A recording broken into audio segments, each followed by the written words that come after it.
อืมအားလုံးမင်္ဂလာပါယေရှုနာမတော်နဲ့နှုတ်ခွန်းဆက်ပါတယ်ဒီညကျွန်တော်တို့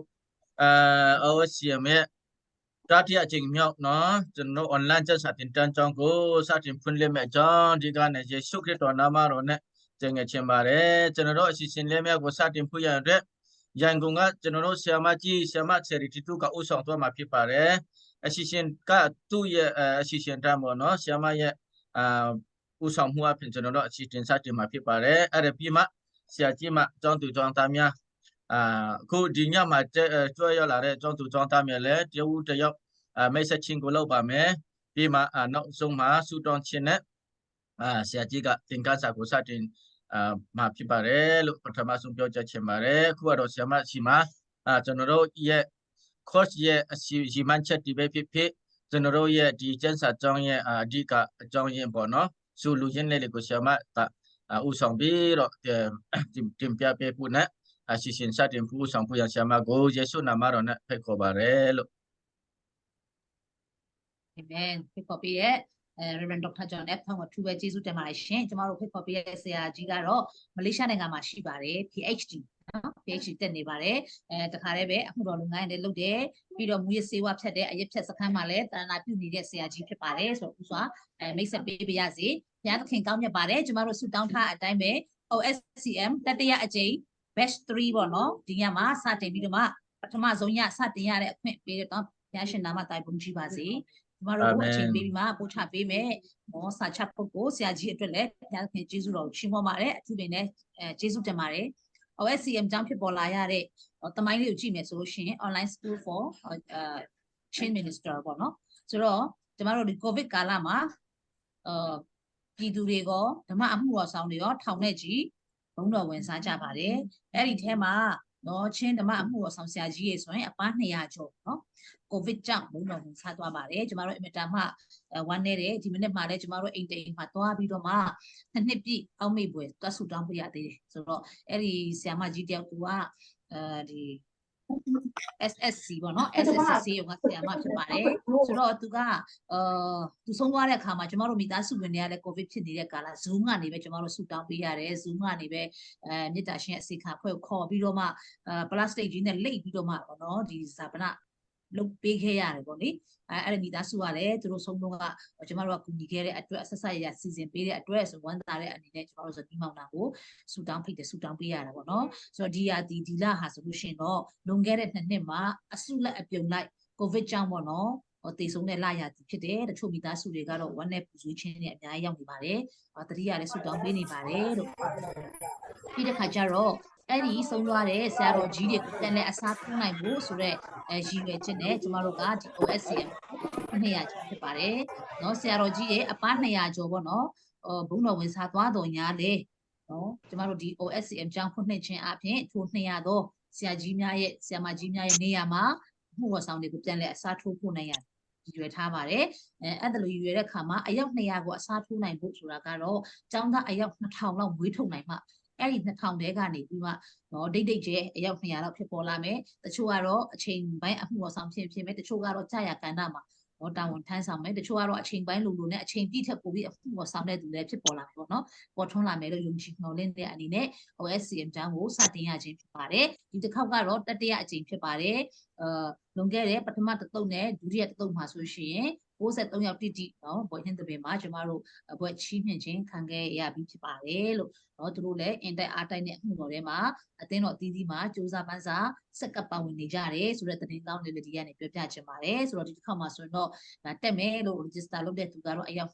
20ကျော်ရှိပါတယ်ဒီအတွက်လည်းဘုရားရှင်ကျေးဇူးတင်တယ်ဒီအယောက်20ကျော်လည်းအစလည်းဆုံးဖြတ်ကောင်းခံယူကြမယ်လို့ယုံကြည်မျှော်လင့်တယ်တချို့ကတော့အလုပ်တစ်ဖက်နဲ့ဖြစ်ပါတယ်ကျမတို့ဒီ group Facebook ရှိတဲ့အတွက် group Facebook မှာလည်းကျွန်တော်တို့သင်ခန်းစာတွေအားလုံးထည့်ပြီးတော့မှ Zoom မှာ direct ပြီးပေါ့နော်အချိန်ပြီးမထိုင်နိုင်တဲ့သူဆိုရင်တော့ဒီ Facebook group မှာပြန်လည်ပြီးနားထောင်ဖို့ရဖြစ်တယ်ဆိုတော့အထူးစုနှစ်စုတော့ရှိတာပေါ့နော် education နဲ့ spiritual ပေါ့ဆိုတဲ့အခါကျတော့ပုံမှန်တက်တယ်ဗီဒီယိုတေချာဖွင့်တယ်တေချာခံယူပြီးတော့မှအင်စာတွေလုပ်တဲ့သူကိုကြတော့ကျမတို့ဘွယ်ဟင်းသမင်ကြတော့အထူးစုနှစ်စုချီးမြှင့်ဖို့ရဖြစ်ပါတယ်လို့အဲဒါကြောင့်အားလုံးစတဲ့ဆုံးဖြတ်เนาะအချိန်ပေးနိုင်ဖို့ရလည်းယုံကြည်မျှော်လင့်ပါတယ် အချိန်ကတော့အားလုံးကပြောကြမှာပဲအချိန်မလောက်ဘူးအချိန်မရဘူးပြောမှာပေါ့နော်ဆိုတော့အချိန်ဆိုတာကတော့ဦးစားပေးမှုပေါ်မူတည်ပါတယ်ဒီသင်ခန်းစာအတွက်ဒီအကြောင်းတော်အတွက်ဦးစားပေးမယ်လို့ဆုံးဖြတ်ရင်တော့အချိန်ရမှာပေါ့နော်ဒီတဲ့ဟာတွေကိုဒီတဲ့ချိန်မှာကြိုတင်ပြီးလုပ်ထားမယ်နောက်မှလုပ်ထားမယ်အဲ့လိုလေးအချိန်လေးကိုတစ်ရက်3 နာရီဖယ်ခြင်းအပြင်ကျမတို့နှုတ်ကပတ်တော်ကိုအပြည့်အဝခံယူနိုင်မယ်လို့ယုံကြည်မျှော်လင့်ပါတယ်ဆိုတော့အထူးပဲကျေးဇူးတင်တယ်ဒီကနေ့ကကျမတို့ကိုပို့ချပေးမဲ့ဆရာကြီးကတော့နော်ဆရာကြီးဆရာမြတ်မင်းသူပေါ့နော်ဆရာမိုးဆက်မြတ်မင်းသူဖြစ်ပါတယ်နေပြည်တော်မှာမှုတော်ဆောင်နေပါတယ်သူရဲ့ profile တွေကိုလည်းအများကြီးတွေ့ရမှာဖြစ်တယ်ဆရာကြီးကသူ့ဟာသူလည်း mix set ပေးမှာဖြစ်တယ်သူကတော့ကျမတို့ယုံကြည်သူအတိုင်းဝိုင်းမှာတင်မကပါဘူးနော်ယုံကြည်အတိုင်းဝိုင်းထဲမှာကော international အတိုင်းဝိုင်းထဲမှာကောအမတန်မှအားကိုးရတဲ့ကျမတို့ရဲ့ခေါင်းဆောင်ဆရာကြီးဖြစ်တယ်။နော်လက်ရှိနေပြီးတော့မှနေထိုင်ပါတယ်။ဆိုတော့သူ့ရဲ့ဒီ Facebook ကိုလည်းထားကြပါသူ Facebook မှာဝင်ထားတဲ့နော်ဝင်ထားချက်တွေလည်းအမတန်မှခွန်အားရစရာကောင်းတယ်အတူယူစရာကောင်းတယ်လက်တွေ့ကျင့်သုံးလို့ရတဲ့ဟာတွေဖြစ်တယ်ပေါ့နော်။တော်တော်ကောင်းပါတယ်ဆိုတော့ကျမတို့က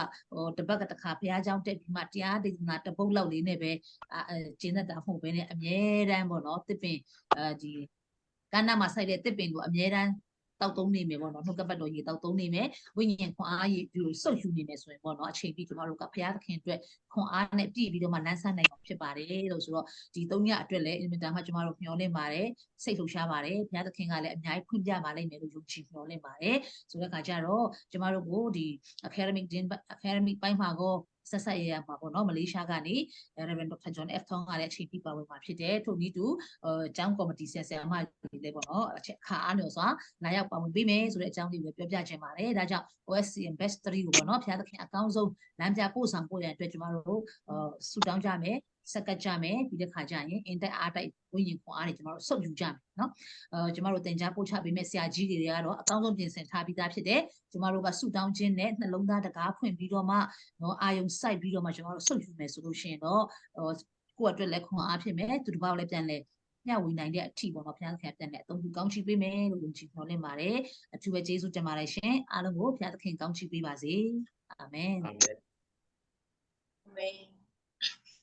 ်အားလုံးကိုကျေးဇူးတင်ပါတယ်ဆရာမပြောထားတဲ့အတိုင်းပဲကျွန်တော်တို့ကျောင်းသူကျောင်းသားတွေလည်းအားလုံးကရှင်းမယ်ထင်ပါတယ်ကျွန်တော်တို့သင်ခန်းစာဝင်တဲ့အချိန်မှာအားလုံးကယုံကိုဖွင့်နိုင်ဖို့ရန်ပေါ့နော်ကျွန်တော်တို့ဗီဒီယိုလေးကိုအကုန်လုံးဖွင့်မယ်နော်ဗီဒီယိုလေးကိုအကုန်လုံးဖွင့်မယ်ဆရာတွေကတခါတလေကြာရင် screen shot နဲ့လောက်မယ် screen shot နဲ့လည်းပြပေးမယ်ဒီကနေပြောတာထက်မဟုတ်ဘဲနဲ့ screen shot လည်းပြမယ်ဆိုတော့လေအဲ့ဒါကြောင့်အားလုံးကဗီဒီယိုလေးကိုဖွင့်ပြဖို့တောင်းဆိုပါတယ်ဆိုတော့ကျွန်တော်တို့ဒီညကတော့လူမဆုံရင်လည်းအဲ့ကျွန်တော်တို့စရင်ကတော့အယောက်22ယောက်လောက်ရှိတယ်တချို့လူတွေက live မကောင်းဟာခဘက်ကလူတွေကတော့ live မကောင်းဘူးမကျွမ်းနိုင်ဘူးအိန္ဒိယပြည်ဖက်ကလည်းအရှိမပြီးဖြစ်တဲ့လူတွေလည်းဖြစ်တဲ့အတွက်ကြောင့်ဒီညတော့ပထမညဆိုပေမဲ့စုံလင်းနဲ့ဟိုကအရန်ကောင်ဆရာမကြီးလည်းပါဝင်ပေးပြီးတော့မှာစကားလည်းပြောပြတဲ့အတွက်ကြောင့်အရန်ကိုကျေးဇူးတင်တယ်ဆိုတော့ကျွန်တော်တို့ကနည်းနည်းအချိန်ကတော့ကြတဲ့လူဖြစ်ပေမဲ့ပထမညဆိုတော့ဆရာကြီးကလည်းဒီခံပြီးတော့ကျွန်တော်တို့ကိုကြည့်တဲ့ဖို့ယေရှုနာမနဲ့တောင်းဆိုချင်ပါတယ်ဆိုတော့အခုသူကျောင်းသားတွေလည်းကျွန်တော်အခုဆက်တွေ့လာတယ်နောက်မှဝင်မဲ့လူလည်းရှိတယ်ကျွန်တော်တို့ Facebook ကနေ live နဲ့လည်းလွှင့်မယ်ပြီးတော့ Facebook ကနေလည်းရှိစာမျက်နှာမှာတင်ပေးမယ်အတွက်ကြောင့်ညတိုင်းမကျွမ်းနိုင်ရင်တော့မှနော် Facebook ကနေပြန်ကျွမ်းပြီးတော့သင်ခန်းစာလေးကိုတော့အနည်းဆုံးA4 size စာမျက်နှာဒီနှစ်မျက်နှာနော်အနည်းဆုံးနှစ်မျက်နှာတပါတာကိုတပတ်လုံးတင်တဲ့ဟာကိုအနည်းဆုံး A4 size နှစ်မျက်နှာတော့မှတ်မိလဲတာကိုတော့ assignment လူတဘောနဲ့အားလုံးကတင်ပေးရမှာဖြစ်ပါတယ်ဆိုပြီးတော့တင်ပြကျောင်းသားတွေကိုပြောပြချင်ပါတယ်ဆိုရင်တော့အခုဆရာကြီးကိုတိုင်ကပဲဆူတောင်းချင်းနဲ့အစာပြုပြီးတော့သင်ခန်းစာဖက်ကိုဝင်ပေးပါလို့ယေရှုနာမတော်နဲ့ဖက်ခေါ်ချင်ပါတယ်အားလုံးဆရာကြီးကိုကြိုဆိုပြရတဲ့လက်ခေါက်တီးရအောင်ဟုတ်ပြီအချင်းတိုင်းအားလုံးကိုဆရာကြီးလက်တော်မှာအနှံခဲ့ပါတယ်အရင်မှကျေးဇူးတင်တယ်ဖျားနာမတော်ကိုအထူးပဲချီးမွမ်းတယ်တကယ်ကိုဖျားရှင်ရဲ့ပိတ်သိက်ထားတဲ့သိက္ခာတော်ရဆရာတော်ကြီးများကိုယ်တိုင်လည်းဒီမှာဥဆောင်ပြီးတော့ပေါ့နော်ဖျားရဲ့ဒီဓမ္မပညာကိုဒီဒေါက်တာပွဲတွေရထားတဲ့သူတွေကိုယ်တိုင်ဒီနေရာမှာလာရောက်ပြီးတော့မှဥဆောင်ပြီးတော့မှလှုပ်ဆောင်ပေးတယ်ဒီလိုသင်တန်းမျိုးမှာ ဝင်ငါခွင့်ရဖို့ပေါ့နော်ဖိတ်ကြားခံရလို့လည်းကျေးဇူးအများကြီးတင်တယ်ဒီနေ့တွေ့ဆုံခြင်းကတော့ကျွန်တော်တို့အမတ်တမဲမဟုတ်ဘူးမတော်တဆမဟုတ်ပဲနဲ့ဘုရားသခင်ရဲ့ရှိမစွာတဲကရှိပြီးသားအကြံစီကြောင့်ကျွန်တော်တွေ့ဆုံကြတာဖြစ်ပါတယ်လို့ထိုဘုရားရဲ့နာမတော်ပုံကြည်ပါစေခဏလောက်ကျွန်တော်ဆုတောင်းခြင်းနဲ့စပြုပါမယ်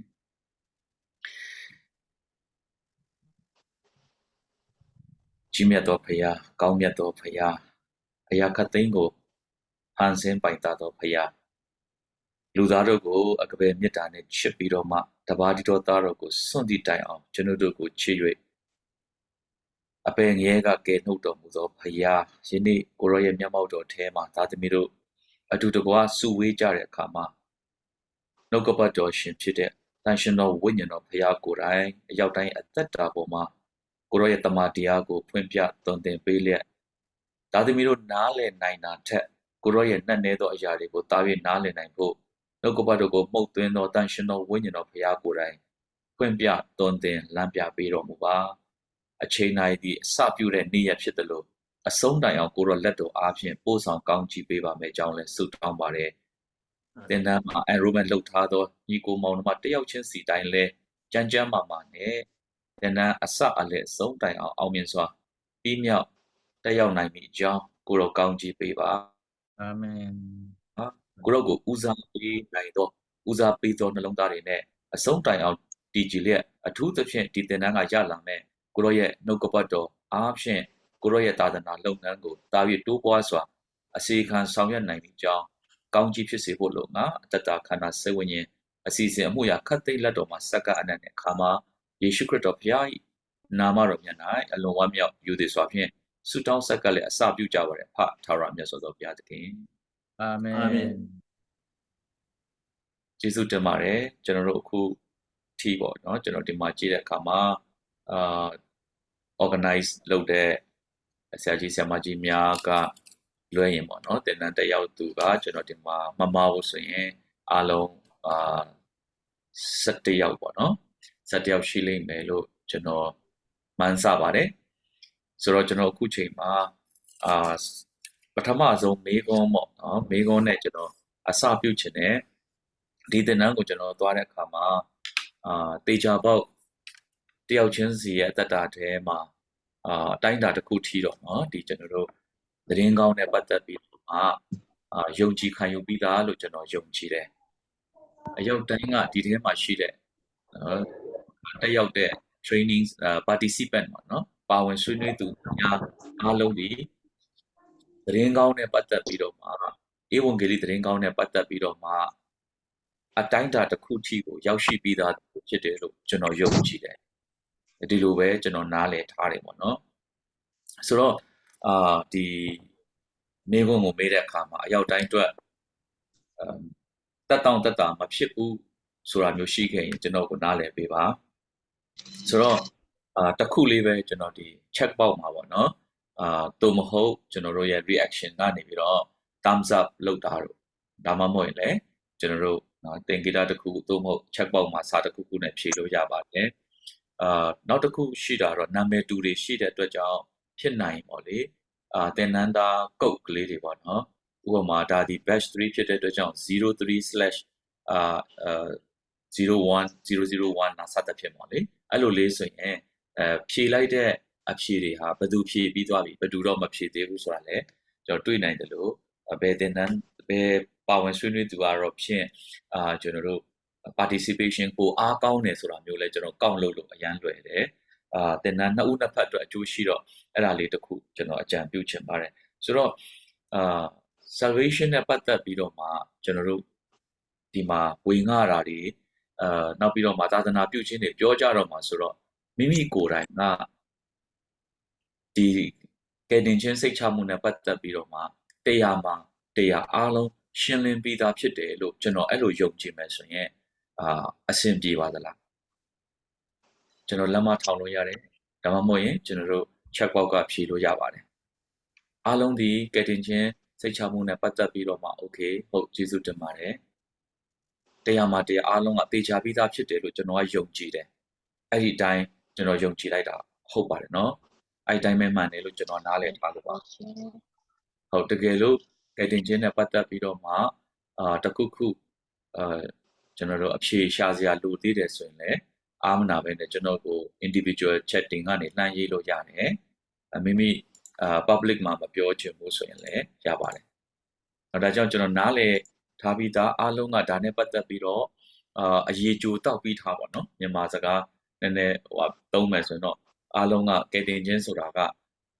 တရေနိုးထပြောလဲရတယ်အကြောင်းအရာဖြစ်တယ်အားလုံးကဒီလိုတပြေးညီနားလည်ထားပြီးသားလို့ကျွန်တော်ခံယူပါတယ်ဟုတ်ပြီဒါဆိုရင်အားလုံးလည်းကျွန်တော်တို့လက်မထောင်တဲ့အတွက်ကြောင့်ကျွန်တော်ကတော့ဆက်ပြီးတော့သင်ခန်းစာနဲ့ပတ်သက်ပြီးတွားချင်ပါတယ်နောက်ရက်တွေများတကယ်လို့အဆင်ပြေရင်ပေါ့လေကျွန်တော်တို့ခဏအဲ့လိုပေါ့ချီးမွမ်းခြင်းလေးပေါ့ဒါမှမဟုတ်ကိုယ်ွယ်ခြင်းလေးတပုတ်နှစ်ပုတ်လောက်ပေါ့နော်ကျွန်တော်အတူတကွချီးမွမ်းခြင်းနဲ့ဒီ18 19 20 3ရက်ကကျွန်တော် class ဝင်သွားမှာဖြစ်တဲ့အခါကျတော့19 20ပေါ့နော်နောက်ပြန်တဲ့တစ်ပတ်ခါမှာဒီထဲကနေပြီးတော့မှဒီချီးမွမ်းကိုယ်ွယ်ခြင်းကိုတပုတ်လောက်ပါပဲနောက်တစ်ချင်းတပုတ်လောက်ကိုကျွန်တော်အတူတကွကိုယ်ွယ်လို့ရမယ်ဟာမျိုးဥဆောင်မယ်ဆိုရင်ကျေးဇူးပြုရဲ့เนาะကျွန်တော်တို့အကူအညီလိုချင်ပါတယ်အဲ့ဒါလေးတစ်ချက်လည်းမြတ်တာရက်ခံပါတယ်နောက်တစ်ခုကတော့ကျွန်တော်မိတ်ဆက်တာလေးနည်းနည်းသွားလိုက်ခြင်းနဲ့ကျွန်တော်နာမည်ကMoses လို့ပြောထားပေမဲ့ကျွန်တော်ကဒီ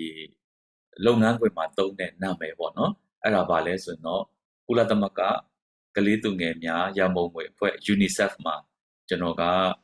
လက်နက်ကင်ပဏိပခနဲ့ကလေးသူငယ်အရေးစီမံကိန်းအရာရှိနေနဲ့တာဝန်ထမ်းဆောင်ခဲ့တယ်ရှေ့မှာဆိုရင်တော့ World Vision International မှာကလေးကာကွယ်ဆောင်ရှောက်ရေးဤပညာတာဝန်ခံနေတဲ့တာဝန်ထမ်းဆောင်ခဲ့တယ်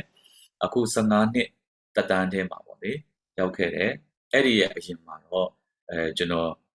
မိထလာမြို့မှာပေါ့နော်6နှစ်assistant pastor နဲ့2နှစ်နောက်ပြီးတော့မှ senior pastor နဲ့3နှစ်ပေါ့နော်ဒီလိုမျိုးတာဝန်ထမ်းဆောင်ပြီးတော့မှအဲ့ဒီနောက်မှာကျွန်တော် World Vision International ကို join တယ်9နှစ်ကြာတဲ့အခါမှာ UNICEF မှာဝင်ရောက်ပြီးတော့တာဝန်ထမ်းဆောင်တယ်မကြာခင်မှာလည်းကျွန်တော်က UNICEF ကနေပြီးတော့မှ UN ကနေပြီးတော့ပေါ့လေအပြီးပိုင်းနားပြီးတော့မှအမှုတော်ထဲမှာပေါ့လေအပြေအဝတာဝန်ထမ်းဆောင်ဖို့ပြင်ဆင်ထားပါတယ်ကျွန်တော်ရဲ့ဇနီးတဲ့မာရိုစီလို့ခေါ်ပါတယ်သူကတော့ကျွန်တော်တို့ Roman Catholic ကနေပြီးတော့မှပြောင်းလဲပြီးတော့ပေါ့နော်ခရစ်တော်ကိုလက်ခံခဲ့တယ်အဲဒီနောက်မှာကျွန်တော် ਨੇ အိမ်နောက်ကြပြီးတော့မှအတူတကွမှုတော်ထဲမှာပါဝင်တယ်ကျွန်တော်သားလေးက Joshua ဖြစ်ပါတယ်ဆိုတော့ကျွန်တော်လူမျိုးကတော့စီးရင်လူမျိုးဖြစ်တယ်ကျွန်တော်ချင်းနာမည်ကစွမ်မုံလို့ခေါ်ပါတယ်ဆိုတော့ကျွန်တော်မြန်မာနာမည်ကကြတော့မြတ်မင်းသူလို့ခေါ်တယ်ဆိုတော့ကျွန်တော်ကတော့ဒီပြည်မမှာကြီးပြင်းတာဖြစ်တဲ့အတွက်ကြောင့်ဘာသာစကားအများကြီးကျွန်တော်တို့အလှမ်းဝေးသွားတယ်နောက်ပြီးတော့ကျွန်တော်ရွှေမျိုးသားချင်းတော်တော်များများလည်းထိထွေးဆက်ဆံမှုတိတ်ပြီးတော့မရှိခဲ့တဲ့အခါမှာ culture အရာပေါ့လေကျွန်တော်တော်တော်လေးတော့အားနေပါတယ်တိုးတော်လည်းဒီဘက်မှာကြီးပြင်းတဲ့အခါကျတော့မြန်မာ culture နဲ့ပဲကျွန်တော်ပို့ပြီးတော့မှ in touch ဖြစ်လာတယ်တိုးတော်လည်းဒီနေ့ခရစ်တော်၌ရှိတဲ့အတွက်ကြောင့်အားလုံးဟာခရစ်တော်၌ယူရလို့ဟေလတလို့မရှိဘူးအားလုံးဒီခရစ်တော်၌တလုံးတဝနဲ့ဖြစ်ခွင့်ဘုရားသခင်ကအချမ်းစီတော်အပြင်ပေးတဲ့အတွက်ကြောင့်ထိုဘုရားနာမတော်ကိုချီးမွမ်းပါတယ်လို့ဆိုတော့ကျွန်တော်တို့သင်ခန်းစာနဲ့ပတ်သက်ပြီးတော့မှသွားရမှာကကျွန်တော်ပေးထားတဲ့ကောင်းစဉ်ကတော့ evangelism နဲ့mission ပေါ့နော်ဧဝံဂေလိဝင်ငါခြင်းနဲ့သာသနာလုပ်ငန်းပိုင်းကိုဝင်ငါဖို့ပေါ့နော်ဆရာမကနေပြီးတော့ကျွန်တော်ကို assign ချလာတယ်ပြီးခဲ့တဲ့ first batch နဲ့ second batch မှာတော့ကျွန်တော်သင်ကြားတာမဟုတ်ဘဲနဲ့တတိယ batch မှာပေါ့နော်ကျွန်တော်ကိုဖိတ်ကြားတာဖြစ်တဲ့အတွက်ကြောင့်ရှေ့ကဆရာမတွေပြောခဲ့တဲ့အရာနဲ့တော့တိုင်းတာတစ်ခုထိ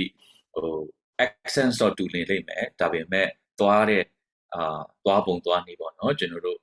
တင်ပြပုံ the way of presentation တော့တူချင်မှတူပါမယ်လို့ဆိုတော့ဒါတော့ကျွန်တော်နောက်တစ်ခုပြောမယ်ဆိုရင်တော့ Hagai International မှာကျေးဇူးတော်ကြောင့်ကျွန်တော် International Facilitation Development Training တက်ခွင့်ရပြီးတော့ပေါ့လေအဲ့ဒီ Hagai ရဲ့ International Facilitation မှာလည်း facilitator တယောက်အနေနဲ့သူတို့ရွေးထားတာရှိခဲ့တယ်ဆိုတော့အဲ့ဒီမှာလည်းကျွန်တော်သုံးနေတဲ့ curriculum လည်းဖြစ်တော့အစင်းသင်ဖြစ်သွားတယ်ဘုရားရဲ့ကျေးဇူးတော်ကြောင့်ပေါ့နော်ဆိုတော့နေပြည်တော်မှာတော့ကျွန်တော်တို့ Global House of Prayer မြန်မာအသင်းတော်ကို3နှစ်အတွင်းမှာပေါ့နော်ကျွန်တော်တို့အစပြုလာခဲ့ပြီးမကြာခင်မှာလည်းဘုရားသခင်ဆက်လက်ပို့ဆောင်ပြီးတော့ကျွန်တော်တို့တိုးချဲရမယ်တဲရချဲရမယ်ဒီကောင်းချီးမင်္ဂလာတွေကိုလည်းဖျားပြင်ဆင်ပေးနေတာကိုလည်းတွေ့ရတယ်နေပြီးတော့ရောက်ခဲ့ရင်ဘယ်သူမှဆိုကျွန်တော်တို့ဝင်လာလို့ရတယ် Google Map မှာ G-Hope ဆိုပြီးတော့မှ Global House of Prayer မြန်မာလို့ရိုက်ထည့်လိုက်ရင်ကျွန်တော်တို့အသင်းတော်ရဲ့ location ကိုဖော်ပြပေးနေမှာဖြစ်ပါတယ်ဆိုတော့အားလုံးကိုခရစ်တော်နာမ၌ကြိုဆိုပါတယ်လို့ကျေးဇူးတင်ပါတယ်ဆိုတော့ကျွန်တော်မိတ်ဆက်ချင်းကိုဒီလောက်နဲ့ပဲရပ်ပြီးတော့မှအခုချိန်ကစပြီးတော့ပေါ့နော်ကျွန်တော်တို့ဒီခေါင်းစဉ်ပေးထားတဲ့အတိုင်းပဲဒါလေးကိုစပြီးတော့ကျွန်တော်ဆွေးနွေးချင်ပါတယ်ဆိုတော့ကျွန်တော်ကို screen လေးတစ်ချက်လောက် share ခွင့်ပြုပေးပါ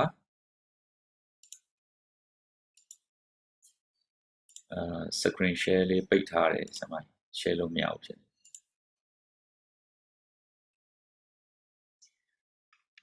ဆရာမ charity ထွက်သွားတာဆရာမ ရှိတယ်ဆရာမ share ပေးပါဆရာကြီးကို share ပေးဟုတ်ကဲ့ဆရာ host ပေးလိုက်ပြီနော်ဆရာကို host မရှိလို့ဟုတ်ကဲ့ဆရာက host မဟုတ် share လို့ရအောင်ကျေးဇူးပါအဲ့ဆိုကျွန်တော် share လိုက်ပြီဆရာမဟုတ်Okay တော့ကျွန်တော်ဒီကနေ screen မြင်ရပါသလားခင်ဗျာတစ်ချက်လောက် confirm လုပ်ပေးပါအောင် screen မြင်ရပါလားခင်ဗျာမြင်ရတယ်ဆရာကြီးမြင်ရနော်ကျေးဇူးတင်ပါတယ်ဆိုတော့ခေါင်းစဉ်ကတော့ကျွန်တော်ပြောခဲ့ပြီးပြီဧဝံဂေလိနဲ့ကျွန်တော်သာသနာလုပ်ငန်းပိုင်းကိုကျွန်တော်တို့သွားမှာဖြစ်တယ်ဆိုတော့ပထမဆုံးအနေနဲ့ပေါ့နော်ကျွန်တော်ဘယ်ကနေစချင်လဲဆိုတော့ gospel mandate ဆိုတဲ့စကားကနေစချင်ပါတယ်အဲ့တော့ကျွန်တော်ကဒီမှာtheologians တယောက်အနေနဲ့သင်ပေးတာမဟုတ်ဘူးfacilitation ပဲသွားတာဖြစ်တယ်ဆိုတော့ facilitation ဆိုတဲ့အကြောင်းအရာကတော့ဒီမှာရှိတဲ့ဆရာကြီးတို့ဆရာမတို့အားလုံးသိပြီးသားဖြစ်တယ်ရှိနေပြီးသားဆရာမတို့ထဲမှာရှိနေပြီးသားအရာကိုကျွန်တော်တို့ကပေါ်ထုတ်ပြီးတော့မှဥဆောင်ဆွေးနွေးပေးခြင်းပဲဖြစ်ပြီးတော့မှအခုကိုသင်ကြားတာမဟုတ်ဘဲနဲ့ရှိနေပြီးသားကိုပေါ်ထုတ်ဆွေးနွေးပြီးတော့ဖလှယ်ဆွေးနွေးဖလှယ်ခြင်းပဲဖြစ်တယ် facilitation ကဒါကြောင့်ကျွန်တော် gospel mandate ကိုလည်းခေါင်းစဉ်အသစ်လို့ထင်ရပေမဲ့တကယ်တော့ဆရာမတို့ထဲမှာရှိပြီးသားအရာပဲဖြစ်ပါတယ်ဒါကြောင့်ဒီစကားလုံးအရာမစိမ့်နေစေချင်ဘူးတမျိုးတမျိုးဖြစ်စေချင်ဘူးကျွန်တော်ခဏနေရှင်းပြသွားမှာဖြစ်တယ်ဆိုတော့လောလောဆယ်အနေထားရကျွန်တော်ဒီမှာခေါင်းစဉ်နဲ့ပတ်သက်ပြီးတော့မေးခွန်းလေးတစ်ခုကျွန်တော်ပြောချင်ပါတယ်မေးကြည့်ချင်ပါတယ် mandate လို့ဆိုတဲ့စကားလုံးကိုမြင်တဲ့အချိန်မှာစိတ်ထဲမှာဘယ်လိုများခံစားမိလဲပေါ့နော်အဲ့ဒါကိုမိုက်ဖွင့်ပြီးတော့လည်းဖြေလို့ရတယ် check box မှာလည်းဖြေလို့ရပါတယ် mandate ဆိုတဲ့စကားလုံးကိုမြင်လိုက်တဲ့အချိန်မှာကိုယ်စိတ်ထဲမှာဘယ်လိုခံစားရပါလဲ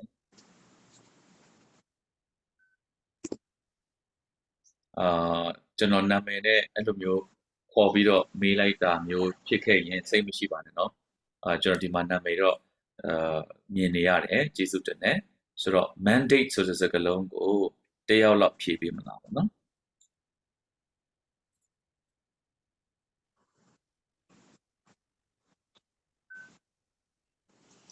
โอเคကျွန်တော်နာမည်နဲ့ခေါ်လိုက်မယ်เนาะအချိန်လေးသက်သာသွားအောင်ဆိုတော့ဒီမှာကျွန်တော်မြင်နေရတဲ့အထဲမှာRudy RODY Rudy ဆိုတဲ့နာမည်နဲ့ပေါ့နော်03/00သင်တန်း participant number 2ပေါ့နော်03/002တရားတစ်ခုလောက်ဖြည့်ပေးပါဦး mandate ဆိုတဲ့စကားလုံးကိုမြင်တဲ့အခါမှာဘယ်လိုစိတ်ထဲမှာခံစားရလ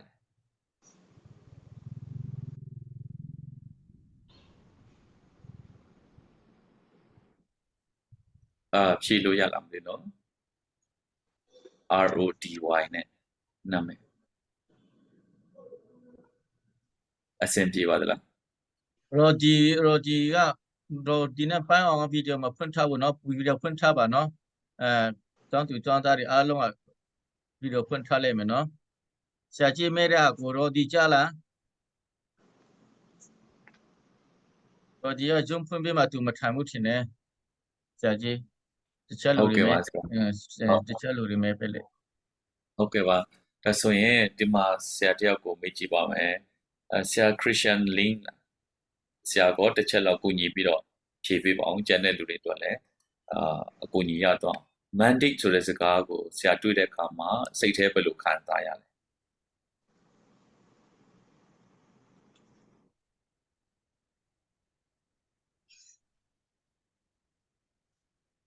ရလားမသိနော်ဆရာ Christian Link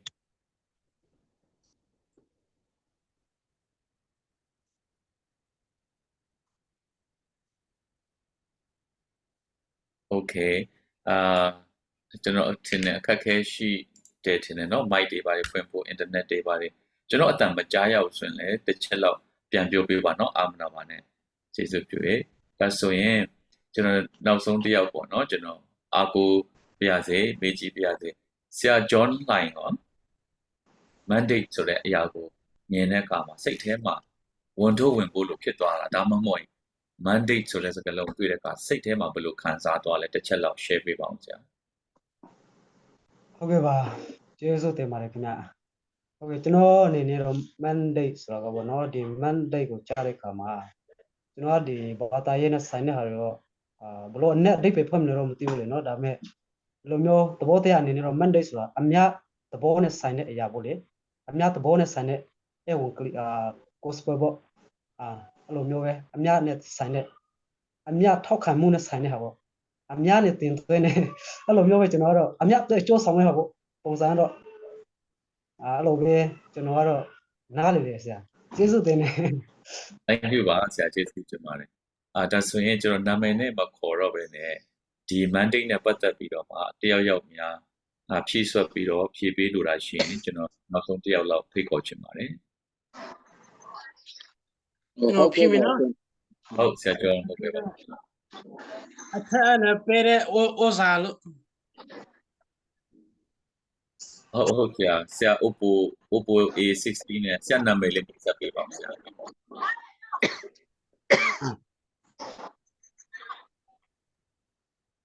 namin kabanchim namani namin kabanchim lan reng kha RL ပါဟဲ့ဟုတ်ဆရာအပါဟေးဟုတ်ကဲ့ပါဆရာဖြေလို့ရပါပြီဗျကျွန်တော်နားလေသဘောပေါက်တာ gospel mandate ဆိုတာအထက်ကနဲ့ပေးတဲ့ဩဇာလို့ကျွန်တော်သဘောပေါက်လာတယ်ကျေးဇူးတင်ပါတယ်ဆရာအထက်ကနေပေးတဲ့တစ်ခုခုပေါ့နော်ဟုတ်ပြီဆိုတော့ mandate ကြီးပဲပြောလိုက်တယ်ဆိုရင်တော့အဲ့ဒီအတိတ်ပဲဆရာပြောတဲ့အတိုင်းပဲဟုတ်ပါတယ်တစ်ခုခုပေါ့mandate ကနောက်တစ်ခုကကျတော့ကျွန်တော်တို့Oxford တက္ကသိုလ်ကနေပြီးတော့ဘာသာပြန်ထားတာတွေလည်းရှိတယ်နော် Oxford တက္ကသိုလ်ကနေပြန်တဲ့ဘာသာပြန်ချက်ကိုတစ်ချက်လောက်ကျွန်တော်ကြည့်လိုက်အောင်နော်ဆိုတော့ mandate ဖြစ်ပါတယ်ဘယ်ဘက်ချမ်းမှာဆရာတို့ဆရာမတို့ screen ဘယ်ဘက်ချမ်းမှာပေါ်နေလိမ့်မယ်လို့ထင်ပါတယ် an official order or commission to do something a mandate to seek the release of the political prisoner ဆိုတော့ကျွန်တော်တို့မြန်မာနိုင်ငံမှာလည်း AAP တို့ဘာတို့မှာပေါ့နော်အဲ့လိုအဖွဲ့တွေရှိတယ်ဆိုပါစို့ဒီနိုင်ငံရေးအကျဉ်းသားတွေလွတ်မြောက်ရေးသူတို့ကို relief လုပ်ပေးတာဒါဒီအဲ့ဒီအဖွဲ့အစည်းရဲ့ mandate ဖြစ်တယ်အခု mandate ကိုသူက Oxford ကနေပြီးတော့ရိုးရှင်းစွာဘာသာပြန်ပေးတာကတော့ဆွမ်းနာကဆရာအင်းပြောတယ်လို့ပဲတရားဝင်ခိုင်းစေမှုတစ်ခုပေါ့တကယ်ကိုမဖြစ်မနေလုပ်ရမယ်အလုပ်တစ်ခု mandate လို့ပြောလိုက်တဲ့အခါတာဝန်တစ်ခုချပေးတာဖြစ်တယ် assignment တနည်းအားဖြင့်ပြောမယ်ဆိုရင်တော့မဖြစ်မနေဆောင်ရွက်ရမယ်တာဝန်တစ်ခုဖြစ်တယ်လွှဲရှောင်လို့မရဘူးကြိုက်သည်ဖြစ်စေမကြိုက်သည်ဖြစ်စေနောက်တစ်ခါပြောမယ်နော်ကျွန်တော်တို့ဆန္ဒအရာရွေးပြီးတော့မှလုပ်လို့ရတဲ့အရာမဟုတ်ပဲနဲ့ဆန္ဒပါသည်ဖြစ်စေမပါသည်ဖြစ်စေလုပ်ရမယ်အလုပ်တစ်ခုအနေနဲ့ဒီအရာကို highlight လုပ်ထားတာဖြစ်တယ်ဆိုတော့ဒါကြောင့် gospel mandate ဆိုတဲ့အရာကကြတော့ဧဝံဂေလိသတင်းကောင်းဝေငှခြင်းသည်ကျွန်တော်တို့အတွက်ယုံကြည်သူတိုင်းအတွက်ရှောင်လွဲလို့မရတဲ့မဖြစ်မနေလှုပ်ဆောင်ရမယ်တာဝန်တစ်ခုဖြစ်တယ်လို့ဆိုလိုချင်တာဖြစ်ပါတယ်ဒါက mandate ကိုပြောတာဖြစ်ပါတယ် ဆိုတော့ကျွန်တော်တို့ကevangelism နဲ့ပတ်သက်ပြီးတော့မှတော့လည်းကောင်း mission နဲ့ပတ်သက်ပြီးတော့ကောင်းကျွန်တော်ဒီမှာ definition ကိုဆက်ယူထားတယ်ပေါ့နော်ဆိုတော့ mandate ကစောနာဆရာဟင်းပြောသွားတယ်လို့ပဲဘယ်ကလာလဲဆိုအထက်ကလာတယ်ပေါ့ဆိုတော့ကျွန်တော်တို့ဒီ gospel mandate ကဘယ်သူပေးတာလဲဒါမှမဟုတ်အသင်းတော်တစ်ပါးကနေတရုတ်ဆရာကနေဒါမှမဟုတ်ရင်သာသနာပိုင်ဂိုင်းချုပ်ကနေပြီးတော့ချပေးလို့လုပ်ရတဲ့အလုပ်တစ်ခုလားအသင်းတော်တစ်ပါးကနေဂိုင်းကနတစ်ခုခုကနေသူ့ရဲ့ doctrine တွေနဲ့သတ်မှတ်ပြဋ္ဌာန်းလိုက်လို့လုပ်ရတဲ့အလုပ်တစ်ခုလားလို့ပြန်ကြည့်ရင် gospel mandate ဟာဂိုင်းကနအသင်းတော်သာသနာချုပ်တွေရဲ့ဆုံးဖြတ်ချက်နဲ့ခံယူချက်ပေါ်မှာမူတည်ပြီးထွက်လာတာမဟုတ်ပဲနဲ့လူသားတိုင်းကိုဖန်ဆင်းပိုင်တတ်တဲ့ဖရာသခင်ရဲ့ထံကဆင်းသက်တဲ့တာဝန်ပေးချက်ဖြစ်တယ် gospel mandate ဖြစ်ပါတယ်ဒါကြောင့်ယုံကြည်သူတယောက်ဖြစ်လာတဲ့အခါဒီ mandate ကလုံးဝကျွန်တော်တို့ရှောင်လွဲလို့မရဘူးကျွန်တော်ကျမနဲ့မဆိုင်ဘူးလို့လုံးဝပြောလို့မရတဲ့အရာဖြစ်ပါတယ်နားလေလွယ်တဲ့ဥပမာတွေထဲကနေတစ်ခုပြောမယ်ဆိုရင်တော့လက်နက်ကင်တပ်ဖွဲ့တစ်ခုမှာဝင်ရောက်တာဝန်ထမ်းဆောင်ပြီဆိုရင်တော့သူ့မှာကျင့်ကြံလိုက်နာရမယ်ကျင့်ဝတ်တွေရှိပါတယ်ဥပဒေတွေရှိပါတယ်အဲ့ဒီအရာတွေအားလုံးမှာမလိုက်နာလို့ကိုလုံးဝမဖြစ်တဲ့အရာတွေဖြစ်တယ်စစ်တီတယောက်အတွက်ထိုနည်း၎င်းပဲကျွန်တော်ယုံကြည်သူတယောက်ရဲ့အသက်တာအတွက် gospel mandate ဟာတကယ်ကိုကျွန်တော်တို့ဖျားသခင်ရှိကနေလာတဲ့လွှဲချောင်လို့မရတဲ့ကြိုက်သည်ဖြစ်စေမကြိုက်သည်ဖြစ်စေကျွန်တော်တို့လုပ်ရမယ်အလုပ်တစ်ခုဖြစ်နေတယ်ဒီကြတာတော့ကျွန်တော်တို့တယောက်မှဒီ mandate အောက်ကနေလွတ်နေတာမရှိဘူးဆိုတော့ကိုနံပါတ်1ချက်အနေနဲ့ကျွန်တော်ပြောသွားခြင်းနဲ့အဲ့တော့ကျွန်တော်ဒီမှာဒုတိယပိုင်းအနေနဲ့ဒုတိယအချက်အနေနဲ့ဘာကိုပြောချင်လဲဆိုရင်တော့gospel နဲ့ပတ်သက်တဲ့ကျွန်တော်တို့ evangelism ဘိုင်းကိုဘာသာပြန်တဲ့ကျွန်တော်ဒီမှာဖော်ပြထားပါတယ်တွေ့ပါလိမ့်မယ် spreading of the Christian gospel by public preaching or personal witness ဆိုတော့လူထုတွေကြားမှာ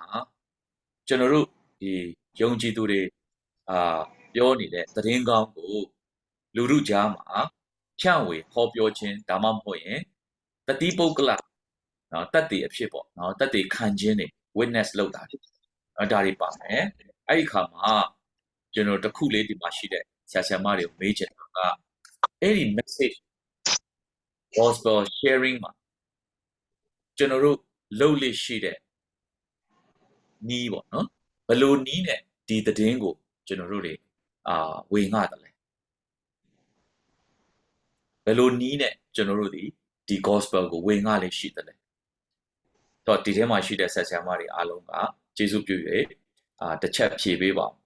ကျွန်တော်ကတော့ဖြင့် gospel ကို preaching နဲ့ဝေငှပါတယ်ကျွန်တော်ကတော့ဖြင့် gospel ကို demonstration အသက်ရှင်ခြင်းနဲ့ဝေငှပါတယ်အဲဟာနဲ့ဝေငှတယ်လေကျွန်တော်တို့ဘယ်လိုပုံစံမျိုးနဲ့ဝေငှရတာကိုပို့ပြီးတော့အာတန်တယ်တစ်ချက်လောက်ကျွန်တော်တို့ဖြေကြည့်အောင်ဆိုတော့တေချာတော့ဒီ evangelism မှာကျွန်တော်တို့ပြောနေတဲ့သတင်းကောင်းကိုဖြန့်ဝေဟောပြောတတ်တဲ့ခန္ဓာဖြစ်တယ်ဒီမှာတော့ကျွန်တော်တို့က preaching တွေပါတယ်နောက်ပြီးတော့မှတတ်တဲ့ခန္ဓာတွေပါတယ် personally သွားတာရှိတယ် public မှာသွားတာရှိတယ်အဲ့တော့ဒီနေရာမှာဆရာမတို့တော့ကျွန်တော်ဧဝံဂေလိဝေငှတဲ့အခါဘယ်လိုနည်းကိုသုံးတယ်လဲဘယ်လိုဟာရာကိုပို့ပြီးတော့အာတန်လဲ preaching ဆိုတဲ့နှုတ်ကနေပြောရတဲ့အရာကိုပိုအာတန်လားဒါမှမဟုတ်ရင် demonstration ဆိုတဲ့အတ္တတာထဲကနေသူတစ်ပါးကိုပုံသက်တည်အားဖြင့်တတ်တည်ခန္ဓာကိုပို့ပြီးတော့အာတန်လားဘယ်ဟာများပို့ပြီးတော့လုပ်ဖြစ်ကြတယ်ကျေးဇူးပြုရပြောပေးပါချက်ပေါက်မှာလည်းရေးလို့ရတယ်ဒါမှမဟုတ်ရင်မိုက်ဖွင့်ပြီးတော့လည်းဖြေလို့ရပါတယ်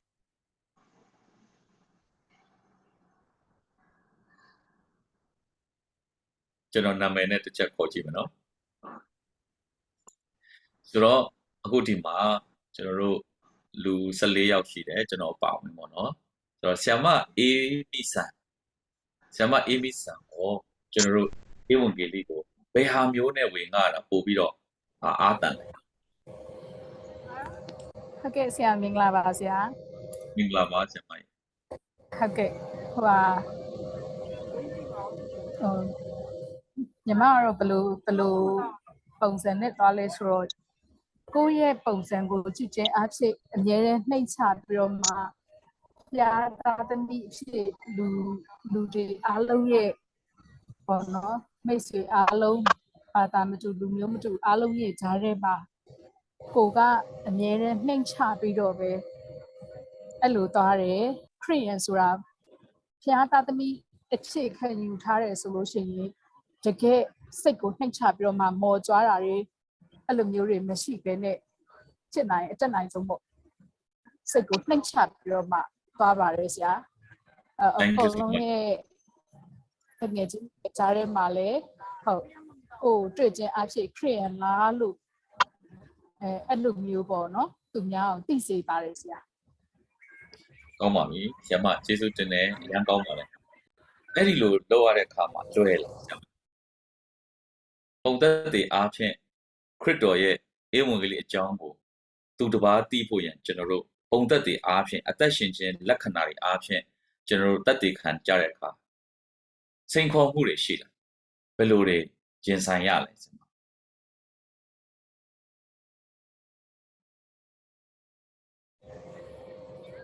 ဟုတ်ကဲ့ဆရာရှိပါတယ်ဆရာဘယ်လိုရင်ဆိုင်ရလဲဆိုတော့တခါတလေကြာရင်ဟိုကိုကနှိမ့်ချပြီးတော့မှနေပေမဲ့လည်းပို့ပြီးတော့ကိုပို့ပြီးတော့ပေါ့သူတို့အနိုင်ယူချင်တာတွေအဲ့ဒါမျိုးတွေရှိပါတယ်ကိုဘက်ကနေအများကြီးပို့ပြီးတော့ကိုတီးခံရတယ်ဟိုကိုဖြစ်ချင်တဲ့စိတ်ထဲမှာရှိရဲ့အတိုင်းဖြစ်ချင်တာတွေတော့အများကြီးဒါပေမဲ့လည်းအဲ့လိုမျိုးမဖြစ်ဘဲနဲ့ကိုယ်စိတ်ကိုချိုးနှိမ်ပြီးတော့မှဟိုစုံစမ်းနှောက်ယှက်ခြင်းခံရပါတယ်ဆရာ တခါတည်းကျရင်ကျွန်တော်တို့ပောက်ကွဲတဲ့အထိဖြစ်တတ်ကြတယ်เนาะကျွန်တော်တို့ ချစ်ချင်းတယ် လုံး ဟုတ်တယ်ဆရာ အများကြီးတွေ့ကြုံရတယ်ဘာပဲဖြစ်ဖြစ်ဘုရားရဲ့ကောင်းမြတ်ခြင်းကိုကျွန်တော်အသက်တာအားဖြင့်ခေါ်ပြခြင်းတယ်အသက်တာအားဖြင့်သူတစ်ပါးတွေဖတ်ဖို့ရခရစ်တော်ရဲ့စာဖြစ်ခြင်းတယ်ဒါပေမဲ့လည်းလုပ်ငန်းခွင်မှာမမျှကြတဲ့ဖိနှိပ်မှုတွေပေါ်လာတဲ့အခါခရစ်တော်ပျောက်သွားပြီးတော့ကျွန်တော်တို့ပေါ်လာတဲ့အချိန်ဖြစ်တတ်တယ်ကြောင့်အသက်တာအားဖြင့်ဝေငှရတယ်ဆိုတာတကယ်တော့ကြီးမားတဲ့စိတ်တစ်ခုပဲဖြစ်တယ်ဒါကြောင့်ဆရာမလည်းသဘောတူလိမ့်မယ်လို့ဖြစ်တယ်ကျွန်တော်လည်းအများကြီးရှင်းဆိုင်ရတယ်လုပ်ငန်းခွင်တဲ့တစ်ချိန်တည်းမှာပဲတချို့ကပြောတယ်နှုတ်ကနေကြွားတာလွယ်တယ်လို့ပြောတယ် ဟုတ် နှုတ်ကနေဝေငှတာကိုပိုအားတန်တယ်လို့တချို့ကပြောတယ်ဒီထဲမှာနှုတ်အားဖြင့်ပေါ့နော်ဧဝံဂေလိကိုဝေငှခဲ့တဲ့အတွေ့အကြုံလေးတွေ sharing လုပ်ချင်တဲ့သူများရှိလားကျေးဇူးပြုရကျွန်တော်10မိနစ်လောက်ချိန်ပေးခြင်းတယ်နှုတ်အားဖြင့်ဧဝံဂေလိဝေငှခဲ့ပူတဲ့သူတွေဆရာမအီမီဆန်တော့သူတတ်တာအားဖြင့်ပြောခဲ့တယ်ဆရာမပန်းအောင်ရောဟုတ်ဆရာဂျွန်ဝေးဆရာဂျွန်ဟုတ်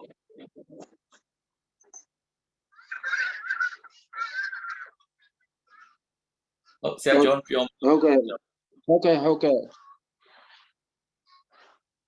မင်္ဂလာပါဆရာ မင်္ဂလာပါဆရာ ဟိုဒီမှာရောမအခန်းကြီးခုမှာရောမအခန်းကြီး30ဆက်ခုမှာကျွန်တော်တို့တွေ့တယ်လို့ပေါ့တို့ဖြစ်စေယုံကြည်ခြင်းဒီကျမ်းနာခြင်းအဖြစ်ဖြစ်၏ကျမ်းနာခြင်းဒီလေဘုရားသခင်၏စကားတော်အဖြစ်ဖြစ်၏တဲ့အဲဒီနည်းတူကျွန်တော်တို့ကဒီကေတင်ချင်းတရားတရင်ကောင်းအဲ့ဒါကိုကျွန်တော်တို့ကနှုတ်အားဖြင့်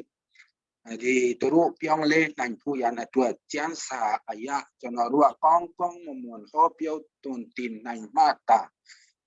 တို့ကပြောင်းလဲခြင်းကိုရရှိမယ်လို့ကျွန်တော်ယုံကြည်တယ် ကျေးဇူးတင်ပါတယ်ဆရာအဲ့ဒီယုံကြည်ချက်ကိုလက်တွေ့အသုံးပြုခဲ့တဲ့အချိန်မှာရတဲ့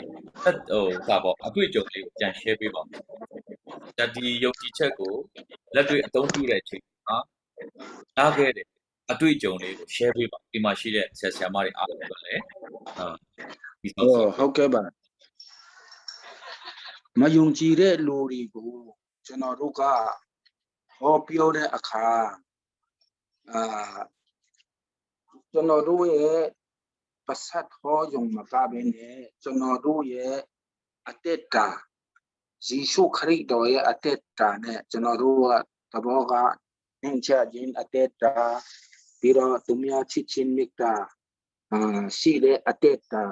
ဒီအတက်တာနဲ့တကွကျွန်တော်တို့ကဟောပြောတဲ့အခါမှာဆိုရင်သူတို့ကဘု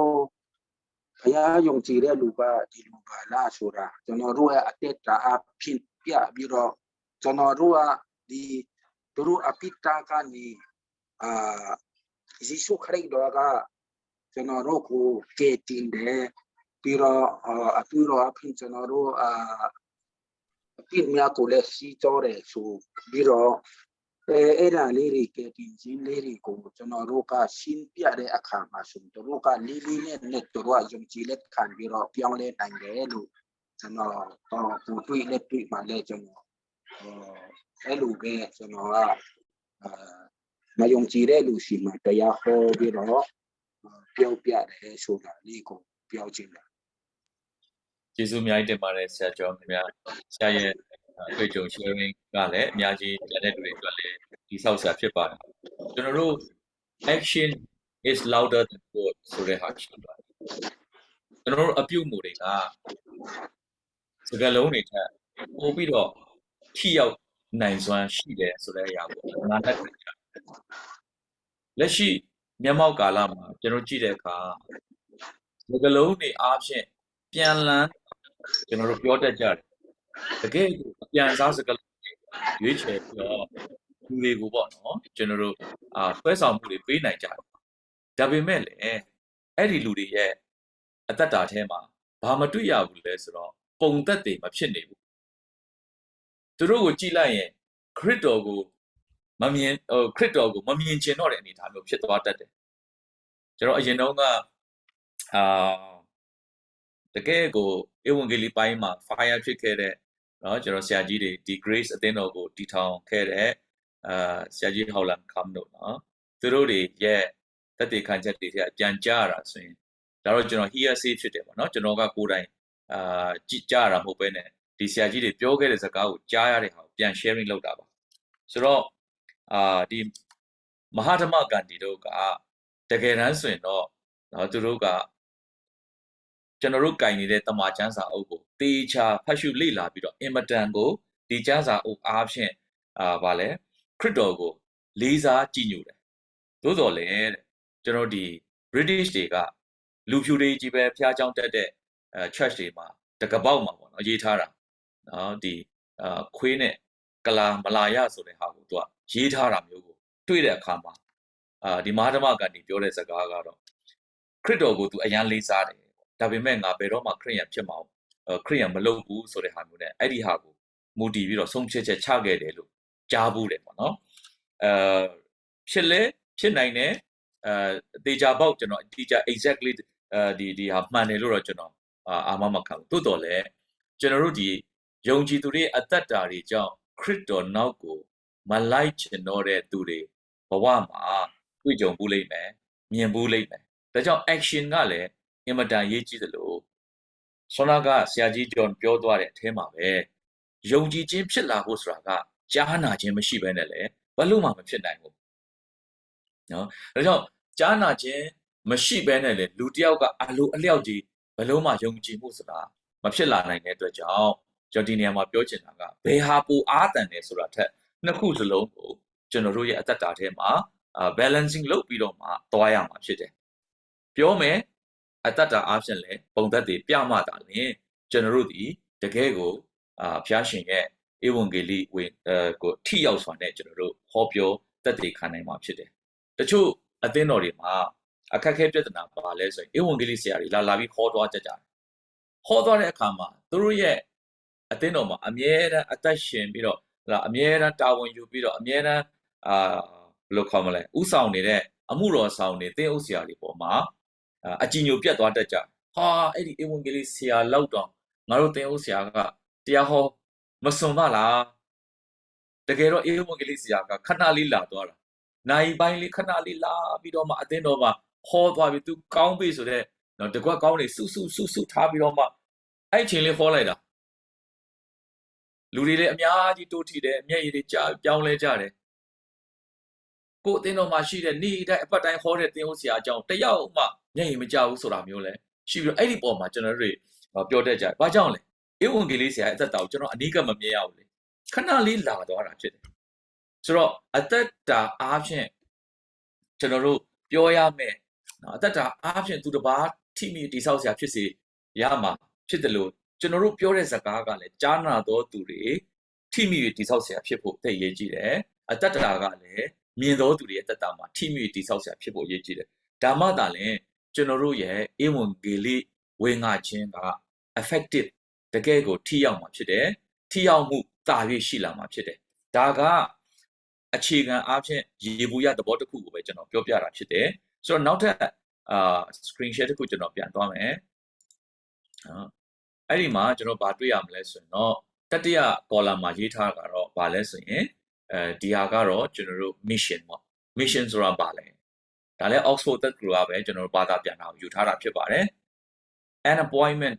assignment given to a person or group of people typically involving trouble abroad ဆိုတော့ဒါတော့သူကကြဲပြန့်လက်ရှိအခြေအနေနဲ့ထည့်သွင်းချိတ်ဆက်ပြောဆိုထားတဲ့အရာပေါ့ဘာကိုဆိုလိုတာလဲဆိုတော့ကျွန်တော်တို့ဒီ mission ဆိုတဲ့အရာတစ်ခုဟာတဲ့တကယ်အရေးကြီးတဲ့လုပ်ငန်းတာဝန်တစ်ခုကိုလူတစ်ယောက်တော့မဟုတ်အဖွဲ့အစည်းအုပ်စုတစ်ခုပေါ့နော်လူတွေပေါင်းဖွဲ့စည်းထားတဲ့အုပ်စုကိုပေးလိုက်တာပဲဖြစ်တယ်အဲ့ဒီမှာဘာလဲဆိုရင် trouble ဆိုတဲ့ဟာလေးကိုထည့်ထားတာကိုကျွန်တော်သတိထားမိတယ်နော်တနေရာထဲမှာပဲနေပြီးတော့လောက်ရတဲ့အရာမျိုးမဟုတ်ဘူး mission ကဒီထဲမှာပဲကိုယ့်ရဲ့ paragon ထဲမှာပဲကိုယ့်ရဲ့ compound ထဲမှာပဲကိုယ့်ရဲ့ရက်ကွက်လေးထဲမှာပဲနေပြီးတော့လုံနေရတာကို mission လို့မခေါ်ဘူးတဲ့ဒါက emphasize လုပ်ပြီးတော့သူကဒါလေးကိုတမင်တက်ထည့်ထားတယ်လို့ကျွန်တော်ယုံကြည်တယ်ပြည့်စုံတဲ့စကားလုံးဖြစ်အောင်ပေါ့နော်ဆိုတော့အရေးကြီးတဲ့တာဝန်ခွဲဝေမှုတစ်ခုတာဝန်ပေးချက်တစ်ခုကိုဒီလူတစ်ယောက်သို့မဟုတ်လူအများပါဝင်ဖွဲ့စည်းထားတဲ့အဖွဲ့အစည်းတစ်ခုကိုဒါပေးလိုက်တာဖြစ်တယ်သူတို့ဒီအရာကိုအကောင့်ထဲပေါ်ဖို့ရန်အတွက်travel abroad နိုင်ငံခြားထိဆိုတဲ့စကားလည်းထည့်တာ abroad တကယ်ကိုရေချားမြေချားနော်နိုင်ငံခြားထိကျွန်တော်သွားရောက်ပြီးတော့လောက်ရတာမျိုးလည်းပေါ်ပြထားတာကိုတွေ့ရလိမ့်မယ်ကျွန်တော်အသေးစိတ်တော့ကျွန်တော်ဒီမှာမပြောတော့ဘူးဆိုတော့ဒီနေရာမှာ gospel mandate လို့ပြောတဲ့အခါမှာပြန်ပြီးချုပ်ပြီးတော့ပြောချင်တာကတော့ဘုရားသခင်ရဲ့သားတော်ယေရှုခရစ်တော်အားဖြင့်ရတဲ့ကယ်တင်ခြင်းကျေးဇူးတော်တည်င်းကောင်းကိုကျွန်တော်တို့ဒီနော်တတ်သိခံခြင်းနှုတ်အားဖြင့်ဖြစ်စေအတ္တတာအားဖြင့်ဖြစ်စေလူအများရှိကိုကျွန်တော်တို့ဝေငှဖို့ရန်အတွက်မိမိနေတဲ့နေရာကစလို့ကျွန်တော်တို့ဒီမြေကြီးစွန့်တိုင်အောင်တွားရောက်ပြီးတော့မှ witness တတ်သိခံဖို့ရန်ဖယားရှင်ကယုံကြည်သူတိုင်းကိုပေးထားတဲ့ mandate မဖြစ်မနေရှောင်လွဲလို့မရဘူးကြိုက်မှစိတ်ပါမှထလို့ရတာမဟုတ်ဘူးတယောက်ခိုင်းတာကိုစောင့်ပြီးလုပ်ရတာမဟုတ်ပဲနဲ့ယုံကြည်သူတယောက်ဖြစ်လာပြီဆိုရင် Christian နေအားလုံးဟာတကယ် Christianity ထဲမှာเนาะကျွန်တော်တို့တက်ဝင်ယုံကြည်တဲ့ညီကိုမောင်နှမတိုင်းကဒီအရာကိုအဲ့ဒီ mandate ကိုရပြီးသားဖြစ်တယ်ဒါကြောင့် gospel ဒီ mandate ဖြစ်ပါတယ် gospel ဒီ option မဟုတ်ပါဒါလေးကိုကျွန်တော်ထပ်ပြီးတော့ပြောချင်တယ် gospel ဒီ mandate ဖြစ်ပါတယ် gospel ဒီ option မဟုတ်ပါကျွန်တော်တို့စိတ်ကျေနပ်မှုနှစ်သက်မှုပေါ်မှာလိုက်ရွေးချယ်လို့ရတဲ့အရာမျိုးမဟုတ်ပဲねကျွန်တော်တို့အားလုံးအတွက်မဖြစ်မနေလုပ်ကိုလုပ်ရမယ်တာဝန်တရဖြစ်တယ်လို့ဒီဘာသာပြန်ဆိုချက်တွေကိုစုပေါင်းပြီးတော့မှကျွန်တော်တစ်ချက်အနည်းချုပ်ပြောချင်ပါတယ်ဆိုတော့ဒီ section မှာဆက်ဆံမတို့အားလုံးအတွက်ပေါ့နော် content overview လေးကျွန်တော်ပြောပြလိုက်ချင်တယ်ဒါကတော့ဘယ်ပေါ်မှာ focus လုပ်ထားလဲဆိုရင်ယုံကြည်သူတိုင်းဟာကျွန်တော်တို့အတွက် gospel mandate နဲ့ပတ်သက်ပြီးတော့မှဂတိကဝတ်တွေပြုရဖို့ရှိတယ်ဆိုတဲ့အကြောင်းကိုဒီ section မှာကျွန်တော်ပြောသွားမှာဖြစ်တယ်နောက်ပြီးတော့မှ internalizing the gospel of Jesus Christ အရင်ဆုံးပေါ့ကိုဟာနဲ့ကိုတကယ်ကိုခရစ်တော်ရဲ့တည်င်းကောင်းနဲ့ပတ်သက်ပြီးတော့မိမိဒီအမှန်တကယ်တာကိုနားလေယုံကြည်လက်ခံထားတဲ့ အဲ့ဒီပေါ်မှာအသက်ရှင်ရပ်တည်နေတဲ့သူဖြစ်ဖို့ internalize ဒီ gospel ကို internalize အရင်လုပ်တာပေါ့နော် self readiness အတွက်လုပ်ဖို့ရန်အဲ့ဒါတွေပါမယ်တတိယချက်ကတော့ဒီဧဝံဂေလိသတင်းကောင်းမျှဝေခြင်းနဲ့အဲ့ဒီလိုမျှဝေလာတဲ့သူတွေပွားများလာအောင်တခြားသူတွေကိုဘယ်လိုမျိုးကျွန်တော်တို့equip လုပ်ကြမလဲဆိုတဲ့အကြောင်းအရာတွေကိုပြောသွားမယ်အဲ့လိုလုပ်တဲ့အခါမှာမိမိတဦးချင်းကစလို့မိမိရဲ့ community အဲ့ဒီကနေတစ်ဆင့်เนาะနိုင်ငံအဆင့်ထိပေါ့เนาะကျွန်တော်တို့တွေသွားပြီးတော့မှဒီ gospel sharing ကိုပွားများစေဖို့ဖြစ်ပါတယ်အဲ့တော့ကျွန်တော်တို့ဒီလေ့လာသင်ယူခြင်းဒီမှာကျွန်တော်တို့ဆွေးနွေးခြင်းရဲ့ပေါ့เนาะအဓိကရည်ရွယ်ချက်လေးတွေမှာအဓိကဘာကိုရသွားစေချင်တာလဲဆိုတော့ဒီအစိမ်းရောင်နဲ့ပြထားတဲ့နေရာမှာတွေ့ရပါလိမ့်မယ် Preaching the gospel is a mandatory work for all believers ကျွန်တော်တို့ယုံကြည်သူအားလုံးအတွက်ဒီရာဒီဘာလဲလုံးဝ mandatory အလုပ်ဖြစ်တယ်ဧဝံဂေလိဝင်ငါခြင်းသည်လူတိုင်းယုံကြည်သူတိုင်းအတွက် mandatory တကယ်ကိုတာဝန်ခရစ်ဘုရားသခင်ရဲ့တာဝန်ပေးချက်ဖြစ်တယ်ရှောင်လွဲလို့မရဘူးမိမိစိတ်ဆန္ဒအရာလုပ်ရတာမဟုတ်ပဲနဲ့လုံးဝဒါဒီမဖြစ်မနေလုပ်ရမယ်တာဝန်တရဖြစ်တယ်ဆိုတာကိုတဦးချင်းစီသိရှိသွားဖို့ပေါ့နော် at the end of this section မှာနောက်တစ်ခုကကြတော့ကျွန်တော်တို့လူတိုင်းကျွန်တော်တို့နဲ့ဒီလိုမျိုးဝေငှတက်တည်ခံရာကနေပြောင်းလဲလာတဲ့ညီကိုမောင်နှမတွေကိုတပည့်တော်ဖြစ်စေခြင်းနဲ့သူတို့တွေကိုကျွန်တော်တို့ကသူတို့တွေကနေတဆင့်ကျွန်တော်တို့ဒီလူမျိုးတကာတို့ထံသို့သွားပြီးတော့ဟောပြောတဲ့အထိကျွန်တော်ဖြစ်လာဖို့ပေါ့နော်ဒါကိုကျွန်တော်တို့ရည်ညွှန်းပြီးတော့ဒီ section မှာကျွန်တော်ဆွေးနွေးတာဖြစ်ပါတယ်ကောင်းပြီကျွန်တော်တို့ဒီနေ့ urgent call ရှိပါတယ်အရေးပေါ်เนาะတကယ်ကိုအခြားအရာတွေထက်ဦးစားပေးပြီးတော့ဖြေရမယ့် call တစ်ခုဝင်လာတာဖြစ်ပါတယ်ဆောနာကဆရာမ Charity 2ဒေါက်တာ Charity 2ကပြောသွားတယ်ဒီနေ့3နာရီဦးစားပေးပြီးတော့လုပ်မယ်ဆိုတော့အခြားအရာတွေထက်ဦးစားပေးပြီးလုပ်မယ်ဒီသင်တန်းကိုကျွန်တော်တို့အပီးထိတက်နိုင်မှာပါလို့သူကပြောသွားတယ်ဒီကနေ့ထိုနည်း၎င်းပဲဧဝံဂေလိဝင်ငါခြင်းနဲ့ပတ်သက်ပြီးတော့မှကျွန်တော်တို့ဒီတကယ်ပဲတစ်နေ့မှာအချိန်ဘလောက်ပေးပြီးတော့ဒီအတွက်ဦးစားပေးမယ်ဆိုရင်ဒီအရာကလည်းတကယ်လုံနိုင်သွားမဲ့အရာဖြစ်ပါတယ်။ကြောင့်ဒီ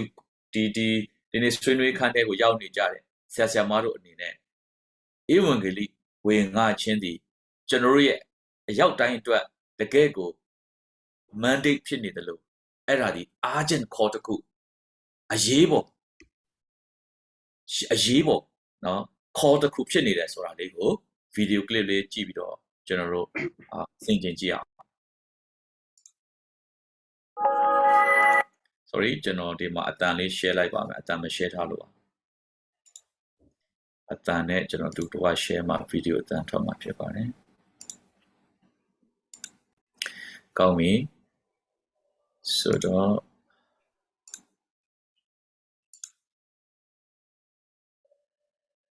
အတန်မကြားခဲ့ရရင်ကျွန်တော်ပြန်ပြောပေးပါကျွန်တော်ခုစပြီးတော့ပြန်ပါမယ်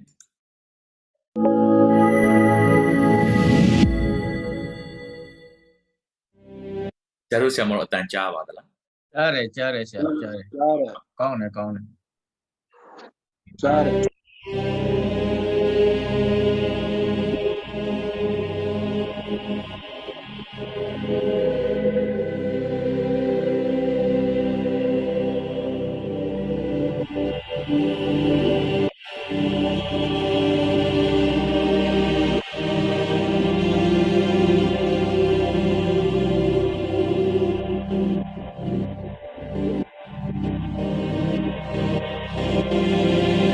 ဗီဒီယိုကမပေါ်ဘဲနဲ့အတိုင်းပဲကြားရတယ် sorry နော်အဲ့ဆိုရင်ကျွန်တော်ပြန် share ပါမယ်တချို့ connection ကြောင့်မပေါ်တာရှိနေတယ်ဆရာခဏလေးပါ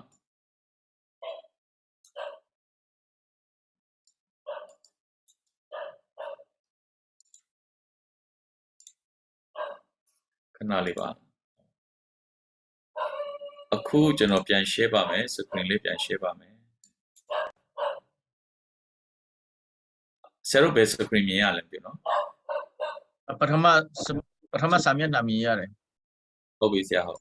ခဏလေးပါကျွန်တော် And share screen ကို share မယ်အခုရောဆရာတို့ပဲ screen မြင်ရပါလဲ video မရဘူးနော်အစကနေပြန်တယ်ဟုတ်ပြီနော် ကျေးဇူးတင်နေစင်က remind လုပ်ပေးတာ thank you so much ပါဒါဆိုရင်ကျွန်တော်ပြန်ကြည့်လိုက်ရအောင်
Gospel poverty. Gospel poverty is when one is deprived of the opportunity to hear and experience the gospel of Jesus Christ. 2.2 billion people of the world's population have never even heard the gospel. Today, the world population stands at 7.8 billion people. Even as the human race continues to increase in number,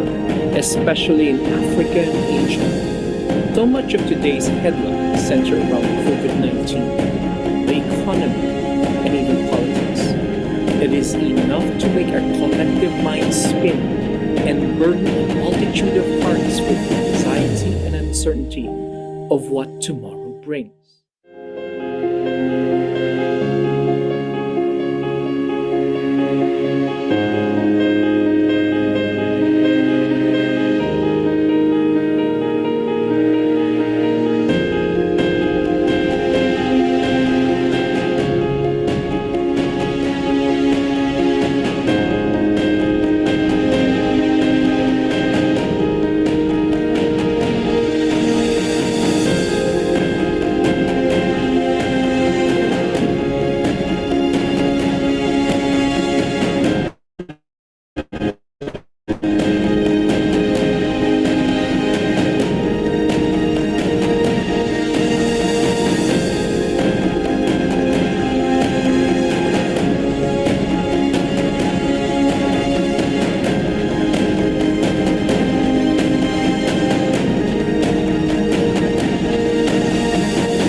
ဟုတ်ကဲ့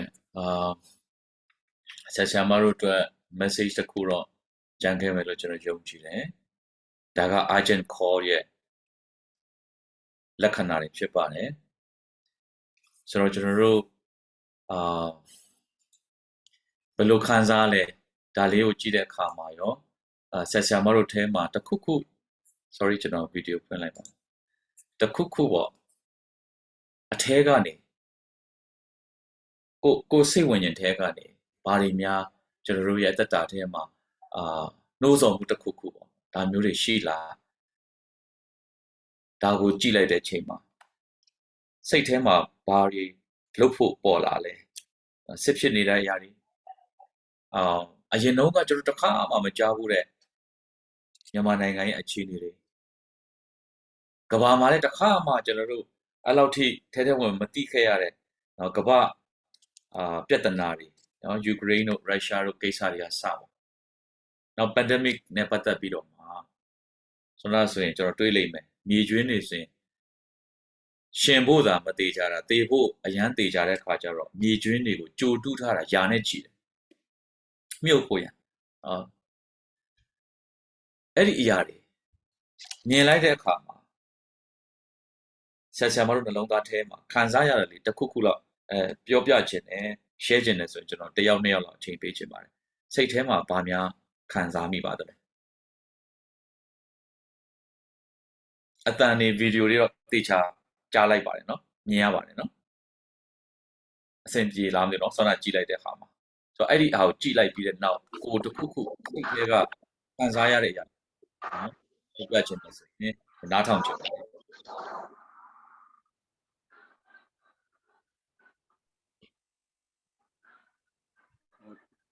ဘယ်လိုဆရာဟုတ်ကဲ့ဆရာကျွန်တော်တို့လောကကြီးဟာ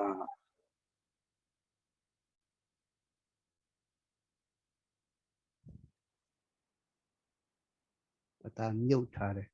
တို့အတန်ကိုမြုပ်ထားတယ်ဒါလုံးဆရာအတန်လက်ကျမဆုံးပဲဟုတ်ဆရာဂျွန်ရဲ့အတန်ပိတ်နေတယ်ဆရာဆရာကြီးအတန်မုတ်လောက်ထားတယ်အကြံပိတ်ထားတယ်ဆရာပြန်ကြည့်ပါအောင်အရေးထဲတော့ပြီးတော့ကျွန်တော်တို့ကဒီပန်ကိုလည်းမရောက်နိုင်ဘူးဆိုပြီးတော့အဲ့ဒီအပြင်ကျွန်တော်မီတဲ့လူတိုင်းကစိတ်နှလုံးထဲဖယားကိုယုံကြည်ခြင်းတော့စိတ်ဓာတ်ဝင်လာပြီးတော့အဲ့ဒီအဒီကျွန်တော်တို့ကိုဖယားယုံကြည်ဖို့ကိုညှိုးဆော်တယ်ဆိုတဲ့တော့မြင်ရပါတယ်ဟုတ်ကျေးဇူးတင်ပါတယ်ဆရာကျော်ရှေ့ပိုင်းမှာတော့မိုက်လေးမြုပ်နေတော့ကျွန်တော်နည်းနည်းလေးမကြားလိုက်ပြီပဲလေဆရာရဲ့အဓိက point ကိုရလိုက်ပါကျေးဇူးတင်တယ်ဆရာကျော်ဟုတ်ဆရာလို့ဆရာပြောလို့ရလားရတယ်ဆရာဟုတ်ကဲ့ကျေးဇူးတင်ပါတယ်ဆရာကျွန်တော်ဟိုဒီဗီဒီယိုကိုကျွန်တော်ကြည့်ရတဲ့ခါမှာပေါ့လေဟုတ်ကဲ့ဆရာကျွန်တော်ရဲ့အခုနဆရာကြီးပြောထားတဲ့ကျွန်တော်ရဲ့ mandate တွေပေါ့လေ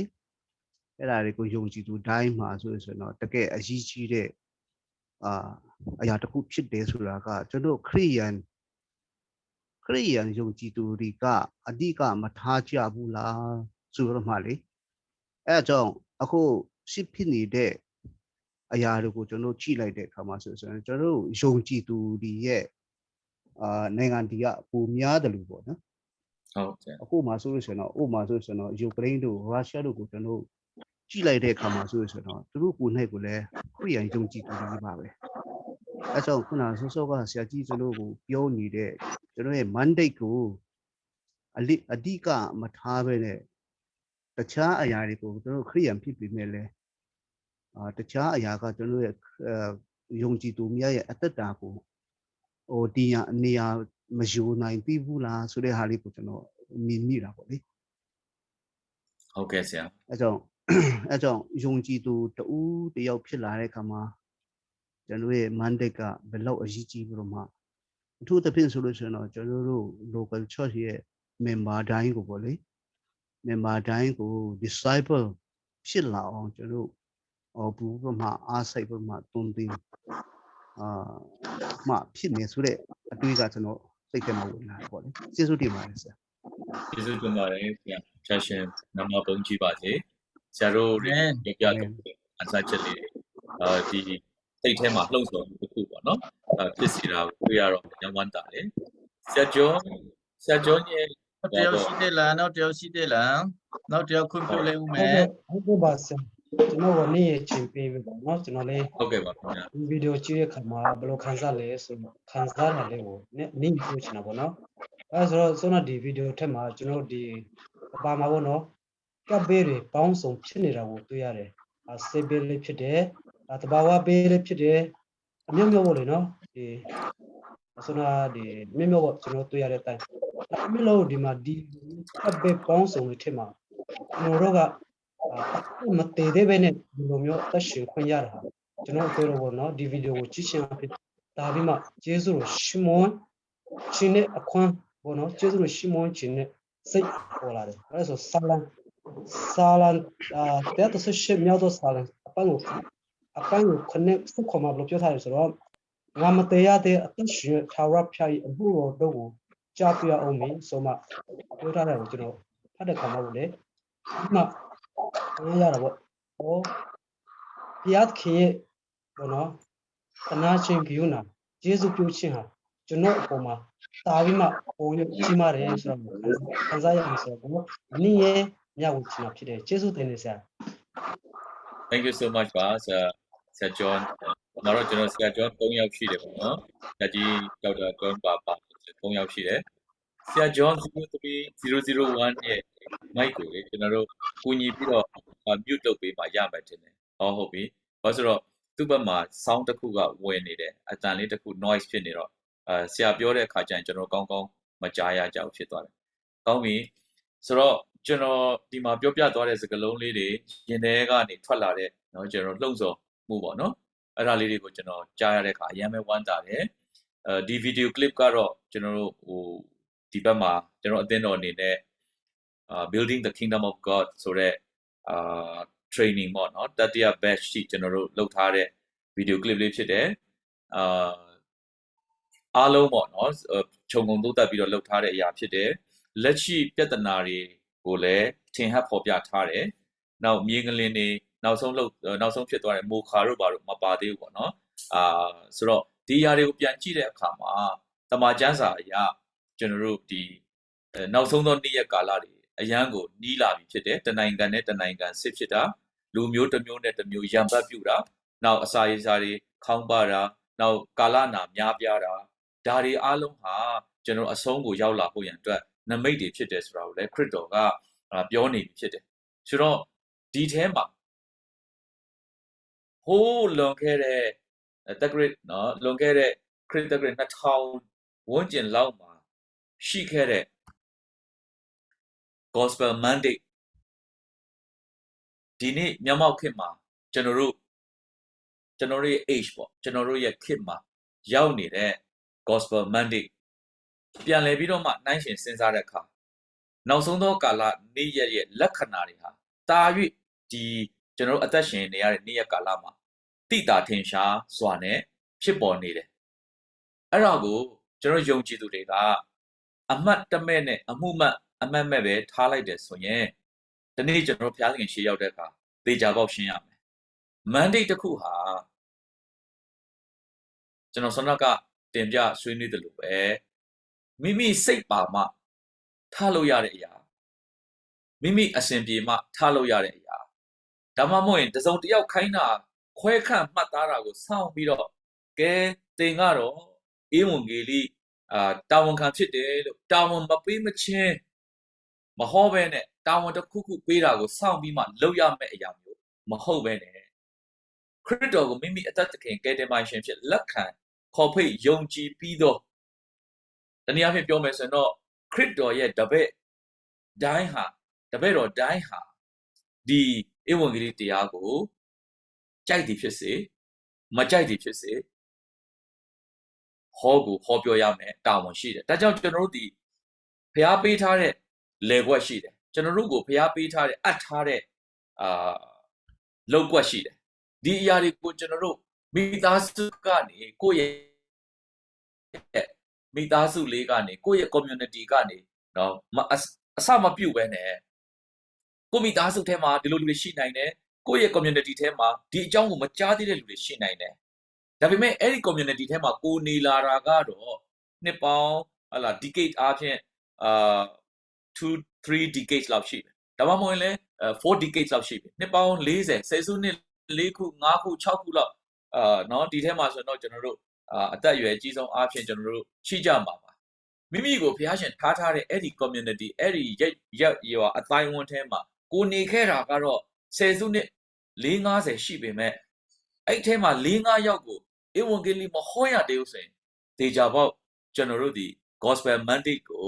လစ်လျူရှုတော်သူများဖြစ်တယ်။ဒါကြောင့်ဒီနေ့နှိုးဆော်တဲ့အတန်ကပါလာလဲဆိုရင် urgent call လုံးဝမဖြစ်မနေကိုအခုထလို့ရတော့မယ့်အရာဖြစ်တယ်။ကျွန်တော်တို့မိသက်ကအုပ်အော်ဆွဲပြီးတော့မှမိလောင်ချောင်းကိုကျွန်တော်တို့အတန်ကြားပင်မဲ့ထမပြေးဘူးထပြီးတော့ကျွန်တော်တို့မိသက်ဖို့မလုပ်ကြဘူးထပြီးတော့မှကျွန်တော်တို့ဒီမိလောင်နေတဲ့ဖြစ်စဉ်ကိုဝိုင်းဝန်းပြီးတော့မငြိမ့်သက်ကြဘူးဆိုရင်တေးကြတယ်တစ်မျိုးလုံးရွာပြုတ်ပြီးတော့ဟလာကျွန်တော်တို့ပြကြသွားမှာတေးကြတယ်ဒီနေရာမှာတခုကျွန်တော်ရဲ့နော်အသက်တာထဲကခံယူထားတဲ့ခံယူချက်လေးတစ်ခုကိုကျွန်တော်ပြောချင်တယ်မြန်မာနိုင်ငံရဲ့လေထုဟာတကယ်ကိုပဲအမောင်တုထွားနေတဲ့အချိန်ဖြစ်တယ်ကျွန်တော်ရဲ့အသက်တာတစ်လျှောက်လုံးကိုပြန်ကြည့်ရင် the most darkest hour ဖြစ်တယ်ဒီကာလဒီအမောင်ဆုံးအချိန်လို့ပြောချင်တယ်အဲ့ဒီထက်မှောင်တဲ့အချိန်ကျွန်တော်မှမရှိခဲ့ဘူးတကယ်ကို the whole country အနေနဲ့ the most darkest hours ကျွန်တော်တို့ဖြတ်သန်းနေရတယ်ဒါပေမဲ့အဲ့ဒီအမောင်ဆုံးအချိန်အမင်္ဂလာသတင်းတရားတွေဘာကြောင့်နေရာယူလာလဲဆိုရင်မင်္ဂလာသတင်းတရားဖြစ်တဲ့ဧဝံဂေလိစိတ်သုံးလာလေအမင်္ဂလာသတင်းကကြီးထွားလာလေပဲဘာကြောင့်လဲဆိုရင်ကျွန်တော်တို့နဲ့ဆန့်ကျင်ဘက်ဖြစ်တဲ့စာရမဏတ်ကဘုရားသခင်ကိုအမြဲတမ်းဆန့်ကျင်ခဲ့တဲ့စာရမဏတ်ကသူနဲ့အတူရနိုင်သမျှလူသားတွေအသက်ဝိညာဉ်ကိုငရဲကိုသူခေါ်သွားဖို့ရန်မိကုံရမ်းနေတဲ့အချိန်ကာလဖြစ်တယ်လို့နောက်ဆုံးသောအချိန်ကာလလည်းဖြစ်တဲ့အတွက်ကြောင့်တမန်ကျမ်းစာကလည်းပြည့်စုံလာပြီမာနကလည်းမိကုံရမ်းနေတဲ့အချိန်မှာရသလောက်ပျောက်ဆုံးသောဝိညာဉ်တွေကိုသူခေါ်သွားခြင်းဒီလိုအခြေအနေမျိုးမှာကျွန်တော်တို့ဒီဧဝံဂေလိတရားကိုပို့ပြီးတော့စိတ်သုံးစွာနေကြမယ်ဆိုရင်တနည်းအားဖြင့် gospel mandate ကိုကျွန်တော်တို့လစ်လျူရှုမယ် neglect လုပ်လိုက်မယ်ဆိုရင်ဘလောက်ထိတော့မှဝိညာဉ်တွေဆုံးရှုံးနေမလဲအခုမြန်မာနိုင်ငံအနေထားရအများကြီးကျွန်တော်ပြောစရာမလိုဘူးเนาะကျွန်တော်တို့တွေအသက်ဝိညာဉ်တွေဇီဝင်ချွေခံရအများကြီးပဲအကြောင်းတော့အကြောင်းနော်ပြိုလဲပျက်စီးသွားကြတယ်အသက်တွေဆုံးရှုံးကြတယ်နော်ကျွန်တော်တို့ပိုင်ဆိုင်မှုတွေအကုန်လုံးဆုံးပြစ်ကြရတယ်မုတ်ဆိုးမတွေဖြစ်သွားကြရတယ်နော်မိဘမဲ့တွေဖြစ်လာကြရတယ်တကယ်ကိုတားပြောက်တဲ့မိခင်နေရဲ့ငိုကြွေးတန်တွေကြားရတယ်အများကြီးပဲအဲ့ဒီအမင်္ဂလာသတင်းတွေကိုတကယ်ရက်တန့်သွားစေခြင်းနဲ့ဆိုရင်မင်္ဂလာသတင်းဖြစ်တဲ့ဧဝံဂေလိတရားတကိုးပါတော့အဲ့ဒီဧဝံဂေလိတရားကိုများကျွန်တော်တို့ပြန်ပြီးတော့အရှိန်တင်ပြီးဟောပြောမှသာလေအဲ့ဒီတကိုးအဲ့ဒီအမောင်တုထက်တာ၍တကိုးကြည့်တဲ့အဲ့ဒီအမင်္ဂလာသတင်းထက်တာ၍တကိုးပါတဲ့ဘုရားသခင်ရဲ့ heavenly တကယ် message ဖြစ်တဲ့တကယ်ကျွန်တော်လွတ်မြောက်ရာတကယ်ကိုfull gospel တကယ်ကိုပြေဝဆုံနေတော့ဧဝံဂေလိတရားသတင်းစကားကိုတာ၍လေထုထဲမှာများဟောပြောလာမယ်ဆိုရင်ဒီအမင်္ဂလာသတင်းဟာပြန်ပြီးတော့ကျွန်တော်တို့ရော့ကြလာမှာဖြစ်တယ်။ဒါကြောင့်ကျွန်တော်တို့မြန်မာနိုင်ငံရဲ့လက်ရှိအနေအထားကစကဘာမှာရှိနေတဲ့အခြေအနေတွေကိုကြည့်လိုက်ရင်မြောက်များစွာသောအသက်ဝိညာဉ်တွေကိုစာတန်ကအေးဆေးလေးပဲဇဘာလိုင်းတွေကိုဒဇင်နဲ့အေးဆေးရိတ်တယ်လို့ပဲလူတွေအသက်ဝိညာဉ်များစွာကလည်းနေ့စဉ်ရိတ်ခံနေရတယ်။အဲ့တော့ကျွန်တော်ဒီမှာ slide လေးတစ်ခုထပ်ပြီးတော့ပြခြင်းနဲ့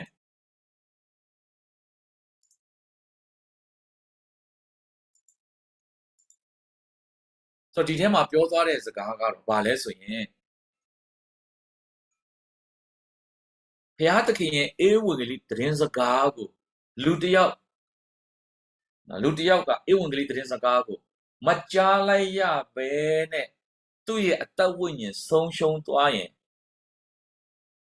ကျွန်တော်သိတယ်သူ့ရဲ့အသက်တာပဲရောက်သွားမလဲဆိုတော့ဒီနေ့ကမ္ဘာပေါ်မှာရှိတဲ့လူဦးရေ 7.8 billion ရှိတယ်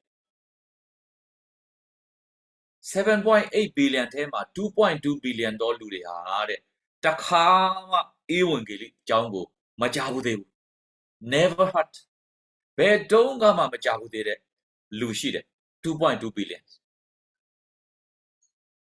ဒါပေမဲ့ဒီထက်ပိုဆိုးနေတဲ့သတင်းရှိတယ် United States တို့ဘာလို့မှာဧဝံဂေလိသတင်းစကားတွေဟောပြောတာထက်ပိုပြီးတော့မှအခြားသောเนาะကျွန်တော်တို့အကြောင်းအရာတွေနေရာယူလာတဲ့အခါခရိယန်ဖြစ်ခြင်းကနေစွန့်ခွာသွားပြီးတော့မှအခြားသောတရားနောက်ကိုလိုက်တဲ့လူတွေပြန်များလာတဲ့အခါခရိယန် population ကပြန်အောင်လျော့လာသေးတယ်ဒါတွေ research တွေရှိတယ်ကျွန်တော်ဒီထဲမှာပဲ research တွေကျွန်တော်အဲ့ဒီ video clip တွေကိုတော့ကျွန်တော် edit လုပ်တဲ့အခါမှာတော့တချို့ဟာလေးတွေကိုတော့ကျွန်တော်အချိန်အင်ရပါเนาะအရန်ကြာသွားမှာဆိုလို့ဒီလောက်နဲ့ပဲကျွန်တော် edit လုပ်ထားတယ်အဲ့တော့ Korean population နေပြန်လျော့သွားတဲ့တိုင်းနိုင်ငံတွေရှိတယ်ဆယ်စုနှစ်တစ်ခုအတွင်းမှာ million နဲ့ချီတဲ့နော်1.something million လောက်ရှိတဲ့ Korean population ကလုံးဝ backslide ဖြစ်သွားပြီးတော့မှအခြားဘာသာကိုပြောင်းသွားသလိုဖျားเจ้าတွေထဲမှာယုံကြည်သူတွေမရှိတော့စကိတ်ကွင်းတွေဖြစ်လာတယ်เนาะဒါကျွန်တော်တို့ BBC ရဲ့သတင်းကိုကြည့်တဲ့လူတွေတွေ့လိမ့်မယ်ဖျားเจ้าဟာစကိတ်အားကစားသမားတွေကစားတဲ့ကွင်းတစ်ခုဖြစ်လာတယ်သိထူးဆန်းတယ်တချို့ဖျားเจ้าက entertainment station ကြီးတွေဖြစ်လာ beer station ကြီးတွေဖြစ်လာတယ် gospel သတင်းစကားပြောဖို့နေနေတာရှိပြီးသားယုံကြည်သူတော်မှအခြားလမ်းကိုလွဲကြတယ်အဲ့တော့ကျွန်တော်တို့ကမ္ဘာပေါ်မှာလုံးဝမကြားရသေးတဲ့ 2.2 billion plus ပြန်ပြီးတော့မှခရစ်တော်နောက်ကနေခရစ်တော်နောက်လိုက်ချင်းကနေ backslide ဖြစ်သွားတဲ့လူပေါင်းများစွာရဲ့အသက်တာတွေကျွန်တော်တို့ဒီ gospel နဲ့ပတ်သက်ပြီးတော့အမြန်ဆုံး intervention ကြောင်းဝင်ဆောင်ရွက်ဖို့လိုပြီးဆိုတဲ့အရာကိုတော့ဒီ urgent call ကအားလုံးကိုပြောလိမ့်မယ်ဇီဝင်ချွေခံနေရတဲ့လူတွေအသက်ပေါင်းများစွာပေးလိုက်ရတဲ့လူတွေတဘာဝဘေးအန္တရာယ်ကြောင့်လူလုတဲ့ဘေးအန္တရာယ်ကြောင့်เนาะကျွန်တော်တို့အများကြီးပဲเนาะဒါကြောင့်ဒီနေ့ယုံကြည်သူတယောက်အနေနဲ့ဒါတွေကိုလစ်လျူရှုထားတယ်ဆိုရင်တေချာပေါက်တင်ကျွန်တော်တို့တွေတနေ့ဖျားရှင်ရှေ့ရောက်တဲ့အခါအမေးခံရလိမ့်မယ်အဲ့တော့ population အချင်းတနေ့မှာခရစ်တော်အကြောင်းကိုမသိပဲတည်နေတဲ့လူအရေအတွက်က4100เนาะခရစ်တော်အကြောင်းကိုမသိပဲတည်တဲ့တည်နှုံးကိုတွက်ရင်တရက်ပါလေးမှာ4100ဟာနေ့စဉ်အသက်ဆုံးရှုံးနေရတယ်ခရစ်တော်အကြောင်းကိုမကြားဘဲနဲ့လို့ပြောတယ်အဲ့ထဲမှာเนาะကျွန်တော်တို့တည်ရတဲ့အကြောင်းရင်းတွေကိုကြည့်ရင်တော့ဆင်းရဲမွဲတေမှုတို့ဒီအကြောင်းကိုမကြားရတဲ့အဓိကအကြောင်းရင်းပေါ့နော်ဆင်းရဲမွဲတေမှုပြီးတော့မှเนาะကျွန်တော်စာတက်မြောက်မှုမရှိခြင်းပြီးတော့မှကျွန်တော်တို့9နှစ်ယောက်ကလေးသေနှုံးနေဒါတွေအားလုံးလဲပါတယ်ဒါကြောင့်အဲ့ဒါတွေအားလုံးပေါင်းလိုက်ရင်4100လောက်ကနေ့စဉ်ခရစ်တော်အကြောင်းကိုမကြားဘဲနဲ့ဒီလောကကြီးကနေထွက်ခွာနေရတယ်ဝိညာဉ်တစ်လုံးဟာနှုတ်ကပတ်တော်အားဖြင့်ဘုရားရှင်ပြောတာကစัจ java တစ်ခုလုံးကိုပိုင်ပေမဲ့အသက်ဝိညာဉ်ဆုံးရှုံးရင်ဘာအကျိုးရှိမလဲဒါကြောင့်ဆိုလိုချင်တာတော့ကျွန်တော်တို့ဒီအဲ့ဒီဝိညာဉ်တစ်လုံးကယ်တင်ခြင်းရဖို့ရန်အင်မတန်တန်ဖိုးကြီးတယ်ဒီတန်ဖိုးကိုခရစ်တော်ပေးခဲ့ပြီးပြီဆောနာကဗီဒီယို slide မှာဗီဒီယို clip မှာကြည့်ခဲ့ရပြီခရစ်တော်ဘယ်လောက်ထိအသက်ဝိညာဉ်တွေကိုကယ်တင်ခြင်းရဖို့ဂျေဇုဘယ်လောက်ထိပြုခဲ့သလဲဘယ်လောက်ထိသူ့ရဲ့အသက်စွန့်နာတယ်မကဘူးချက်ချင်းတည်သွားတာမဟုတ်ဘူးညှဉ်းပန်းနှိပ်စက်ခံရသေးတယ်အချက်ကွဲခံရသေးတယ်ဘုံစည်းစိမ်ဖျားစည်းစိမ်အကုန်လုံးကိုသူဆွတ်လွတ်ပြီးတော့မှနှိမ့်ချစွာနဲ့လူစားတီကိုခံပြီးလူသားတွေကိုလာကယ်သေးတယ်ဒီကယ်တင်ခြင်းကြီးမားတဲ့အရာကြီးကိုကျွန်တော်တို့ပဲခံစားပြီးတော့သူတစ်ပါးကိုကျွန်တော်မပြောဘူးဆိုရင်ဒီနေ့ကျွန်တော်တို့ဖျားခင်ရှိရောက်တဲ့အခါသေချာပေါက်ကျွန်တော်ရှင်းရလိမ့်မယ်အဲ့တော့ဒါကိုဗစ်နဲ့ပတ်သက်တဲ့ global situation ကိုပြောတာဖြစ်ပါတယ်ကမ္ဘာပေါ်မှာเนาะဒီကိုဗစ်နဲ့ပတ်သက်ပြီးတော့ confirm လုပ်ခဲ့တဲ့ case တွေပေါ်ပြထားတာဖြစ်တယ်ဒီမှာเนาะတွေ့ရလိမ့်မယ်เนาะ9000ကျော်เนาะဘာဖြစ်လဲကိုဗစ်ကူးစက်ခံရတယ်เนาะမီလီယံနဲ့တွက်မယ်ဆိုရင်เนาะ 960 တန်းကျော်ဟာကိုဗစ်ကူးစက်ခံကြရတယ်အဲ့ထဲမှာတည်သွားတာကတော့ 6.8 တန်းတည်ခဲ့ပါပြီဒါက WHO ရဲ့သတင်းအရင်းမြစ်ကနေယူထားတာဖြစ်ပါတယ်2023 March လ26 ရက်နေ့မှာထုတ်ပြန်ထားတဲ့ WHO ကစာရင်းမှာစိတ်ကူးရင်ထဲကထွက်လာတဲ့ဟာမဟုတ်ဘူးတကယ်လက်တွေ့ဖြစ်ပါတယ်6.8 million သောလူတွေအသက်ဆုံးရှုံးသွားခဲ့ရပါပြီကျွန်တော်တို့ရဲ့ရက်ရွာကနေအိမ်ဘေးပတ်ဝန်းကျင်မှာဆောနာကဆရာတို့ဆရာမတို့ပြောသွားတဲ့အဖွင့်အမှားစကားမှာလည်းတွေ့ရတယ်အမှုတော်ဆောင်ကြီးပဲပြောမယ်ဆိုရင်တော့ကျွန်တော်တို့ဒီ Chin tribe ကနေပဲကြည့်မယ်ဆိုရင်တော့အမှုတော်ဆောင်အပါ200ကျော် gospel poverty အတွက်ဟောပြောမဲ့သူတွေပါသွားတယ်ဒါကြောင့်ဆောနာကဆရာကြီးဂျွန်ပြောသွားတဲ့အထက်မှာယုံကြည်ခြင်းဟာကြားနာခြင်းဖြစ်တယ်အဲ့ဒီကြားနာဖို့ရန်ပြောမဲ့သူရှိဖို့လိုတယ်ပြောမဲ့သူပါသွားပြီဆိုရင်ကြားမဲ့သူတွေအတွက်ပို့ပြီးတော့အမင်္ဂလာဖြစ်လာမယ်ဒါကြောင့်ဒီနေ့ဒီသင်တန်းကိုတတ်ဖို့ရန်ရွေးချယ်တဲ့ဒီမှာရှိတဲ့ဆရာတွေဆရာမတွေဟာတကယ်ကို you did the right choice ဖယားသခင်အကြီးမြတ် calling အကြီးမြတ်ဆုံးအခမ်းအနားဆုံးသောအမြင့်မြတ်ဆုံးသောဖယားသခင်ရဲ့အလိုတော်ကိုဆောင်ဖို့ရန်အဲ့ဒီ urgent call ကို respond လုပ်ပြီးတော့ဒီနေရာကိုရွေးချယ်ရောက်လာတာသင်ဟာတကယ်မင်္ဂလာရှိတယ်လို့ကျွန်တော်ဒီလိုပဲအလေးနဲ့ပြောချင်ပါတယ်အာမင် ရားနိုင်ငံတော် praise the Lord ဒါကကျွန်တော်မြန်မာနိုင်ငံရဲ့ situation ဖြစ်တယ်ကျွန်တော်အများကြီးမသွားတော့ဘူးနော် suspect ဖြစ်ခဲ့တာ10 သန်းကျော်တယ်အဲ့ထဲမှာconfirm cases က6 သိန်းဖြစ်တယ်နော်တည်သွားတဲ့ case က 19000 ကျော်ဖြစ်တယ်ဒါကိုတိတဲ့စရင်ကောက်လို့ရတဲ့ data ပါစရင်မကောက်လို့မရတဲ့ data အများကြီးရှိပါတယ်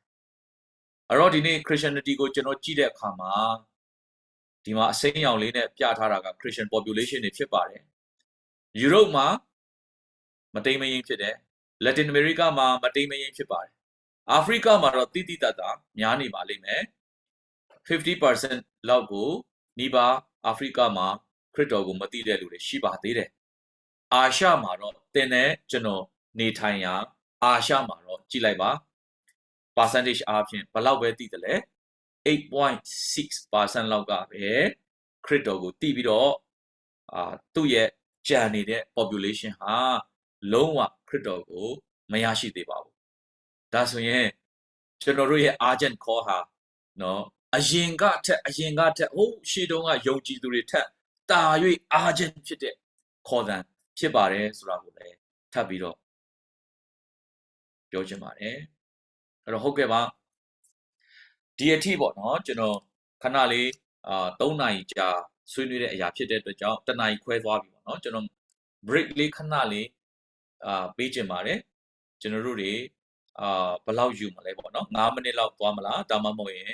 10မိနစ်လောက်သွားခြင်းလားဆရာကြီးတို့အချိန်သတ်မှတ်ပေးစေချင်ပါတယ်ခင်ဗျာဟုတ်9မိနစ်လောက်ပဲချိန်ပေးလိုက်မယ်နော်အပေါ်တွက်ချင်တဲ့လူတွေရီတောက်ချင်တဲ့လူတွေရှင်တော့9မိနစ်လောက်ပဲချိန်ပေးမယ်နော်အရနာထောင်လို့ကောင်းတယ်ဟုတ်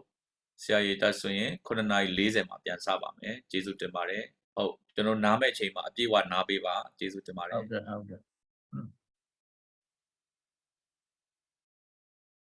မချင်လည်းဒီတိုင်းပဲထိုင်ပြီးတော့နော်မဲဆရာလည်းပါလဲရှင်နမဲလို့ရတယ်နော်ဆရာကြည့်ကူတံမရင်လည်းဆရာနည်းနည်းပါပါဆွေးနွေးခြင်းနဲ့အစီလည်းဆွေးနွေးလို့ရတယ်နော်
เคကျွန်တော်တို့ပြန်စားရအောင်အဆင်ပြေမလား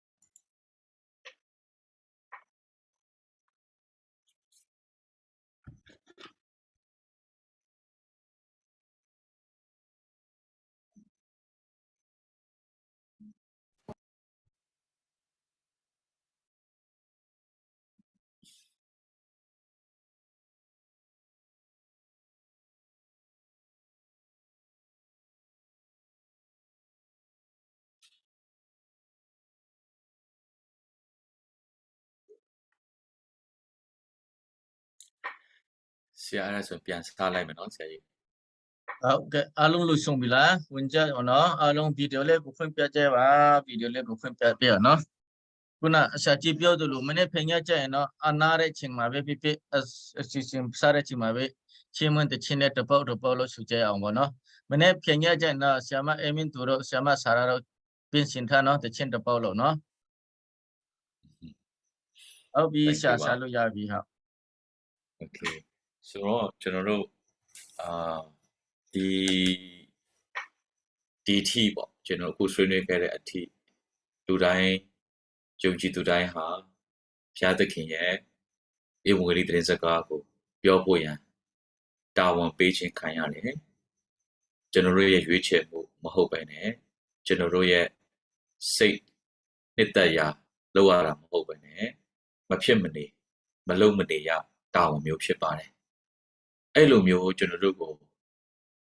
လှုပ်စေတဲ့အခါမှာတခုကျွန်တော်ဒီနေရာမှာမေးကြည့်ချင်တယ်ဘုရားကကျွန်တော်တို့ကောင်းကင်တမန်တွေခိုင်းလို့မရဘူးလားကောင်းကင်တမန်တွေခိုင်းလိုက်ရင်တကိုးလဲပြနိုင်တယ်ကျွန်တော်တို့လူတွေတို့လမ်းလျှောက်တာမဟုတ်ပဲလေပေါ်မှာပြန်လာမယ်အယောင်တွေကလည်းထွက်နေမယ်တကိုးတွေလည်းရှိတယ်ဘာလို့အဲ့ဒီကောင်းကင်တမန်တွေကိုမခိုင်းပဲနဲ့ကျွန်တော်လူသားတွေကိုခိုင်းတာလဲကောင်းကင်တမန်တွေခိုင်းလိုက်ရင်မြန်ပြီးသွားမှာမဟုတ်ဘူးလားတချို့ဒီလိုစဉ်းစားကြတယ်ဆိုတော့ဆရာမတို့ဟောဒါနဲ့ပတ်သက်ပြီးတော့ဘယ်လိုမျိုးအတွေးရလဲတစ်ချက်လောက် sharing လုပ်ပေးကြပါကောင်းကင်တမန်တွေခိုင်းလို့မရဘူးလားဟုတ်ဆရာပြောပြပါဆရာကြီးရေကျွန်တော်အမြင်ရဆိုလို့ဆိုရင်တော့ခရစ်တော်ကကျွန်တော်ယုံကြည်သူကိုတာဝန်ပေးပြီးပြီဆိုတော့လေကျွန်တော်ယုံကြည်ကိုတာဝန်ပေးပြီးပြီဆိုတော့အဲ့ဒီတာဝန်ကိုမယုတ်သိမ့်တဲ့ကာလပတ်လုံးကောင်းကင်တမန်တို့တခြားသူတွေကအစားထိုးဝင်လာမလို့မထင်ဘူးပေါ့လေကျွန်တော်ကိုတာဝန်ပေးပြီးသားဆိုတော့ဟုတ်ကဲ့ပါဆရာကျွန်တော်အခုမေးတဲ့မေးခွန်းရဲ့ဟာကိုကျွန်တော်ရှင်းအောင်မေးခွန်းမပေးတတ်လို့ဖြစ်လိမ့်မယ်ဆိုလို့ကျွန်တော်အစကတည်းကပေါ့လူတွေကိုမခိုင်းမဲနဲ့တကယ်ကောင်းကင်တမန်တွေကိုခိုင်းလိုက်ရင်နာလဲနာခံသေးတယ်ကျွန်တော်တို့ကနာခံမှုကလည်းအပြေဝမရှိကိုလှုပ်ချင်တာပဲလှုပ်တတ်တဲ့လူသားတွေဘာလို့အဲ့လူကိုမှဖះကခိုင်းပြီးတော့တကယ်သူ့စကားဆိုရင်တက်သွေးမသိနားထောင်လိုက်နာတဲ့ဒီကျွန်တော်ကောင်းကင်တမန်တွေကိုမခိုင်းခဲ့တယ်လေဒါလေးကိုကျွန်တော်ဆိုလိုချင်တာပေါ့နော်ဆိုလိုချင်တာကတော့အခုခရစ်တော်ကယ်တင်ခြင်းပြီးမှကျွန်တော်ကဒီတပည့်တော်တွေကိုတန်ရှင်တော်ဝိညာဉ်တော်တကူသွန်လောင်းပြီးတော့သွားမြေကြီးစွန်းထိတိုင်အောင်ဒီဝင်လေးဟောပါညာခိုင်းတာပေါ့အဲ့နေရာမျိုးမှာတပည့်တော်တွေကိုမခိုင်းခဲ့ပဲနဲ့လူသားတွေကိုမခိုင်းခဲ့ပဲနဲ့ကောင်းကင်တမန်တွေကိုများခိုင်းလိုက်ရင်မရဘူးလားလို့ဒီလိုမေးခွန်းတွေမေးတာရှိပါတယ်ကျွန်တော်တို့ကအဲ့လိုမေးခွန်းတွေမေးလာခိုင်းရရင်ဘာကြောင့်လူသားတွေကိုဘုရားခိုင်းတယ်လဲဆိုတဲ့အဖြေကိုပေးလို့ရမလားပေါ့နော်ဘုရားသခင်တော့ပေးလိုက်ပြီဟုတ်တယ်ဆရာဘာဖြေလိုက်တဲ့အတိုင်းပဲပေးလိုက်ပြီဒါပေမဲ့ဘာကြောင့်လူသားကိုမှခိုင်းတာလဲ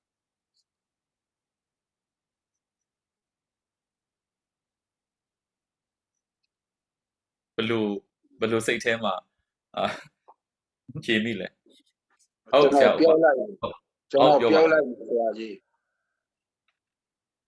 ဟုတ်ကဲ့ပါဆရာကောင်းကင်တမန်တွေကဘုရားသခင်ကအမင်းနဲ့ပြီးပြီးတော့ဟန်ရှင်းထားတဲ့အရာဖြစ်တယ်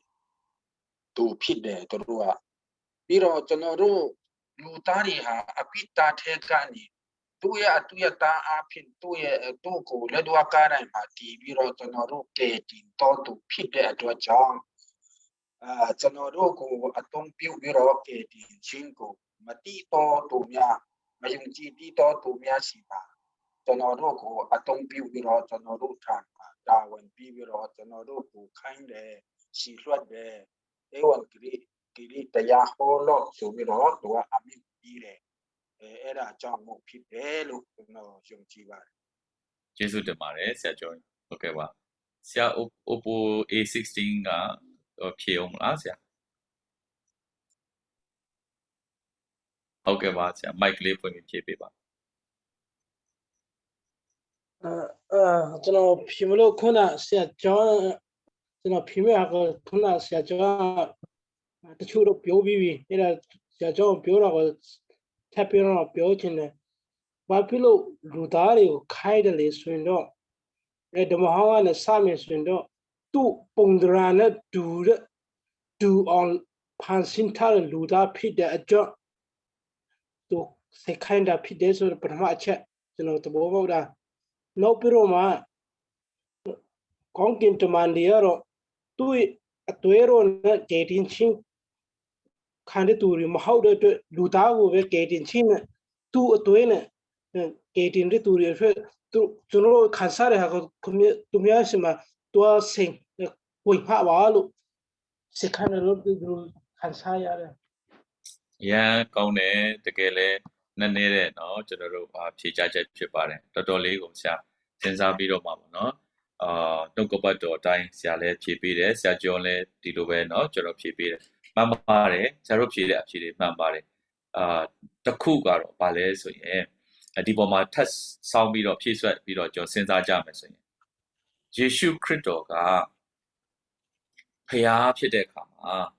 သူ့ရဲ့ကယ်တင်ခြင်းကိုဥပမာပေါ့နော်လောကလူသားတွေရှိမှလာပြီးတော့မှဖျားဇာတိအပြည့်နဲ့ကယ်တင်မယ်ဆိုရင်ရပါတယ်တကယ်တော့ဒါပေမဲ့လူဇာတိကိုခံယူလိုက်ပြီးတော့လူအဖြစ်ကိုခံယူပြီးတော့မှကယ်တင်ခြင်းကိုအမှုကိုပြုသွားတဲ့အခါမှာကျွန်တော်တို့လူသားတည်းရဲ့ကခဏလေးနော်ကျွန်တော်ဟိုလေးမြုပ်လုပ်ပေးမယ်ဟုတ်ဒီကလုပ်တော့မရဘူးကျွန်တော်လူသားတည်းရဲ့လုံးကိုစားပြုပြီးတော့လူသားတည်းရဲ့လုံးအတွက်ကလူသားဇာတိခံယူပြီးတော့မှသိသက်သွားပြီးတယ်ဒါပေမဲ့သူရှင်ပြန်ထမြောက်သွားတဲ့အခါမှာတကယ်ကိုဘုံတကုန်းနဲ့ပြေးွားတဲ့ခန္ဓာနဲ့ထမြောက်ပြီးတော့ခရစ်ဝင်ကျမ်းထဲမှာဖော်ပြတယ်လို့ပဲယခုငါဒီစီရင်ပိုင်ခွင့်အားလုံးကိုခံရပြီထို့ကြောင့်သွား၍သင်တို့သည်လူမျိုးတကာတို့ထံသို့ငါဧဝံဂေလိကိုဝေငှပါဒီလိုမျိုးသူကိုခိုင်းပြီတကယ်တော့စီရင်ပိုင်ခွင့်အားလုံးကိုခံရသွားတဲ့အချိန်မှာစီရင်ပိုင်ခွင့်မှန်သမျှကိုလည်းလုတ်ပြီးသွားတဲ့အချိန်မှာရရှိပိုင်ဆိုင်သွားတဲ့အချိန်မှာသူတေချာပေါက်သူ့ရဲ့ authority ကိုသုံးပြီးတော့တကိုးတော်အားဖြင့်လူတွေရဲ့အတိစိတ်ပိုင်းအကုန်လုံးကိုသူtransform လုပ်လို့ရပါတယ်ဒါပေမဲ့အဲ့လိုမသွားဘဲနဲ့လူသားတွေကိုပဲပြန်အသုံးပြုပြီးတော့လူကိုရဖို့လူသားတွေကိုပဲပြန်အသုံးပြုတယ်ဆိုတာကိုထူးဆန်းအံ့ဩဖွယ်တွေ့လိမ့်မယ်။ဘာကြောင့်ကျွန်တော်ဒီစကားကိုပြောလဲဆိုရင်တော့အဲ့ဒီအကြောင်းအရာကအမှန်တကယ်တော့ထူးဆန်းတာထက်နီးဗျူဟာအားဖြင့်ဘာဖြစ်လဲပို့ပြီးတော့ဗျူဟာမြောက်တယ်မဟာဗျူဟာမြောက်တယ်လို့ပြောရမှာပေါ့နော်တကယ် strategic approach ဖြစ်တယ်နီးဗျူဟာစံစွာနဲ့ချင်းကပ်တဲ့ပုံစံဖြစ်တယ်ဥပမာဆိုပါတော့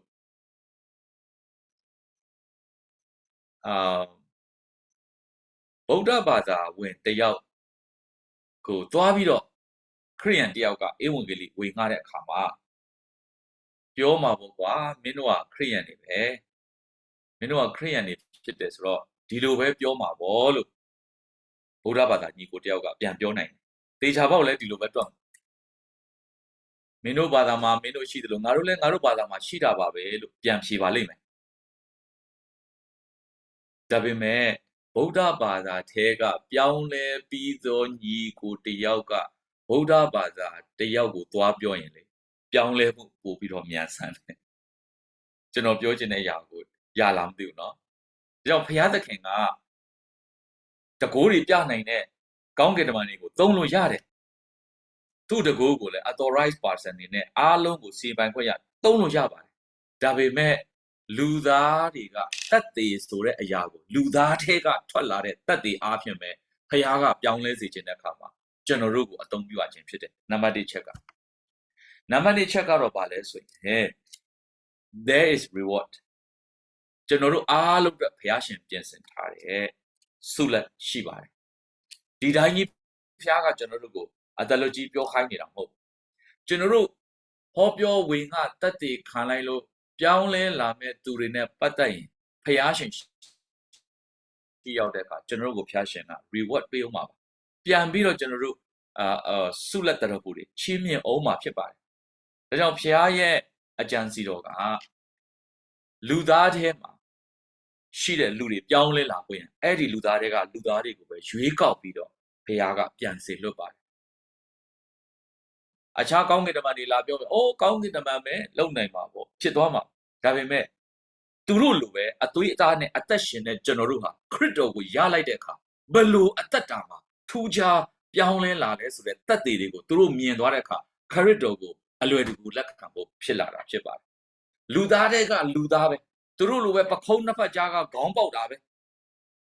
မျက်လုံးနှလုံးနော်ဗဇက်ပေါက်တစ်ပေါက်နှာခေါင်းနဲ့အသက်ရှူတယ်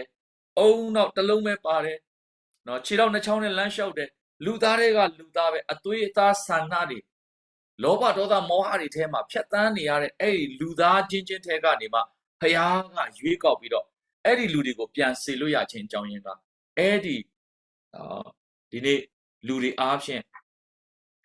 မြင်တွေ့လိုက်ရတဲ့သူတွေအသက်တာထဲမှာအော်သူလည်းငါတို့လိုလူသားဖြစ်ပေမဲ့ခရစ်တော်ကိုရသွားတဲ့အခါမှာခရစ်တော်ရဲ့ဧဝံဂေလိသတင်းစကားကိုယုံကြည်လက်ခံတဲ့အခါသူ့ရဲ့အသက်တာရဲ့အသစ်ဖြစ်ခြင်းကိုငါမြင်ရတယ်ဆိုတဲ့သက်သေကိုလူသားချင်းချင်းပြန်တီထောက်အားဖြင့်ပုံမထိရောက်မြန်ဆန်တဲ့ technique ဖြစ်တဲ့ကြောင့်ဘုရားကသုံးဒါကြောင့်ကျွန်တော်တို့ကဧဝံဂေလိသတင်းစကားကိုဝင်ငါသက်သေခံတဲ့အခါမှာ voice ဆိုတဲ့အတန်လည်းအရေးကြီးတယ်လို့ကျွန်တော်တို့ရဲ့ demonstration အသက်တာရဲ့အသက်ရှင်ခြင်းကလည်းတကယ်ကိုမရှိမဖြစ်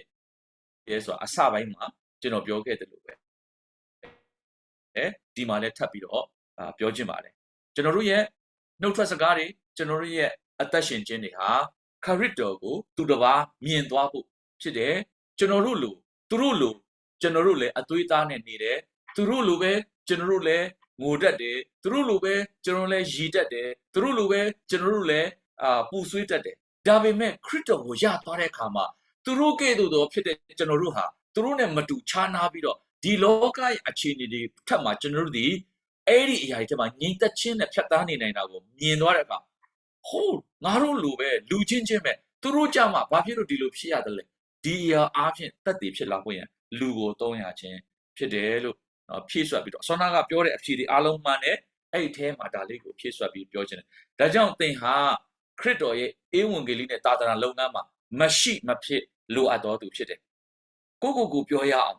ကျွန်ုပ်ဒီခရစ်တော်ဤဧဝံဂေလိနဲ့သာသနာလုပ်ငန်းအတွက်မရှိမဖြစ်လိုအပ်တော်သူဖြစ်တယ်ဒီအတိုင်းဘုရားကသင်ကိုမြင်ပါတယ်ဒီအတိုင်းကျွန်တော်ကိုဘုရားကမြင်ပါတယ်သူ့အတွက်ကျွန်တော်ဟာမရှိမဖြစ်လိုအပ်တယ်ဒီလိုယုံကြည်ခံချက်နဲ့ကျွန်တော်တို့ရဲ့ urgent call ကို respond လုပ်ရအောင်လို့တိုက်တွန်းချင်ပါတယ်အခုကျွန်တော် World Vision International မှာအလုပ်လုပ်ခဲ့တဲ့အတွက်ကြောင့်အဲ့ဒီဇာတ်ကားလေးတစ်ခုထပ်ပြီးတော့လက်ဆောင်ပေးချင်ပါတယ် World Vision International Organization ဟာနိုင်ငံပေါင်းကျွန်တော်လုပ်ခဲ့စဉ်က68နိုင်ငံမှာသူတို့ရဲ့ NGO ရှိပါတယ် International Non-Governmental Organization ဖြစ်တဲ့ INGO အခုကျွန်တော်တို့ NGO လို့ပြောနေတဲ့အရာတွေပေါ့နော် INGO ဖြစ်တဲ့68နိုင်ငံမှာကျွန်တော်ထွက်လာပြီးတဲ့နောက်100ကျော်သွားတယ်မြန်မာနိုင်ငံမှာဆိုရင်တိုင်းနဲ့ပြည်နယ်အားလုံးနှီးပါးမှာအခုလုပ်နေပြီဖြစ်တယ်ကျွန်တော်ရုံးခွဲပေါင်းတဲ့ project တွေအားလုံး90ကျော်လောက်သူတို့ကင်ထားပြီးတော့အလုပ်နေတယ်ဒါမြန်မာပြည်မှာကမ္ဘာမှာတော့နိုင်ငံ100ကျော်မှာရှိတယ်သူ့ရဲ့ founder နာမည်ကိုကျွန်တော်နည်းနည်း mix up ပေးချင်တယ်ဒေါက်တာ Bob Pierce လို့ခေါ်ပါတယ်ဒေါက်တာ Bob PS BOB နော် Bob PS လို့ခေါ်တယ်ဖျားရှင်ကအဲ့ဒီလောက်ကြီးမားတဲ့ကမ္ဘာအပြည်ပြည်ဆိုင်ရာ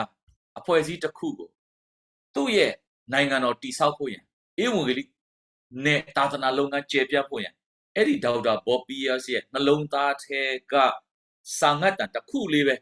ဖျားရှင်လိုအပ်ခဲ့တာဖြစ်တယ်တကယ်ကိုအဲ့ဒီနော်ဆုတောင်းချက်ကကျွန်တော်ရဲ့အသက်တာထဲမှာလည်းဒီနေ့အထိအရန်လွှမ်းမိုးတယ်သူပါဆုတောင်းလဲဆိုရင် let my heart be broken let my heart be broken by the things that break the heart of God by the things that break the heart of God ဖယားခင်ကိုရောနှလုံးသားကိုကြည်ကွဲစေတဲ့အရာတွေကကျွန်တော်နှလုံးသားမှာလည်းကြည်ကွဲတတ်စေပါဒီလိုဆုတောင်းအာမင်ဖယားသခင်နှလုံးသားမှာကြည်ကွဲတဲ့အရာတွေဟာကျွန်တော်နှလုံးသားထဲမှာမကြည်ကွဲတတ်သေးဘူးဆိုရင်တော့ဒီဧဝံဂေလိတရားဟောပြောဖို့ရတကယ်ကိုအခြေခံအကြဆုံးလိုအပ်ချက်အရင်ဆုံးရှာရမှာဖြစ်တယ်ဖယားသခင်ဟာပျောက်ဆုံးသောဝိညာဉ်တွေအတွက်ဘလောက်တောင်မှသူအဖိုးခကြီးစွာယဉ်ဤမြုံနှံခဲ့ရတယ်လေနော်ကျွန်တော်တို့ဖယားသခင်ကလူသားတွေရဲ့အသက်စိတ်ဝိညာဉ်ကိုကယ်တင်ဖို့ရန်သူဘလောက်တောင်မှ investment လုပ်ခဲ့ရတယ်ဘလောက်ကြီးတဲ့အဖိုးခလုပ်ခဲ့ရတယ်လေတယောက်လောက်ဖြည့်ပြီးတော့ဆက်မပန်းအောင်ဖြည့်ပေးပါဖယားဘလောက်ထိအဖိုးခပေးပြီးတော့ဒီ salvation အတွက် investment လုပ်ထားလဲဆက်မပန်းအောင်ကျေးဇူးပြုမိုက်လေးဖွင့်ပြီးတော့ဖြည့်ပေးပါအောင်မားတယ်မှလည်းမရှိဘူးကျွန်တော်ဆွေးနွေးတာဖြစ်တယ်ဆရာဒီခါကတော့လည်းလမ်းတိုင်းမှာမကောင်းဘူးမချက်တချအဖြစ်နေဆရာဟုတ်လမ်းဟုတ်ပြီမကောင်းဘူးဆရာတချဖြစ်နေလို့ဆရာโอเคပါဟုတ်ကဲ့ပါကျေးဇူးတင်ပါတယ်ဆရာခရစ်ယာန်လင်းနော်ဆရာကဖြည့်ပေးကြည့်ပါလားအဆင်ပြေလားဆရာ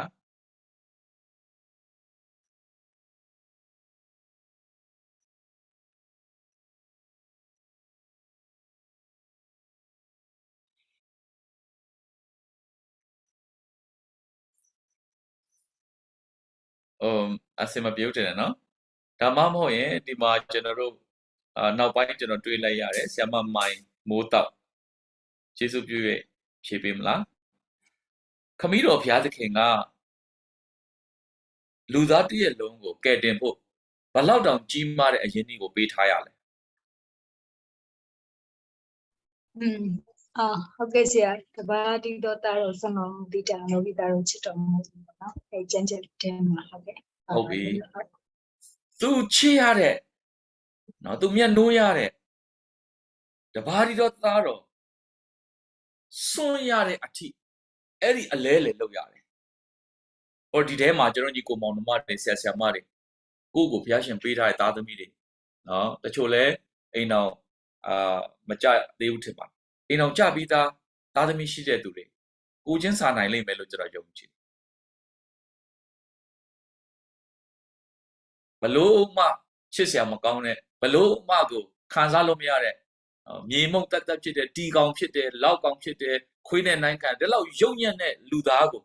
မြင့်မြတ်တဲ့တဘာရောသားတော့သူ့ရဲ့သားကိုပေးပြီးတော့စွန့်ရပြီးတော့မှဒီလူတွေကိုကယ်ဖို့ဆိုတဲ့အရာအဲ့ဒီအခြေအနေမျိုးကိုယ့်ရဲ့ဘဝမှာကြုံခဲ့ရင်နော်ဘာပဲဖြစ်ဖြစ်လက်ရှိအခြေအနေကိုကျွန်တော်ခဏချိတ်ဆက်ပြီးစဉ်းစားကြည့်အောင်မိမိရဲ့ပတ်ဝန်းကျင်မှာရှိတဲ့လူတစ်ယောက်အသက်ရှင်သန်ကြံရှိနေဖို့ရန်ကိုယ့်မှာရှိတဲ့ကိုယ့်သားသမီးကိုစတေးလိုက်ရမယ်ဆိုရင်ဘယ်နှယောက်လုံနိုင်လဲဘယ်နှယောက်လုံနိုင်လဲလွယ်လာစိတ်ကူးထဲမှာတော့မလွယ်ဘူး။ဒါဒီနေ့ကျွန်တော်တို့ရဲ့အသက်တာထဲမှာအဲ့ဒီလောက်ကြီးမြတ်တဲ့ဖယားကကျွန်တော်တို့ကိုဘလောက်တောင်တန်ဖိုးထားလဲဆိုရင်သူ့မှာရှိတဲ့တန်ဖိုးအကြီးဆုံးဖြစ်ပါတယ်ဒီထက်ကြီးတဲ့တန်ဖိုးမျိုးရှိခဲ့မယ်ဆိုရင်တော့မှခမည်းတော်ဘုရားကတင်တဲ့ကျွန်တော်အတွက်လေးတွေ့နေမှာမဟုတ်ဘူးဖင်းရွက်နေမှာမဟုတ်ဘူးဆိုလိုချင်တာကဘုရားကကျွန်တော်တို့ကိုဘလောက်တောင်ချစ်လဲဆိုရင်ခရစ်တော်ထက်တန်ဖိုးတာပြီးကြီးတဲ့အရာရှိရင်တောင်မှအဲ့ဒီအရာကိုကျွန်တော်တို့အတွက် ပေးစွန့်လွတ်ပြစ်ဖို့ရန်ဖခင်ကဝန်လေးနေမှာမဟုတ်ဘူးဒါပေမဲ့ကျွန်တော်တို့ရဲ့အသက်တာအတွက်ခရစ်တော်ရဲ့အသွေးတော်ကလုံလောက်ပြီးတော့ခရစ်တော်ထက်သားပြီးကြီးမြတ်သောအရာလည်းမရှိတဲ့အတွက်ကြောင့်ခရစ်တော်ရဲ့အသွေးအသက်အားဖြင့်ကျွန်တော်တို့ရဲ့အသက်တာတွေကိုဖခင်ကရွေးဝယ်လိုက်တယ်ဝမ်းနည်းစရာတိတ်ကောင်းတာကအဲ့ဒီဂျေဇုတော်ကိုမသိသေးတဲ့သူတွေရဲ့အသက်တာကိုသိပြီးသားဖြစ်တဲ့သူတွေကမပြောပြဘဲနဲ့ကိုတဘို့တာကြည်ပြီးတော့မှကိုကဲတင်းချင်းရရင်ပြီးသွားပြီဆိုတဲ့စိတ်နဲ့ပဲအသက်ရှင်နေတဲ့ခရိယန်ပေါင်းများစွာရှိတယ်ခရိယန်ပေါင်းများစွာရှိတယ်အဲ့ဒီထဲမှာဒီနေ့ဒီမှာရှိနေတဲ့ဆရာတို့ဆရာမတို့မပါဘူးလို့ကျွန်တော်ယုံကြည်တယ်အာမင်တော့ဒီနေ့ကျွန်တော်ရဲ့အသက်တာထဲမှာဒီလောက်ထိကြီးမားတဲ့အဖိုးခါကိုဖျားပေးထားတဲ့အရာကိုလူတွေကညှင်းပယ်တယ်လူတွေကမတိကျိုးကြုံပြုတယ်သိတဲ့သူတွေကမဟောပဲနေတဲ့အခါဖျားရဲ့နှလုံးသားကဘာဖြစ်လာဆိုကြေကွဲလာဘာကြောင့်လဲသူ့ရဲ့တပါးဒီတော့သားတော်ရဲ့အသက်ကိုစွန့်တိတိုင်အောင်အရင်ကြီးတဲ့အရာကိုအတိမမပြုတဲ့အခါလစ်လျူရှုတဲ့အခါဒီအကြောင်းကိုကျွန်တော်တို့ကမပြောဘဲနှုတ်ဆက်တဲ့အခါဖျားနှလုံးသားကြေကွဲရတယ်ဒါကြောင့်ဖခင်ရဲ့နှလုံးသားမှာကြေကွဲစေတဲ့အရာတွေဟာကျွန်တော်နှလုံးသားမှာလည်းမကြေကွဲတတ်သေးဘူးဆိုရင်ဧဝံဂေလိဟောပြောသူတယောက်ဖြစ်လာဖို့တကယ်ကိုကျွန်တော်တို့အားထုတ်ရအောင်မှာဖြစ်တယ်မယုံမရှိနဲ့ဖခင်နှလုံးသားမှာဝမ်းမြောက်စေတဲ့အရာကိုကျွန်တော်တို့လည်းဝမ်းမြောက်တဲ့ဖခင်ရဲ့နှလုံးသားမှာကြေကွဲစေတဲ့အရာကိုကျွန်တော်လည်းလိုက်ပြီးတော့ဖခင်နဲ့ထပ်တူကြေကွဲတတ်ပြီဆိုရင်တော့ဖယားတင်တဲ့အတူအလုံးလို့ရပြီဖြစ်တယ်။သူ့နိုင်ငံတော်တည်ဆောက်ဖို့အသင်ကိုလုံးဝဖယားရှင်ကအပြည့်အဝအားကိုးလို့ရပြီဖြစ်တယ်။ကြောင့်ဒီနေ့ကျွန်တော်တို့ရဲ့သက်တာထဲမှာနော်ဒီအရာလေးကိုတကယ်ရသွားစေခြင်းနဲ့ပိုင်ဆိုင်သွားစေခြင်းပါတယ်။ဖယားနှလုံးသားမှာကြေကွဲတဲ့အရာကသင်နှလုံးသားမှာလည်းထပ်တူကြေကွဲတတ်သောသူဖြစ်ဖို့ရန်တန်ရှင်တော်ဝိညာဉ်တော်ဖယားမဆပါစေ။ရရှင်ကောင်းချီးပေးပါစေ။ကျွန်တော်အခု second part ပေါ့နော်ကျွန်တော်ဆက်ပြီးတော့လေ့လာသွားပါမယ်ဆိုတော့ Genesis ကပ္ပဦးကျမ်းခန်းကြီး1အငယ်28ကိုပဲတန်းဖတ်ရအောင်တယောက်လောက်ကယေရှုပြု၍ဖတ်ပေးစေချင်ပါတယ်ကပ္ပဦးကျမ်းခန်းကြီး1အငယ်28ကိုပဲဖတ်ပါမယ်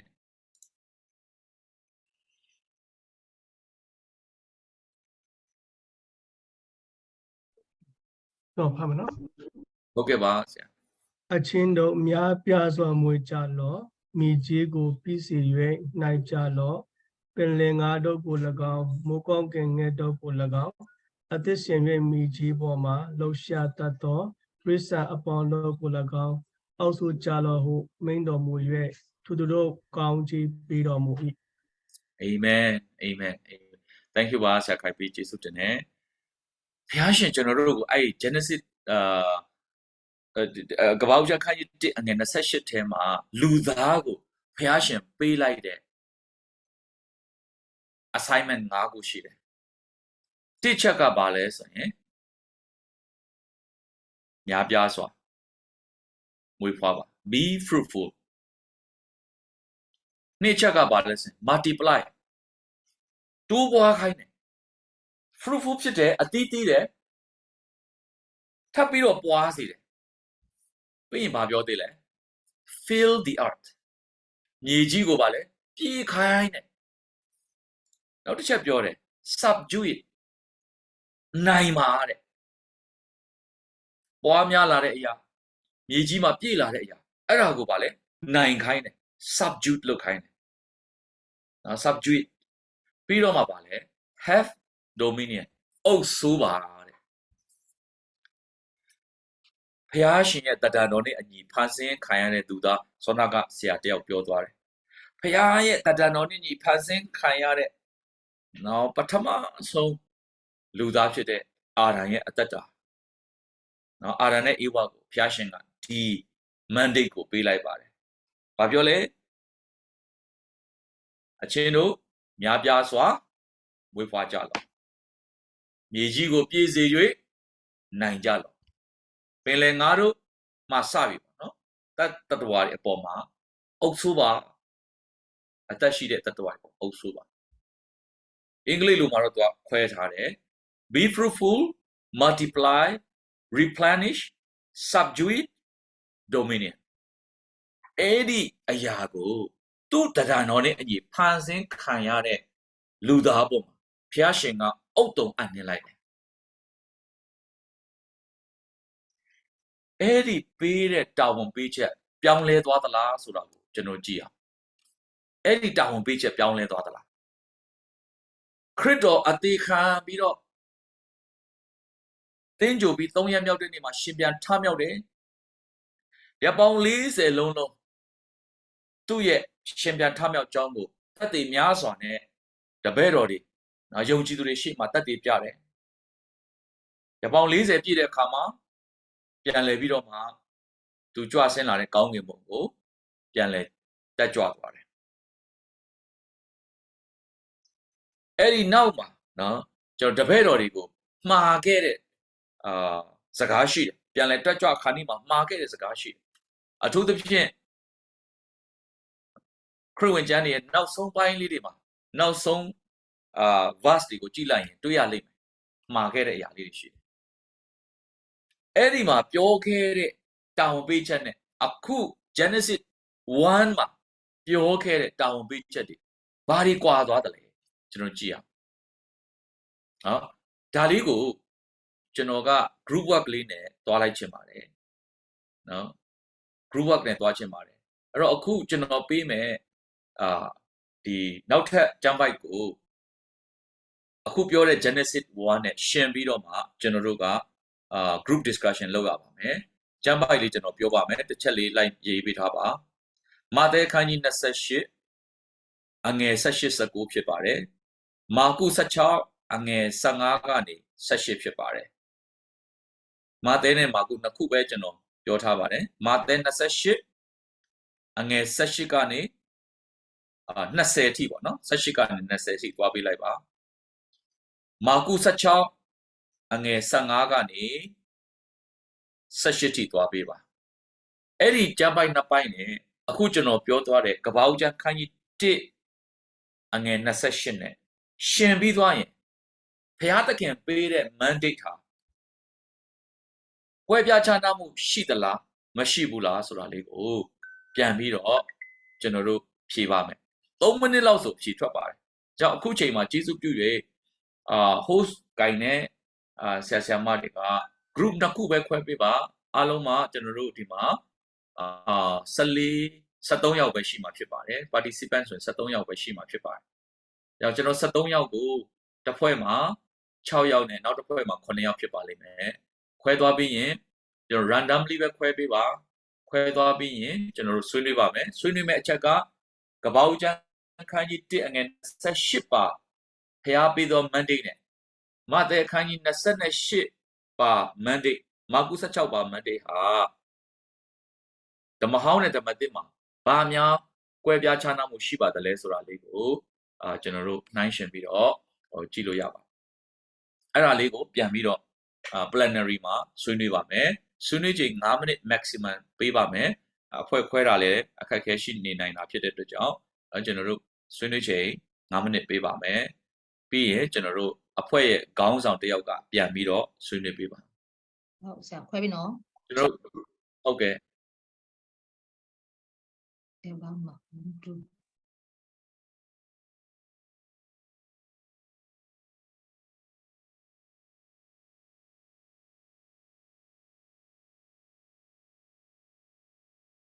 ကဲဆရာရ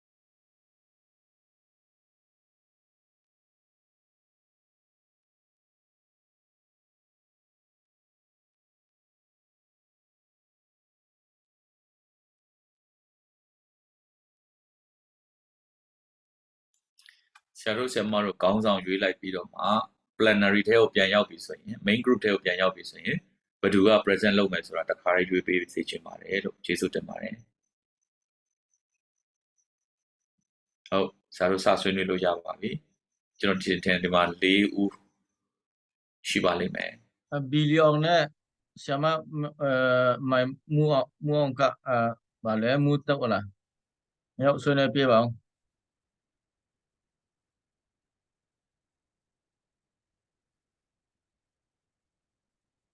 ဆရာဘီလီအောင်ဆွေးနွေးပြပါဆရာဘီလီအောင်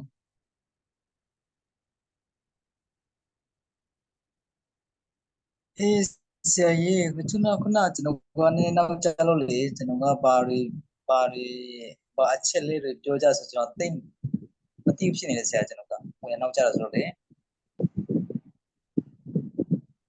ဆရာမမိုးတော့ရှင်ပြီလားကျောင်းမလေး ဟုတ်ကဲ့ဆရာကျန်းစာအခုဖတ်တော့ဖတ်ကြည့်နေနော်ဆရာခဏလေးဟုတ် ဟုတ်ပြီဆရာမပန်းအောင်နဲ့ဆရာမမိုးတော့နဲ့ဆွေးနွေးကြည့်ပါ အေးဆရာရဲ့ဘာမှမကြားလို့လေကျမဖက်ကလမ်းကြနေလို့ဆရာလမ်းကြနေလို့ဆရာကျမဖက်ကဘာမှမကြားရဘူး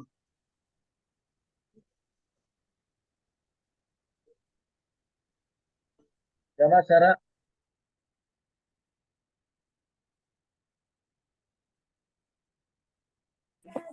ဆရာကိုတမဲစံပိုက်ရှာနေလို့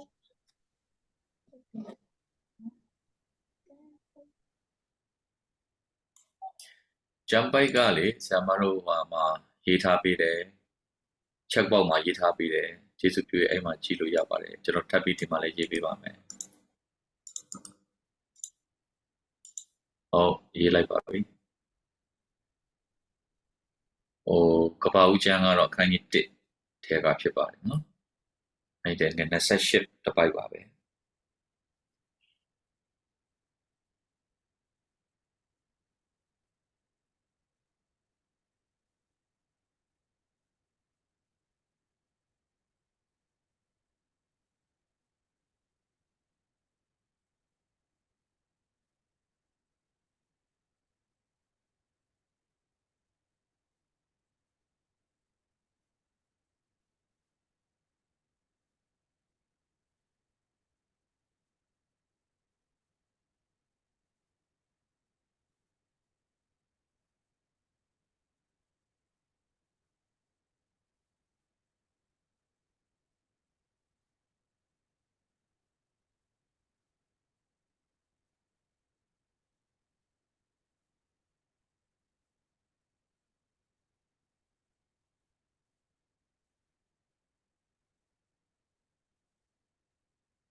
ကျွန်တော်အခန်းကြီးတစ်ခုလုံးမဟုတ်ပဲね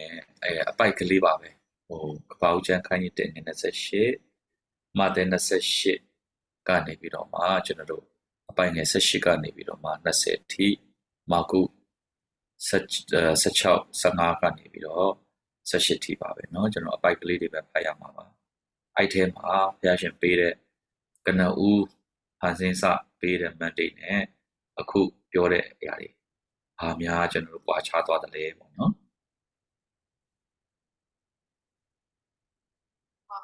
sorry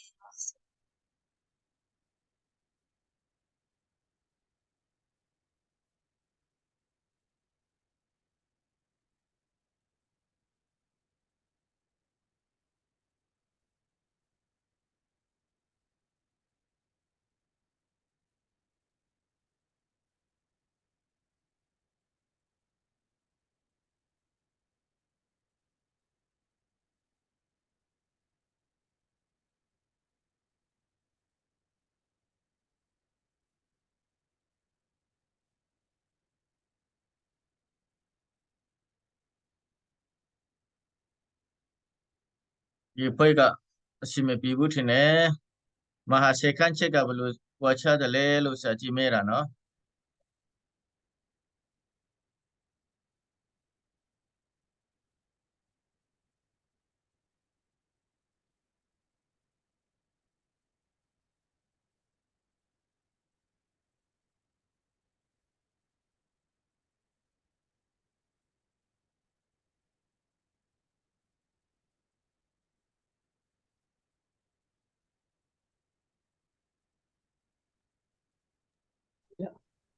ဆရာဟောလေတစ်ခုလောက်ဆွေးနွေးလို့ရမှာမသိနော်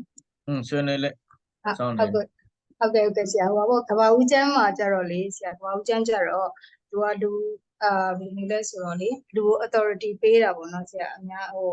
အုပ်စိုးဒီတလိမ့်ဆန်တွေရောအကုန်လုံးပေါ့များပြားစွာလဲဟိုဖြစ်ခိုင်းတယ်ပြီးတော့အုပ်စိုးခွင့်ကိုလည်းပေးတယ်ပေါ့နော်ဒါကဘာဦးကျမ်းမှာပါတော့ဥစားပေါ့နော်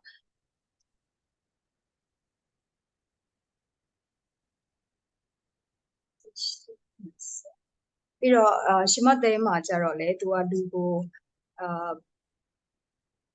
ဘယ်လိုမျိုးလဲဆိုတော့တောင်းဝန်ပေးတဲ့သဘောမျိုးပေါ့နော်ဆရာရှင်မတဲမှာကြတော့လေပြီးတော့သူကကက်ကဘာကုံနဲ့တိုင်အောင်လေဒီအတူရှိမယ်လို့လေသူကဂတိလည်းပေးတယ်ပေါ့နော်ဒါကလည်းတောင်းဘယ်လိုပြောရမလဲဒါလည်းလူကိုတောင်းဝန်ပေးတဲ့သဘောပဲပေါ့နော်ဆရာနောက်ရှင်မရှင်မကုမှာကြတော့သူကတကူကိုပါပေးတယ်ပေါ့နော်ဆရာတကူကိုပါပေးတယ်ဒါလည်းသူကတောင်းပေးတာပဲပေါ့နော်ဆရာအဓိကဆရာမိကုန်းကလေးဘယ်လိုမျိုးလဲမသိကျွန်တော်တို့15စက္ကန့်ပဲကျန်တယ်ဆိုတော့လေဘာဦးကျမ်းမှာလူကိုဖျားရှင်ပေးလိုက်တဲ့ mandate နဲ့ခရစ်တော်ရှင်ပြန်ထမြောက်ပြီးနောက်တပည့်တော်တွေကိုပေးတဲ့ mandate အဲ့နှစ်ခုအားဘာတွေကွာခြားလဲပေါ့နော်အဲ့ဒါပါပဲဆရာ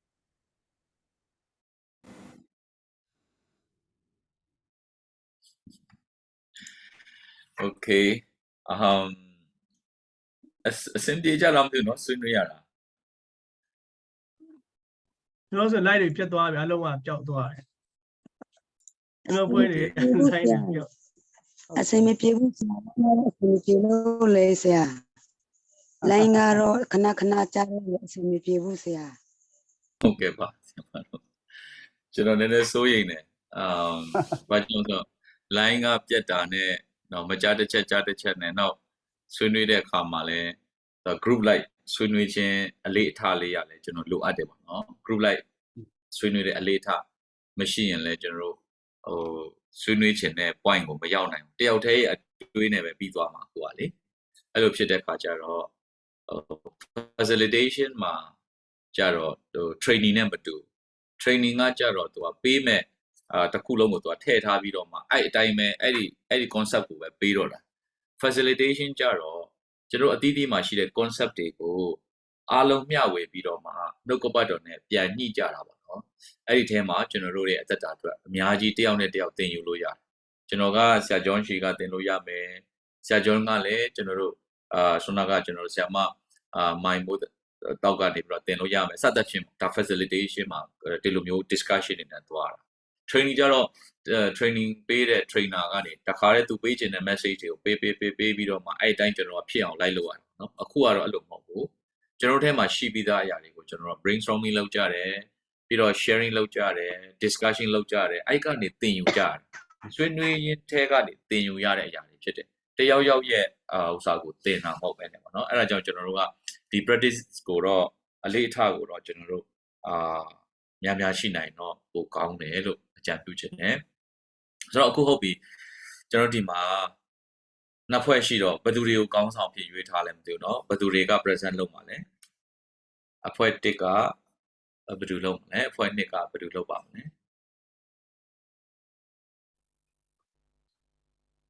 ကောင်းဆောင်ရွေးလိုက်တယ်လားမသိဘူးเนาะဆရာကျမတို့အဖွဲ့ကလေဟိုဆွေးတော်မဆွေးနေလိုက်ရဘူးပေါ့နော်ဆရာပြောနေတော့လေအချိန်ကပြည့်သွားတော့လေဟုတ်ကဲ့ပါဆရာမဆရာမကပဲကိုစားပြုဆွေးနွေးပေးမလားဒါမှမဟုတ်ရင်ဘယ်လိုပါမလဲနောက်တစ်ဖွဲ့ကရောအဖွဲ့1ကဆရာခိုင်ပြီးโอเคပါဟုတ်ဆွေးနွေးပေးလို့ရပါတယ်အားလုံးအတွက်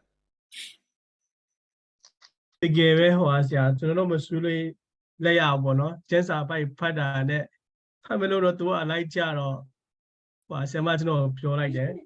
ကျွန်တော်တို့မှကျန်းစာဖတ်မှတိုက်ပဲလို့မရှိသေးတယ်တို့လိုက်ကြတော့ဆိုတော့ကျွန်တော်တို့ကကောက်ပြောလိုက်တာအားလုံးမဟုတ်ဘဲနဲ့ကျွန်တော်အထင်ပဲဖြစ်သွားလိမ့်မယ်ဒါတော့ဆိုအားလုံး connection ကြောင့်တော့၎င်း5မိနစ်ကိုဆရာလိုက်ကြတော့ဟာမတက်ဖို့တဲ့ဟာနဲ့တို့ကနေဖြစ်တဲ့အခါကျတော့အချိန်ကလည်း5မိနစ်ဆိုအရင်တူတယ်ပေါ့နော်အဲအကြောင်းကျွန်တော်ကတော့ဟိုခုနဖတ်လိုက်တာ နည်းနည်း step compare လုပ်တဲ့ခါကျတော့ဒီအခန်းကြီးကပောက်ကျန်အခန်းကြီးငယ်နဲ့28မှာကျတော့ခုနဆရာကြီးတဲ့ဘက်သူကကျွန်တော်တို့ကိုမြားပြခိုင်းတယ်သူပေါ်ခိုင်းတယ်ပြီးရင်ပိုင်ဆိုင်ခိုင်းတယ်ဒီဘယ်လိုခေါ်မလဲဒီလောကအားလုံးကိုအုပ်ချုပ်ခိုင်းတယ်ပေါ့ကျွန်တော်တို့အတူမြင်တယ်ပြီးတော့အကောင်းကြီးပြီးတော့မူတယ်ဘောနော်ဒီအတွက်ကျွန်တော်တို့ပိုင်ဆိုင်မှုတို့ဖျက်ကောင်းကြီးပြီးရလို့ပြောတယ်ပြီးတော့ဒီလောကအကြမှာမာတဲ့အခန်းကြီး18မှာကျတော့အခန်းကြီး18မှာကျ20မှာယေရှုရဲ့နေရာပါတော့ချင်းတော်မူပြီးလင်ကောင်းကင်ဘုံ၌အမိကြီးပေါ်၌၎င်းစီရင်ပိုင်တော့အခွင့်တကူလို့ရှိသည်မြငါခံရသည်တင်တို့တွား၍လူမျိုးတကာတို့ငါတပည့်ဖြစ်စီလက်ခပဲတော်သားတော်သင်ရှင်းတော်ဝိညာဉ်တော်နာမပြင်ခံပြီးကြလော့ငါဒီတင်တို့အားပြီးသည်မြသောပဏိတော်တို့ကိုဆုံးရှုံးစီခြင်းကဆုံးမဩဝါဒပေးကြလော့ငါဒီလက်ကကပောင်းတိုင်အောင်ဒီတို့တို့အရှင်မေရှုတင်တို့တပည့်တော်များတော်မင်းကြတော်မူ၏ဆိုတော့ဒီမှာကျတော့ကျွန်တော်တို့တွားခိုင်းတယ်ပြီးတော့bijanပြီးခိုင်းတယ်ပြီးတော့သူကဆုံးရှုံးမယ်ပေါ့နော်ဆိုတော့ကျွန်တော်တို့လုပ်မယ်ဆိုရင်သူကအကုန်လုံးသူပြီးသားကိုလုပ်ခိုင်းလိုက်တယ်အဲ့လိုမြင်တယ်ပြီးတော့ဒီနောက်ဆုံးကရှမကူထဲမှာအခန်းကြီး16အငယ်15-18မှာတော့သူကလောကနိုင်ငံရတော့သွားမယ်ပြီးတော့ဒီနှစ်ခုကတော့တူတယ်ကျွန်တော်ရဲ့နားလည်လောက်ဆိုရင်ဒီအချက်မကူနဲ့ဒီမာတဲ့တူတယ်သူပြောချင်တဲ့အဖွဲ့ကတူတယ်ကျွန်တော်ကိုကဘာအစုံနဲ့တွားများယုံကြည်သူဖြစ်ဖို့တရားဟောဖို့သူရဲ့အမိန်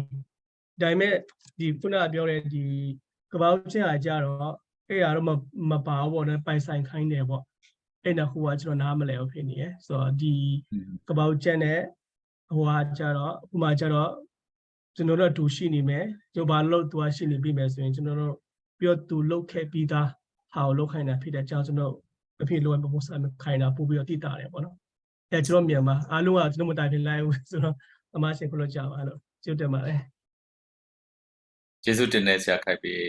ရန်ကောင်းပါတယ်ဆရာတို့တဦးချင်း individually ဆရာတို့ reflection ဖြစ်တာဖြစ်ပေမဲ့လည်းကျန်တဲ့သူတွေအတွက်လည်းထောက်ကူဖြစ်ပါလိမ့်မယ်ဆိုတော့တယောက်လောက်များတခြားဖွဲ့ကပဲဖြစ်ပေါ့နော်ကျန်တဲ့ထဲကနေတယောက်လောက်များဒီ comparison ကြည့်တဲ့အခါဘာတွေကွာခြားချက်တွေ့ရလဲအဓိကကွာခြားချက်မရှိနဲ့ရှိတယ်ဘာတွေကွာလဲပေါ့ဟုတ်ကဲ့ဆရာဟိုတခုလောက်ပြောမယ်နော်ဆရာဟိုပေါ့နော်ကဘာဦးကျမ်းမှာကြာလေဆရာအေဝံဂေလိမပါဘူးပေါ့နော်အဲ့ဒါကြတော့ဟိုအုပ်စိုးဖို့တက်တက်ပဲပြီးတော့ဟိုပါပေါ့နော်ဟိုအကောင်လုံးပေါ့သူကပေးထားတယ်ပေါ့နော်အဲ့လိုမျိုးပုံစံပေါ့ဒီဘက်ဟိုမှာကြတော့ဒီမတဲနဲ့မကူမှာကြတော့သူအေဝံဂေလိဆိုတဲ့ဟာပါတယ်ပေါ့နော်ဆရာအဲ့ဒါတောင်းပေးတဲ့ဟာအသက်လိုမျိုးပြောရမလားဆရာအဲ့လိုမျိုးတော့ကွာခြားတာတွေ့ပါတယ်လို့very good အရင်ကောင်းတဲ့တွေးရှိချက်တစ်ခုဖြစ်ပါတယ်ကျေးဇူးတင်တယ်ကျွန်တော်အချိန်အားဖြင့်ဆက်ဆံမတို့လည်း9နာရီဘက်ကိုဦးတည်လာပြီဆိုတော့နည်းနည်းလေးထမင်းရောစားပြီးကြပြီလားမသိဘူးเนาะ6နာရီကနေစလိုက်တာတချို့ဘယ်ချိန်စားကြလဲတော့မသိဘူးတော့ကြာထမင်းစားပြီးတော့နားထောင်ရတာလည်းဆက်ဆံမတို့အတွက်အဆင်မပြေတော့ဘူးထင်တယ်ဆိုတော့ဖြေကြားဆွေးနွေးပေးကြတဲ့ဆက်ဆံမတွေအားလုံးကျေးဇူးတင်တယ်ဆိုတော့အခုနှုတ်ကပတ်တော်နှစ်ခုကိုကျွန်တော်တို့ကဓမ္မဟောင်းမှာရှိခဲ့တဲ့လူကိုဖန်ဆင်းခြင်းအစနိုင်ဘုရားကလူကိုပေးတဲ့သူ့ရဲ့တာဝန်ပေးချက်နဲ့ခရစ်တော်ကအပြစ်ထဲကျဆင်းသွားတဲ့လူသားအားလုံးကိုကယ်တင်မှုပြီးတဲ့နောက်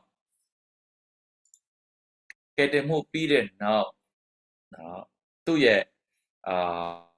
တပည့်တော်တွေကိုပေးလိုက်တဲ့တာဝန်ပေးချက်အဲ့နှစ်ခုစလုံးမှာအဓိကကွာခြားချက်ဘာရှိတယ်လဲလို့သေချာကျွန်တော်တို့လေ့လာကြည့်စေချင်တာဖြစ်ပါတယ်တကယ်တော့အကြမ်းဖြင့်အားဖြင့်ပြောမယ်ဆိုရင်ဘာမှမကွာဘူးအဲ့လိုကွာခြားသွားတယ်ဆိုတဲ့အရာမရှိပဲနဲ့ကနဦးတုံးကသူ့တဏ္ဍာတော်နဲ့အညီဖန်ဆင်းထားတဲ့လူသားကိုပဲသူဆုံးရှုံးလိုက်ရတယ်လူသားဆုံးရှုံးလိုက်ရတယ်အခွင့်အာဏာအားလုံးကိုဘုရားသခင်ကလူသားရှိမှာပြန်ပြီးတော့မှပေးအပ်ခြင်းဖြစ်တယ်လို့ဒီလိုပြောချင်တာဖြစ်တယ်အဲ့တော့ကျမ်းစာပိုက်ကိုကျွန်တော်နည်းနည်းလေးချိန်ထိုးပြီးတော့မှကြည့်ကြည့်အောင်နော် sorry ဆိုတော့ပဲကြံပိုက်ဖြစ်သွားပြီ okay oh sorry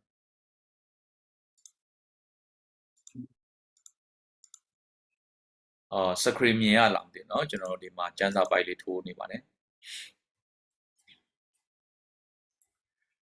မြင်ရလားဆရာရတယ်မြင်ရတယ်ဟုတ် မြင်ရပြီเนาะဟုတ်မာသဲ28ထဲမှာပြောတဲ့စကားကိုကြည့်ရင်ခရစ်တော်ကရှိသမျှသော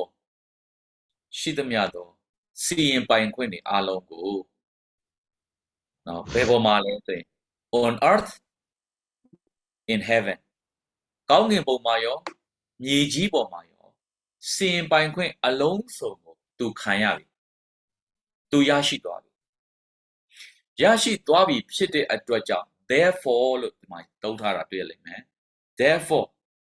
go သွားခိုင်းပြီ and make disciple of all nations လို့ပြောပါတယ် all nations လို့ပြောပါတယ်ကရင်လူမျိုးတစ်မျိုးတည်းကိုပဲဟောပါဒါမှမဟုတ်ဂျူးလူမျိုးတစ်မျိုးတည်းကိုပဲဟောပါဒါမှမဟုတ်ရင် Gentile ကိုပဲပြောပါဒါမျိုးမဟုတ်ပဲね all nations လို့ပြောပါတယ်အရင်တော့ကခရစ်တော်လာတာ for Jews လို့เนาะအများအားဖြင့်ဒီလိုနှုတ်ကပတ်တော်အားဖြင့်လည်းကျွန်တော်လေ့လာကြဒါပေမဲ့အခုတော့စီရင်ပိုင်ခွင့်အားလုံးရှိသမျှကောင်းကင်ပေါ်မှာရောမြေကြီးပေါ်မှာရောစီရင်ပိုင်ခွင့်အားလုံးကိုခမည်းတော်ကသူ့ကိုအပ်လိုက်ပြီးဖြစ်တဲ့အတွက်ကြောင့်သူ့အနေနဲ့ appointed လုပ်လိုက်တဲ့လူသားသူ့အနေနဲ့ appointed သူခွဲခန့်မှတ်သားလိုက်တဲ့သူရွေးကောက်ထားတဲ့သွေးသားဆန္ဒတွေနဲ့လောဘဒေါသမောဟတွေနဲ့အသက်ရှင်တတ်တဲ့လူသားတွေထဲကလူသားသူ select လုပ်လိုက်တဲ့ disciples တွေကိုသူတာဝန်ပေးလိုက်တယ် go သွား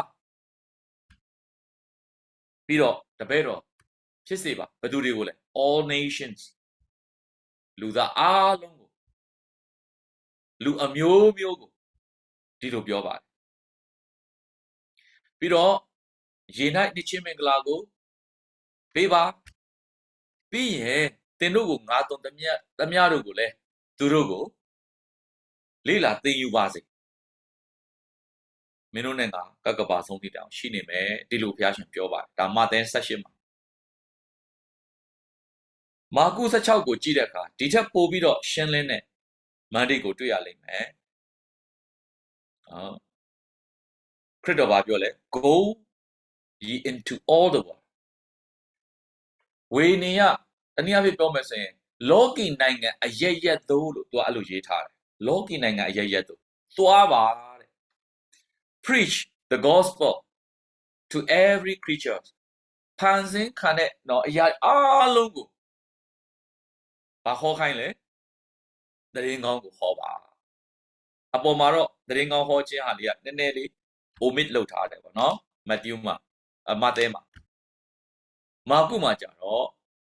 သေချာရှင်းရှင်းလင်းလင်းပြောထားတယ်တွေ့လားမသိဘူးเนาะဒီမှာစောနာက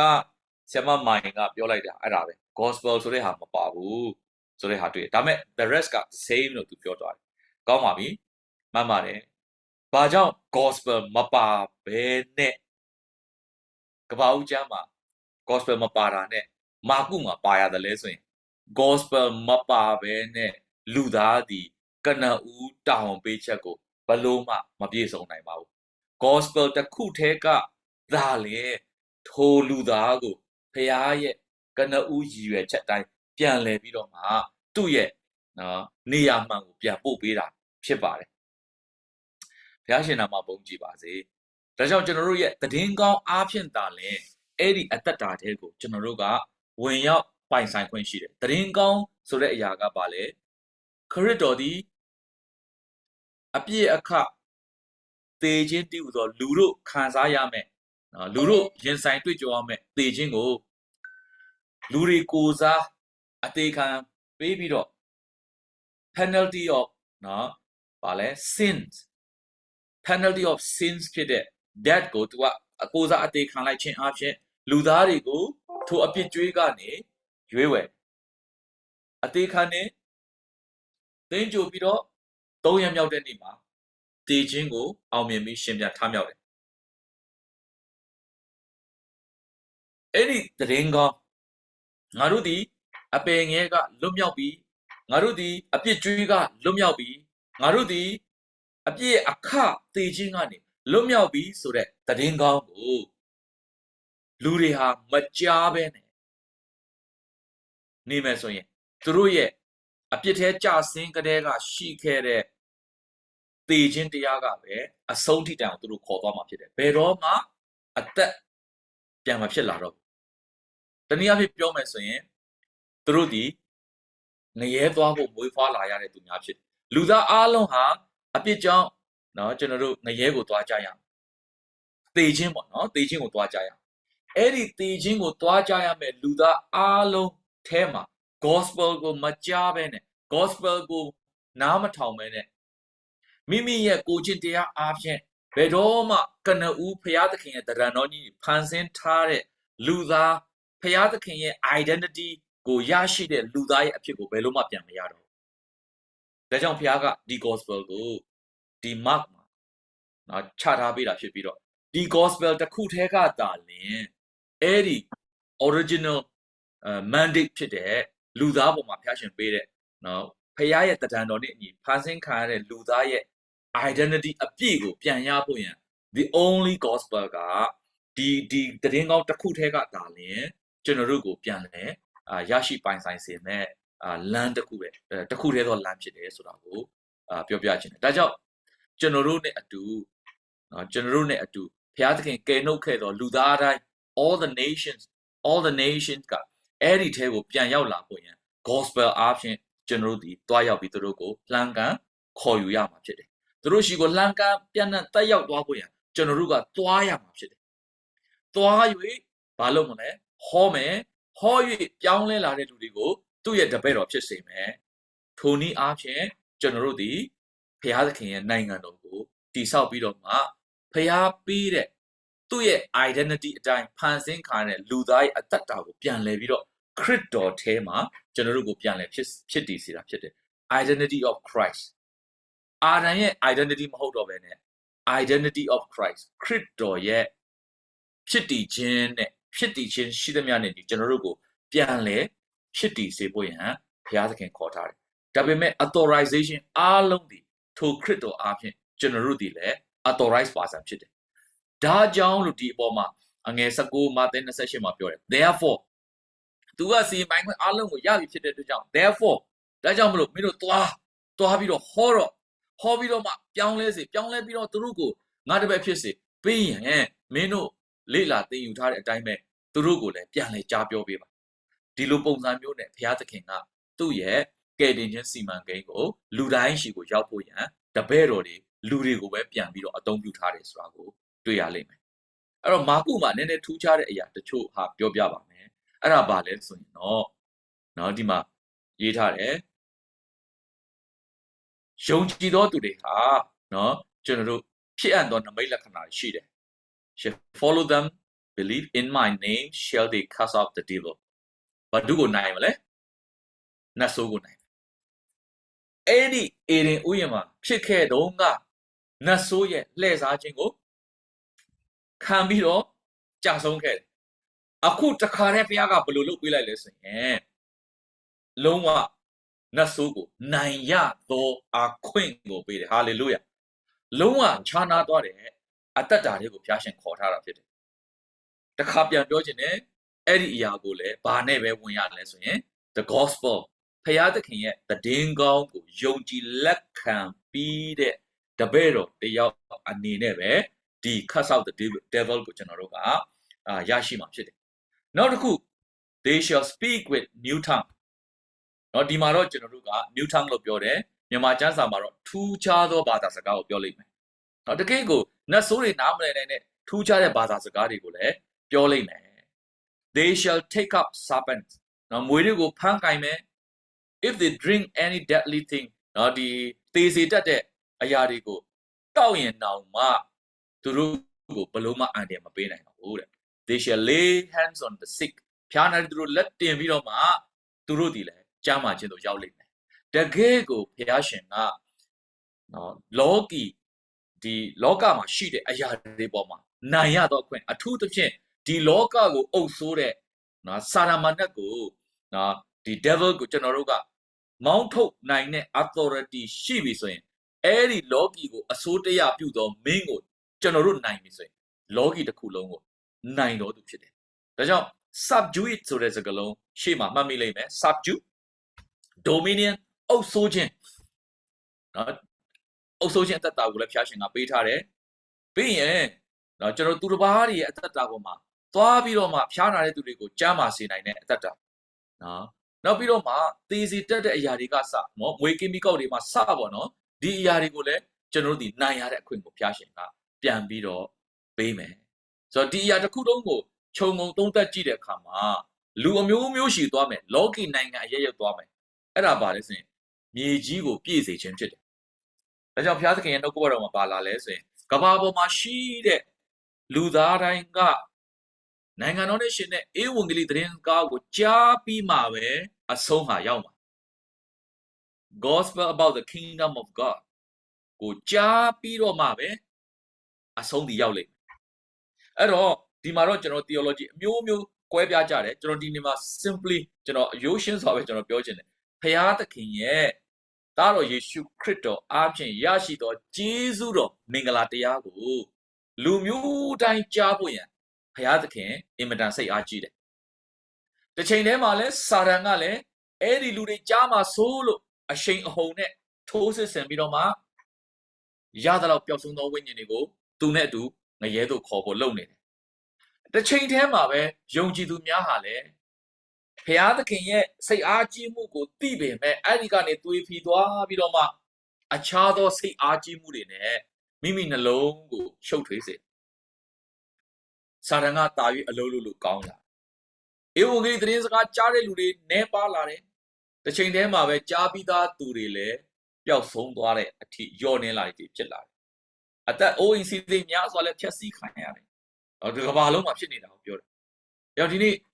တဘာဝဘေးနဲ့အားဖြင့်နော်တကယ်ကတ်ယောဂါကာလနာယောဂါတွေအားဖြင့်စစ်ဖြစ်ခြင်းတွေအားဖြင့်တစ်မျိုးနဲ့တစ်မျိုးတနိုင်ငံနဲ့တနိုင်ငံဒီအရာတွေအားဖြင့်စာရမဏတ်ကမိကုန်ရန်ကိုခေါ်နေတဲ့နော်ပျောက်ဆုံးသောဝိညာဉ်ကိုငရဲကိုဆွဲချနေတဲ့အချိန်မှာကျွန်တော်တို့ကတော့လုံးဝမတိကျိုးကျွံပြုတ်ပြီးတော့ဖာတိပါတာပဲနေကြမယ်ဆိုရင်တေချာပေါက်ကျွန်တော်ဘုရားသခင်ရှေ့ရောက်တဲ့အခါရှင်းရလိမ့်မယ်ဘုရားကတော့ကျွန်တော်တို့ကိုဒီ authority တွေပေးတယ်သွားလို့ပြောတယ်အိမ်ထဲကမထွက်နိုင်ဘူးဆိုရင်ပြဿနာရှိတယ်အိမ်ထဲကတော့ထွက်တယ်ခရီးတစ်ခုလုံးကျွန်တော်တို့အတူတကွကားစီးရတယ်အစအဆုံး9နာရီကြာလောက်အောင်ကားစီးနေရပေမဲ့ဘေးနားမှာထိုင်တဲ့လူကိုတလုံးမှယေရှုကအသင်ကိုချစ်တယ်ယေရှုကအသင်အပြစ်အတွက်ကိုးစားအသေးခံပေးတယ်ယေရှုခရစ်တော်ကအသေးခံပြီးတဲ့နောက်သင်ကြိုပြီးတဲ့အခါ3ရက်မြောက်နေ့မှာသေခြင်းကိုအောင်မြင်ရှင်ပြန်ထမြောက်ပြီးတော့ယခုဘဝနောက်ဘဝအတွက်အာမခံချက်အသင်ကိုကယ်တင်တဲ့ဘုရားရှင်ဖြစ်တယ်10မိနစ်မကြာတဲ့ message ကို9နာရီကြာတဲ့ခရီးစဉ်မှာတလုံးမှကျွန်တော်တို့မပြောရသေးတဲ့ခရီးစဉ်ပေါင်းများစွာကြုံတွေ့ဘူးလိမ့်မယ်လို့ကျွန်တော်ထင်တယ်ဒါဆိုရင်ကိုတော့နှလုံးသားကိုကြေကွဲစေတဲ့အရာကျွန်တော်နှလုံးသားမှာတကယ်မကြေကွဲတတ်သေးလို့ပဲလို့ယူဆရမှာဖြစ်ပါတယ်ဘုရားသခင်ဒီလောက်အဖို့ကပေးထားတဲ့အရာအတွက်ပြောဖို့ရန်ကျွန်တော်တို့ရှက်နေတယ်ဆိုရင်ပေါလုကတော့ဒီလိုပြောပါတယ်ယောမအခန်းကြီး1အငယ်16ကနေ19မှာဧဝံဂေလိတရားကြောင့်ငါရှက်ကြောက်ခြင်းမရှိဘူးတဲ့အာမင်ဘယ်နှယောက်အာမင်ထိုးနိုင်လဲဒီအရာနဲ့ပတ်သက်ပြီးတော့ယုံကြည်တယ်အားလုံးဒါနဲ့ပတ်သက်ပြီးတော့တရားမှာတရားယုံကြည်လိမ့်မယ်လို့ကျွန်တော်ယုံကြည်တယ်နော်ဧဝံဂေလိတရားနဲ့ပတ်သက်ပြီးကျွန်တော်ဒီရှက်ကြောက်ခြင်းမရှိဘူးလို့ပြောနိုင်တော့အတ္တတာဖြစ်နိုင်ဖို့ရန်ဘုရားခင်ဝိညာဉ်တော်တကိုးကိုပေးပါစေတန်ရှင်တော်ဝိညာဉ်တော်ဒီကျွန်တော်တို့ကိုပါပေးလဲချစ်တတ်သောသဘောရှင်းလင်းသောစိတ်တကိုးပါသောစိတ်ကိုပေးတယ်ဘုရားကတင့်နာမှာသူ့ရဲ့ဧဝံဂေလိသတင်းစကားကိုကြားဖို့ရန်ဘုရားလွတ်ပေးထားတဲ့လူတွေအကြောင်းမျိုးမျိုးနဲ့တင့်နာကိုရောက်နေလိမ့်မယ်ခရီးသွားရင်တော့၎င်းထမင်းစားနေနေတော့၎င်းစီးပွားရေးလုပ်ရင်လည်းတော့၎င်းအမျိုးမျိုးရှိပါလိမ့်မယ်ဟောတင်းရဲ့စီးပွားရေးလုပ်ရင်းနဲ့ဧဝံဂေလိဟောပြောဖို့အခွင့်အလမ်းတွေအများစွာကြုံခဲ့လိမ့်မယ်အဲ့ဒါကို omit လုပ်ထားမယ်ဆိုရင်တော့ omit ဆိုတာကနော်အဲ့ဒီဟာကိုအတန်တိတ်ပြီးတော့ဖျောက်ထားမယ်ဆိုရင်တော့ကျွန်တော်တို့ဒီ gospel ပြောဖို့ရှက်ကြောက်တော်သူတွေဖြစ်လိမ့်မယ်ခရစ်တော်နဲ့ဘုရားသခင်ပင်လေတင့်ကိုမရှက်ပဲနဲ့နော် သူ့ရဲ့ဘုံစည်းစိမ်ကိုစွန့်လွတ်ပြီးတော့နှိမ့်ချစွာနဲ့ဒီလောကမှာယုံညံ့တဲ့လူအသက်တာလူစားတိကိုခံယူပြီးတော့ကယ်တင်ဖို့ဒါလောက်အဖို့ခပေးထားတဲ့ဘုရားသခင်ရဲ့ကယ်တင်ခြင်းကိုတကယ်ပဲကျွန်တော်နားလေတယ်တကယ်ပဲတန်ဖိုးထားတယ်သင်ရတဲ့ကယ်တင်ခြင်းကဘလောက်ထိကြီးမြတ်တယ်ဆိုတာကိုသင်တကယ်ပဲသိတယ်ဆိုရင်အဲ့ဒီ gospel ဆိုတဲ့ဘုရားသခင်ရဲ့တည်င်းကောင်းကိုဝေငှဖို့သင်ဟာဘယ်တော့မှတွန့်ဆုတ်နေမှာမဟုတ်ဘယ်တော့မှကြောက်ရွံ့နေမှာမဟုတ်ဘယ်တော့မှရှက်ကြောက်နေမှာမဟုတ်ဘာကြောင့်လဲ because it is the power of God for salvation to everyone who believes ယုံကြည်သောသူတိုင်းအတွက်ဖခင်ရဲ့တကူတော်အားဖြင့်ကယ်တင်ခြင်းဖြစ်တယ်တဲ့ဘုရားရှင်နာမပုံကြည်ပါစေအာမင်အဲ့ဒီ gospel တရားဟာပါလေယုံကြည်သောသူတို့တိုင်းအတွက်ဖခင်ရဲ့တကူတော်အားဖြင့်ရတဲ့ကယ်တင်ခြင်းဖြစ်တယ်ဒါကိုကျွန်တော်တို့ကစိုးရိမ်ပြီးတော့မှနော်ဒါမှမဟုတ်ကျွန်တော်ကရှက်ကြောက်ပြီးတော့မှငါပြောလိုက်ရင်ငါ့ကိုသူဘယ်လိုပြန်ပြောမလဲရှက်စရာကြီးတော့ကြာနေငါ့ကိုထအော်လိုက်မှဧဝံဂေလိအတွက်တကယ်အသက်ပေးခဲ့သောရှေးတန်ရှင်သူများကိုနည်းနည်းကျွန်တော်တို့အားနာရအောင်အခုကကြတော့ဧဝံဂေလိပြောတဲ့သူတွေကပြောဖို့နော်ဒီပြင်ဆင်တဲ့သူတွေကရှက်ကြောက်နေသေးရင်သင်ဧဝံဂေလိတရားကိုဘယ်သူကယုံတော့မလဲကိုယ်တိုင်အဲ့ဒီဧဝံဂေလိတရားရဲ့အနှစ်သာရကိုသိကျွမ်းပါတယ်ဆိုတဲ့သူအဲ့ဒီဧဝံဂေလိတရားကြောင့်ကျွန်တော်ပြောင်းလဲလာပါတယ်ဆိုပြီးတော့တတ်သိခံနေတဲ့သူတယောက်ကအဲ့ဒီသူပြောနေတဲ့သူယုံကြည်ပါတယ်ဆိုတဲ့တရားကိုသူတစ်ပါးကိုပြောဖို့ရှက်နေတယ်ဆိုရင်ဘယ်သူကယုံတော့မလဲကိုယုံကြည်တဲ့တရားကိုပြောဖို့ကိုရှက်နေတယ်ဆိုရင်တော့ဘယ်သူကလေးစားအောင်မလဲသင်ယုံကြည်တာကိုပြောရဲဖို့တိတ်လေးကြည့်တယ်ဒီနေ့ကျွန်တော်တို့မြန်မာနိုင်ငံရဲ့အပြောင်းလဲကိုကျွန်တော်ကြည့်တဲ့အခါမှာဘာတွေ့ရလဲဆိုတော့အော်စတဲ့တိတ်ကောင်းတယ်နော်အော်စတဲ့တိတ်ကောင်းတယ်လက်ရှိမြန်မာနိုင်ငံရေးမှာတကယ်ကြီးမားတဲ့ change တစ်ခုဖြစ်တယ်။အိုးအများကြီးပဲပြောမယ်ဆိုရင်သူတို့ယုံကြည်တဲ့အရာအတွက်အသက်ပေးရတယ်။ဘာရမယ်ဆိုတာဘာတစ်ခုမှမသိကြဘူး။နော်ဘာရမယ်ဆိုတဲ့အာမခံချက်တစ်ခုမှမရှိဘူး။ဒီအရာဒီအောင်မလားမအောင်ဘူးလားအဆုံးကဘလို့လဲဘာမှအာမခံချက်မရှိပေမဲ့ကိုယုံကြည်တဲ့အရာအတွက်အသက်ဆုံးရတယ်ဒါတော့မှလှုပ်ခတ်နိုင်သောနိုင်ငံတစ်ခုမှာလှုပ်ခတ်နိုင်သောနိုင်ငံရဲ့အထဲမှာရှိတဲ့ဖောက်ပြန်တတ်တဲ့ပျက်စီးတတ်တဲ့ပြောင်းလဲတတ်တဲ့နိုင်ငံတစ်ခုရဲ့ပါလေအထဲမှာရှိတဲ့ယုံကြည်မှုလေးတစ်ခုမလုံနိုင်သော unshakable kingdom မလုံနိုင်သောအစင်တီမြဲသောနိုင်ငံရဲ့အရှင်ယေရှုခရစ်တော်အပြင်ရတဲ့ကယ်တင်ခြင်းအကြောင်းအဲ့ဒီနိုင်ငံသားဖြစ်တယ်လို့ unshakable kingdom citizen ဖြစ်တဲ့သင်ကအဲ့ဒီ unshakable kingdom မှာ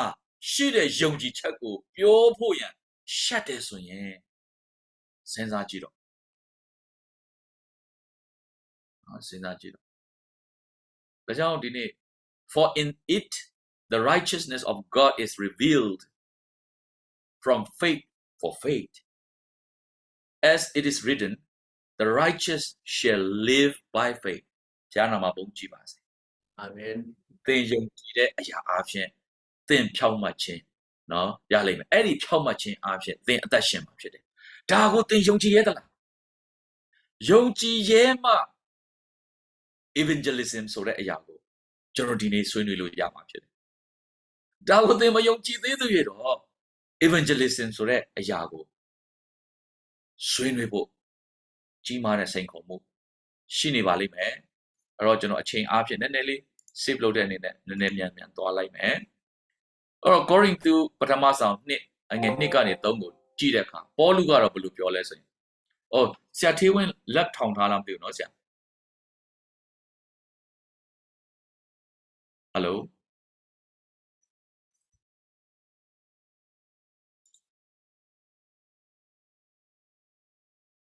Okay ဟုတ်ပြီနော်ဟောကျွန်တော်လက်လေးတစ်ချက်ချပေးလိုက်မယ်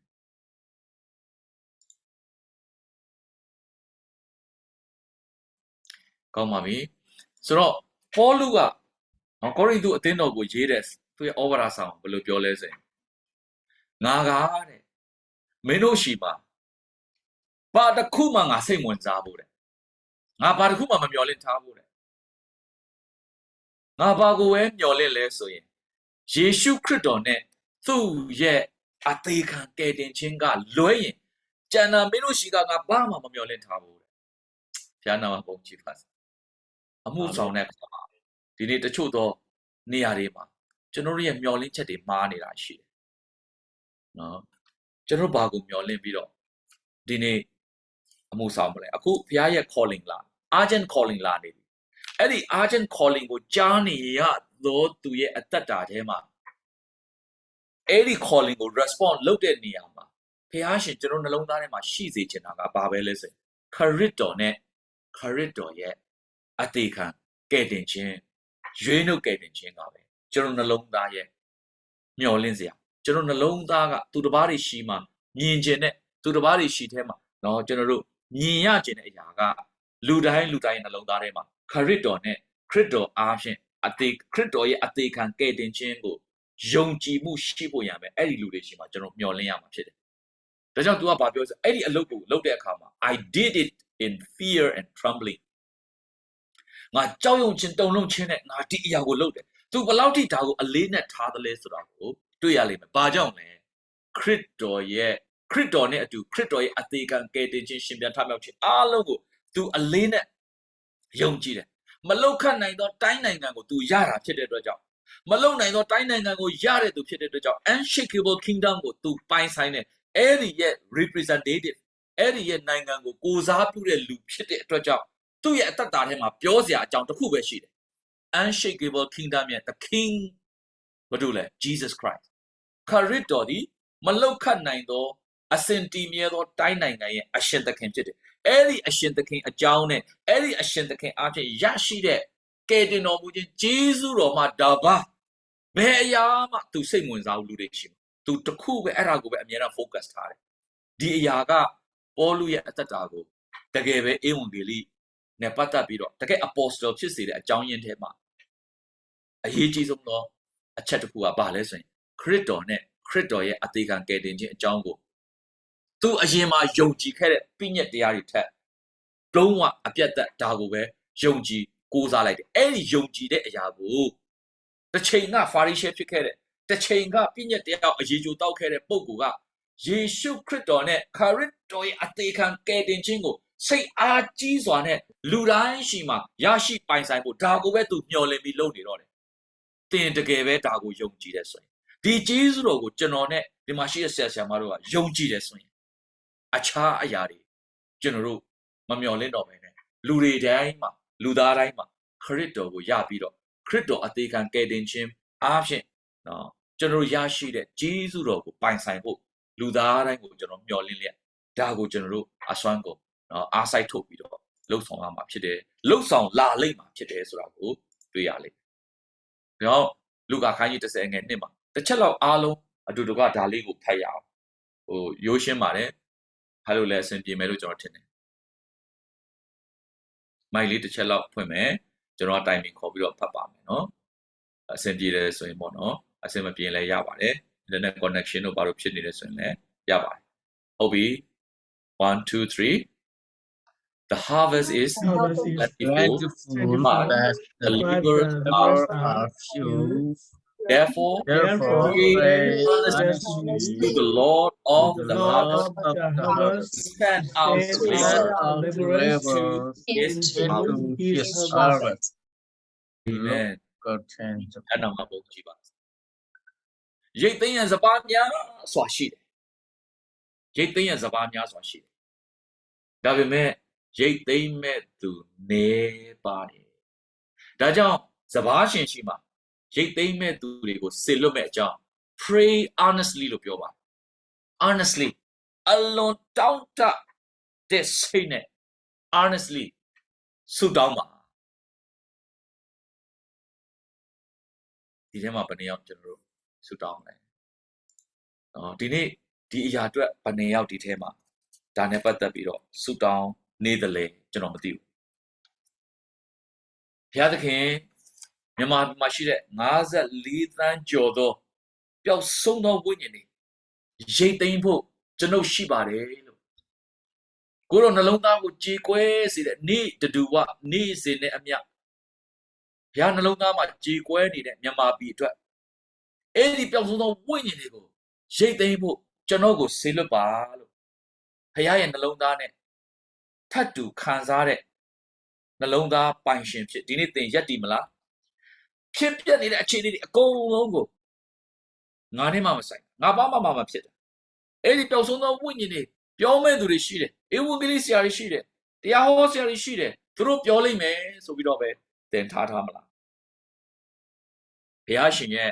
mandate ကတော့ no choice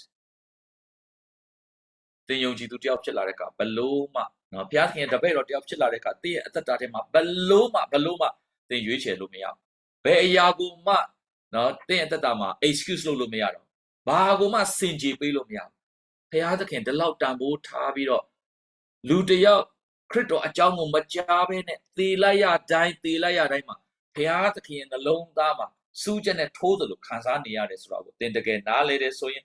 အဲ့ဒီလူတွေရဲ့အသက်ဝိညာဉ်မဆုံးရှုံးဖို့ရန်ဘလောက်ထိတော့အရင်ကြီးစွာနဲ့ကိုတော်ကနော်ဘုရားသခင်ကတပါးရွတ်သားတော်ကိုစွန့်ပြီးတော့ယဉ်နီးထားတာကိုသင်တကယ်နားလေတယ်ဆိုရင်အဲ့ဒီယေရှုခရစ်တော်ရဲ့ရှင်ပြန်ထမြောက်ခြင်းလောက်ခိုင်လုံတဲ့တသက်မရှိဘူးယေရှုခရစ်တော်အသေးခြင်းကိုအောင်မြင်တဲ့ဘုရားဖြစ်တယ်ကားနိုင်ပေါ်မှာငါတို့အတွက်ကြောင့်မလို့အသေးခံနဲ့အသွေးသွန်းနဲ့သူ့အသွေးသွန်းလောင်းခြင်းအပြင်ငါတို့အပြစ်ရှိသမျှကနေလွတ်ရတယ်တကယ်ပဲသင်ဒါကိုယုံကြည်တယ်ဆိုရင်သင်ယုံကြည်တဲ့တရားအတွက်ပြောဖို့သင်ရှက်နေမှာမဟုတ်ဘူးဆိုတာကိုသေချာပေါက်ကျွန်တော်နှုတ်ကပတ်တော်ပေါ်မှာခြေပြုပြီးတော့ပြောရဲတယ်ကိုယုံကြည်တဲ့တရားအတွက်မပြောရဲဘူးဆိုတာတော့လုံးဝတော့မဟုတ်ဘူးနော်ဒီနေ့ကျွန်တော်တို့နိုင်ငံရေးနဲ့ပတ်သက်ရင်လဲတချို့တွေကကိုယုံကြည်တဲ့နိုင်ငံရေးအတွက်အသေးအလဲအပေါင်းအာရင်တန်နဲ့အမြုပ်ထွက်ပြီးတော့ပြောရဲတဲ့လူတွေရှိတယ်ဖမ်းကျင်ဖမ်းမစီပြောရဲတယ်ကျွန်တော် Facebook တွေပေါ်မှာရေးရဲတယ်ဒါပေမဲ့ခရစ်တော်ဒါလင်ကယ်တင်ရှင်ဖြစ်တယ်ဆိုတဲ့အရာတစ်လုံးပြောဖို့ Facebook ပေါ်မှာအချိန်ပေါက်များဆိုကျွန်တော်တို့တွေစဉ်းစားကြတယ်ငါအဲ့လိုရေးလိုက်ရင်ငါ့ကို like လုပ်နေတဲ့လူတွေနောက်ဆုံးငါ့ကို like မလုပ်တော့မလားနော် like လုပ်ခံရတာလောက်ကစခရစ်တော်အကြောင်းကိုမရေးရတော့လို့ရှိတယ်ကျွန်တော် challenge လုပ်ချင်တယ်သင်ရဲ့ Facebook မှာဒီနေ့ကစပြီးတော့ဒီလောက်ထိအဖိုးကကြီးစွာဖခင်ကပေးဆက်ပြီးတော့ပျောက်ဆုံးသောဝိညာဉ်တယောက်ဆုံးရှုံးသွားတိုင်းနော်ဆုံးရှုံးသွားတိုင်းမှာနှလုံးသားလောင်ကျွမ်းနေရတယ်ခမည်းတော်ဖခင်ရဲ့နှလုံးသားကိုသင်မြင်မယ်ဆိုရင်သင်ဒီကနေ့ကစသင်ကိုဖခင်ပေးတဲ့ resource တွေအရင်းမြစ်တွေဖခင်ပေးထားတဲ့ကောင်းကြီးတွေအချိန်တွေ channel တွေအများကြီးရှိပါတယ်ဒါတွေကိုအဲ့ဒီဧဝံဂေလိတရားအတွက်သင်စပြီးတော့သုံးဖို့ရန်ကျွန်ုပ်ရှိပါတယ်ကိုတော်လို့သင်ဆက်ကပ်မယ်ဆိုရင်သင်ရဲ့ evangelism မှာမအောင်မြင်ပဲကိုမနေဘူးကျွန်တော်အာမခံတယ်အဲ့တော့ကျွန်တော်ဒီမှာကျွန်တော်ရဲ့ short to the point တချို့ဟာလေးကိုဒီနေ့အတွက်ကျွန်တော်ပြခဲ့မယ်နောက်ပြန်ကြရင်ကျွန်တော်အများကြီးကျွန်တော်ဆက်ပြီးတော့ပြစရာရှိဒါတွေကတော့ကျွန်တော်ကြော်လိုက်တော့မယ်ဟုတ်ပြီအခုဒီမှာဆရာမတို့မြင်နေရတဲ့ဓာတ်ပုံလေးတွေရှိပါတယ်ဒီကနော်ကျွန်တော်နဲ့ဘေးမှာရှင်ရက်နေတဲ့ဆရာကဒေါက်တာရာမာ Professor Rama လို့ခေါ်တယ်စင်ကာပူနိုင်ငံလေတပ်ကအရာရှိချုပ်ဖြစ်တယ်ဒေါက်တာရာမာဖြစ်တယ်မြန်မာနိုင်ငံမှာအသင်းတော်ပေါင်း80ကျော်ကို support လုပ်နေတဲ့လူဖြစ်တယ်ကျွန်တော်တို့အသင်းတော်တော့မပါဘူးပေါ့ကျွန်တော်ကသူ့ကိုမိတ်ဆွေနေနေပဲပေါင်းသင်းတာဖြစ်တယ်သူထောက်ပံ့ထားတဲ့အသင်းတော်တွေသူပြောပြတယ်ကျွန်တော်သိမရင်းနေဘူးနော်ဒါပေမဲ့မြန်မာပြည်မှာသူမရောက်ဘူးတဲ့နေရာမရှိဘူးမြန်မာနိုင်ငံသားတယောက်တောင်မရောက်ဘူးသေးတဲ့မြို့တွေရွာတွေအကုန်သူရောက်ဘူးတဲ့မြန်မာနိုင်ငံအတွက်ကို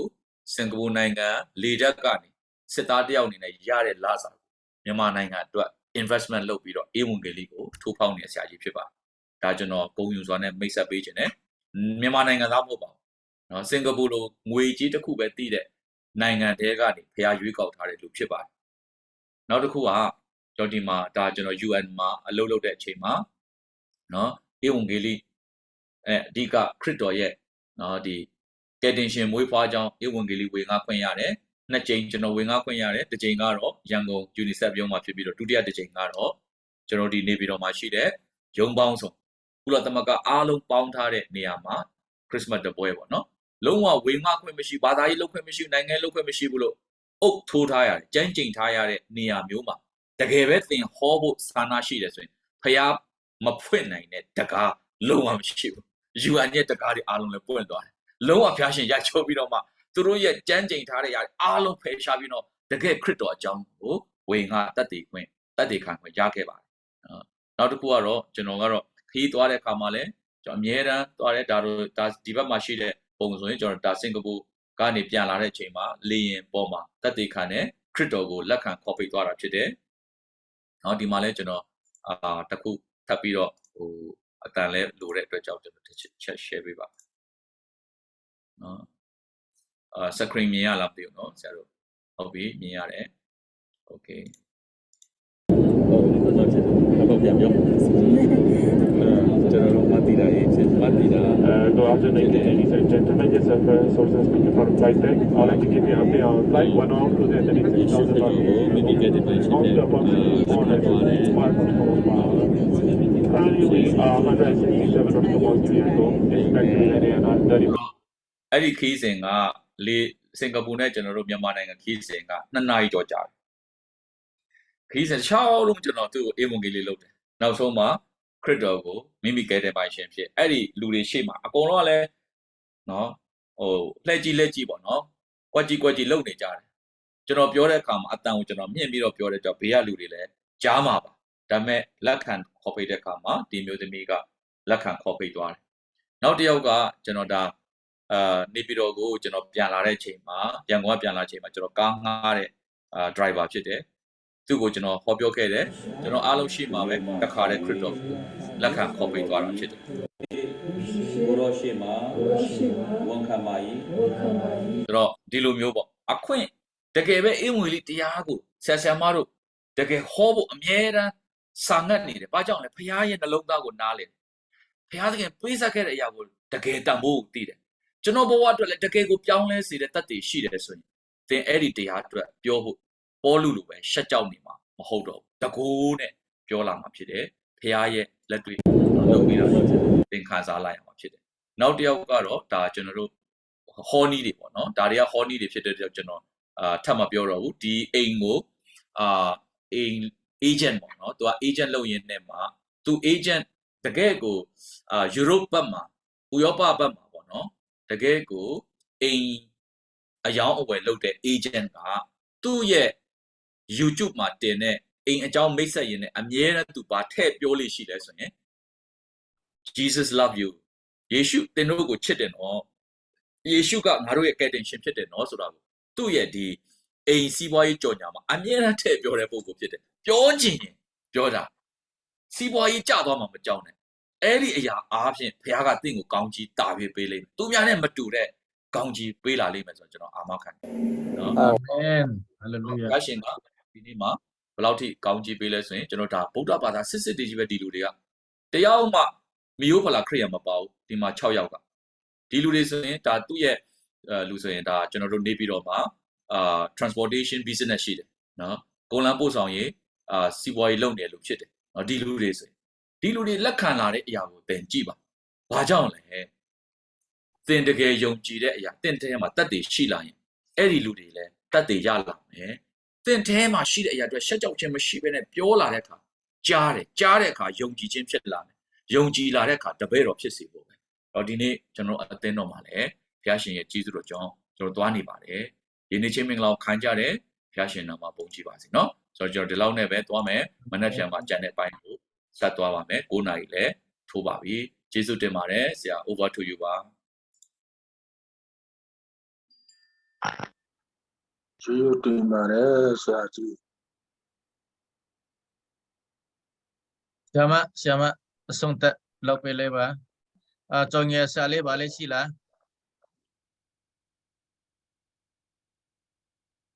အထူးပဲခွန်အားရပါတယ်လို့နော် personal testimony တွေနောက်ဆုံးသိခံချက်တွေပြရတယ်ချက်သိမ်းမှုကြောင့်ထားတယ်နော်ဆိုဘုရားသခင်တကယ်လို့တွေ့အလုပ်လုပ်တဲ့ဘုရားသခင်ဖြစ်ပါတယ်ရဲရင်ဆိုအဝင်ကြီးလူဝင်ခါဖို့ကျွန်တော်တို့ရဲ့တာဝန်ဖြစ်တဲ့နော်ပြောင်းလဲစင်မဲ့သူကဘုရားသခင်ဖြစ်တယ်နော်ကျွန်တော်တို့ဒီဆရာကြီးရဲ့ဝင်ခါချက်ကြောင့်ပေါ့နော်လွန်ခဲ့တဲ့ဒါဟိုပေါ့ကိုဗစ်မတိုင်ခင်တော့ဆိုနော်ဂေဟာတွေမှာတော်တော်များများဒီပြဿနာအများကြီးကြုံခဲ့ရတယ်ဒါပေမဲ့ကျွန်တော် CCA ကနေဆရာကြီးကိုဖိတ်ခေါ်ပြီးမှတပတ်တာသင်တန်းပို့ချခိုင်းတဲ့အခါမှာအခုဆိုဂေဟာတွေပြဿနာမရှိတဲ့လောက်ဖြစ်သွားပြီနော် 1% တောင်သိမကြားရတော့ဆိုတော့ဆရာကြီးရဲ့ဒါအတွေ့အကြုံတွေနဲ့တကယ်ကိုတွေ့တွေကပေါ့နော်ဒီကိုတကယ်ပြောင်းလဲစေတယ်ဒီကနေ့ကတန်းနာသူအရောက်တိုင်းလည်းတကယ်ပဲခွန်အားရရှိနေမယ်လက်တွေ့အသက်တာမှာလည်းလိုက်လျှောက်ကြမယ်လို့ချင်တော်နေပါတယ်ဝင်ခပေးတယ်ဆရာကြီးဦးမြတ်မင်းသူကိုဘုရားသခင်သားရဲ့ကောင်းချီးပေးအသုံးပြုပါစေအာမင်ကျမတို့မေခွန်မေးစရာမရှိတော့ဘူးဆိုလို့ရှိရင်တော့ကျွန်တော်အဆုံးသတ်ဖို့ရဖြစ်ပါတယ်လို့မနေ့ဖြန်ရကြရင်6နာရီတိမှာ Zoom ဖွင့်ပါမယ်အဲ့ဒီမတိုင်ခင်မိနစ်15မိနစ်လောက်မှာကြိုစောပြီးဖွင့်ပါဖြစ်တဲ့အတွက်နောက်မကြပဲနဲ့အားလုံးပါဝင်ကြဖို့တော့၎င်းဒီညကပထမညအစပဲရှိသေးတယ်ဒီနေ့မလာနဲ့သူလည်းကျွန်မဖုန်းတော့ဆက်ထားတယ်ခုနကအလုံးခေါ်ထားတယ်ပေါ့နော်ဆိုတော့ mix တွေကိုလည်းထပ်မှပြီးမှဖိတ်ခေါ်ဖို့ရအတွက်လည်းဒီကနေတိုက်တွန်းချင်ပါတယ်ရှင်ပြတ်မှာကွက်တက်ရောက်ဖို့ရအတွက်လည်းအားလုံးဖိတ်ခေါ်ချင်ပါတယ်ကျေးဇူးတင်ပါတယ်ရှင်ဆရာအဆုံးသတ်ကဘယ်သူဆူတောင်းမလဲဆရာနည်းနည်းကြောင်ငယ်ဆရာရှိတယ်ဒီမှာဒီလိုကျွန်တော်တို့ဖုန်းနဲ့ဝင်တဲ့လူရှိတယ်ဘာညာဆိုတော့ကျွန်တော်တို့ကအခုနဆရာကြီးပြောသူလို့ပေါ့နော်အနာမေရီနဲ့ဟောနဲ့နေရာမမှတ်မိတော့ဆရာမကျွန်တော်တို့ကိုဖတ်လောက်ပေးလိုက်ပါလို့ကျွန်တော်တို့ဖတ်လောက်ချင်းတယ်ကျောင်းသူကျောင်းသားတွေကိုလေ03 battery ပေါ့နော် battery ကိုပါနံပါတ်လေးတွေကိုမနေ့ဖင်ရကြရင်ပေးပြီးတော့ကျွန်တော်တို့ Facebook မှာကြောင်းရပေးဖို့ဆရာမကိုတောင်းဆိုချင်ပါတယ်ပြီးတော့ဒုတိယအချက်အနေနဲ့အနာယူတဲ့အချိန်မှာပဲဖြစ်ဖြစ်ပြီးတော့အစီအစဉ်စတင်တဲ့အချိန်မှာပဲဖြစ်ဆရာကြီးကဓမ္မတချင်းတပေါ်လို့ prayer worship တပေါ်နဲ့အစီအစဉ်စတင်တဲ့အတွက်ကြောင့်မနေ့ပြန်ဆရာမရဲ့တပည့်လေးတွေကိုprayer worship ပူဆောင်ဖို့တချင်းတပေါ်ပေါ့နော်အဲ့ဒါပြင်ဆင်ပေးပါလို့တတိယကျင့်ငယ်ချင်းနဲ့နောက်ဆုံးအနေနဲ့ကျွန်တော်ဒီညရန်ခုနရတယ်အဲ့ဒီထဲမှာဘာကူခုနရလဲဆိုတော့နော်အရင်ကျွန်တော် conference တုန်းကArgent course ဆိုတော့ကိုအင်ဒိုနီးရှားပါစတာတယောက်ကတင်ပေးတယ်ဒီညမှာဆရာကဖျားနဲ့အတူဖျားနဲ့ထက်တူခံစားနိုင်ဖို့စူတော်ဖို့လိုတယ်ဆိုတဲ့အကိုကျွန်တော်အရန်ခုနရတယ်ကျွန်တော်တခါမှလည်းမရှင်းစားဘူးတဲ့နော်ကျွန်တော်စိတ်ထဲမှာဒီလိုအမှုတော်ဆောင်တဲ့အချိန်မှာဒီညမှာဒီဖျားသခင်နဲ့အတူခံစားနိုင်ဖို့ဆိုတဲ့စကားလုံးလေးတစ်ခုကြားရတာနဲ့အရန်ကိုကျွန်တော်ဘယ်လိုပြောမလဲစိတ်ထိခိုက်တယ်လို့ပေါ့နော်အဲ့ဒါကိုလည်းတက်တက်ခံချင်တယ်ပြီးတော့ဓမ္မကျမ်းစာကိုလာတဲ့ချိန်မှာအပန်းအလိုက်ပေါ့နော် rightly dividing the word of truth ဆိုတာအဲ့ဒါရှင်ပေါလုကတိမောသေကိုပြောတဲ့အတိုင်းပဲဒီညဆရာတင်ပြတဲ့ဟာတွေအရန်ကိုကောင်းမြတ်တယ်ကျွန်တော်တို့ဓမ္မကျမ်း7နှစ်ပေါ့နော်ဒီထိုက်ကနေပြည့်ချစ်တဲ့7နှစ်73နှစ်တက်တဲ့ချိန်မှာဒီလိုမျိုးရှာပူချတဲ့ဟာမျိုးကကျွန်တော်တို့သင်ခန်းစာမှာကြုံရခဲ့တယ်အဲ့ဒါကြောင့်ဒီလိုမျိုးဘယ်လိုပြောမလဲ Bible discrepancy ပေါ့နော်အဲ့ဒါကိုကျွန်တော်MTA တို့မှာတစ်ခါပဲတင်ပို့တယ်ဒီညဆရာနဲ့ဒီလိုမျိုး discrepancy နဲ့ပြင်ပေးတဲ့အတွက်ကြောင့်လည်းဆရာကိုရန်ကျေးဇူးတင်တယ်ဒီနေ့တက်ရောက်လာတဲ့ဆရာဆရာမတွေလည်းရန်ခုနရမယ်လို့ကျွန်တော်ယုံကြည်ပါတယ်ဆက်လက်ပြီးတော့မိအားလေးကောင်းဖို့ကျမ်းမာရေးလေးကောင်းဖို့အားလုံးဆုံးအထိပါဝင်ဖို့ရန်အမေတန်ဆုတောင်းဖို့အားလုံးကိုလူကတ်လောက်ပါတယ်ကျွန်တော်နောက်ဆုံးဆုတောင်းပေးဖို့ရတဲ့ဆရာကြီး John 0301ကို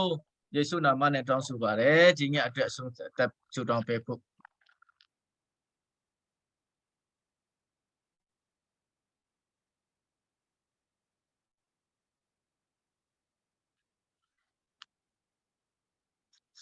ဘယ်သူလဲမသိဘူးဆရာကြီးပြောတာဆရာကြီးကိုဟုတ်ကဲ့နောက်မှာဟုတ်ကဲ့နောက်မှာโอเคဖယားတခင်ကြည်ယိုတင်ပါတယ်ဒီညမှာကျွန်တော်တို့တင်ကြားရတဲ့တင်ချင်းအကြောင်းနဲ့ကျွန်တော်တို့ကိုယေရှုခရစ်တော်ကဧဝံဂေလိတရားဟောဖို့အတွက်အမင်းပြီးတော်သူဖြစ်တဲ့အတွက်ကြောင့်ကျွန်တော်တို့မငင်းမဆန်ပဲနဲ့ကျွန်တော်တို့လူမျိုးတကာစီမှာဧဝံဂေလိတရားကိုဟောလက်ကတင်ချင်းရပြီးဖယားတခင်နဲ့တန်စင်တော်ဝိညာဉ်တော်နဲ့နာမတော်ဖြင့်နှစ်ချင်းခံပြီးမှအတင်းတော်တိုးတက်ဖို့အယုံကြည်သူများတိုးတက်ဖို့ရန်အတွက် กินเจ้าได้อายาอาลงปูจนรู้เจ้าที่เรตัวเจ้าปุโรสินาชิมุนบาเรดีเตอุนกิริตยาจนรู้เจ้าที่เรอายากูจนรู้อเทมาตันสินโตวิงโนอเป็นอเตสินสีเลตจนรู้ยาอเตตมาอนาคันมาเอวันกิริตยาก็มันเขาเปียวให้บีมาเปียวสมุนเมียวเมียสวดอันสินัยผู้ยันอตัวเดอตงขันโตตาตมีเมียพิสิผู้ยันอตัวยิสุนามาพินสุตองเซตกัดบาร์พาพิอาตะคิน Amen.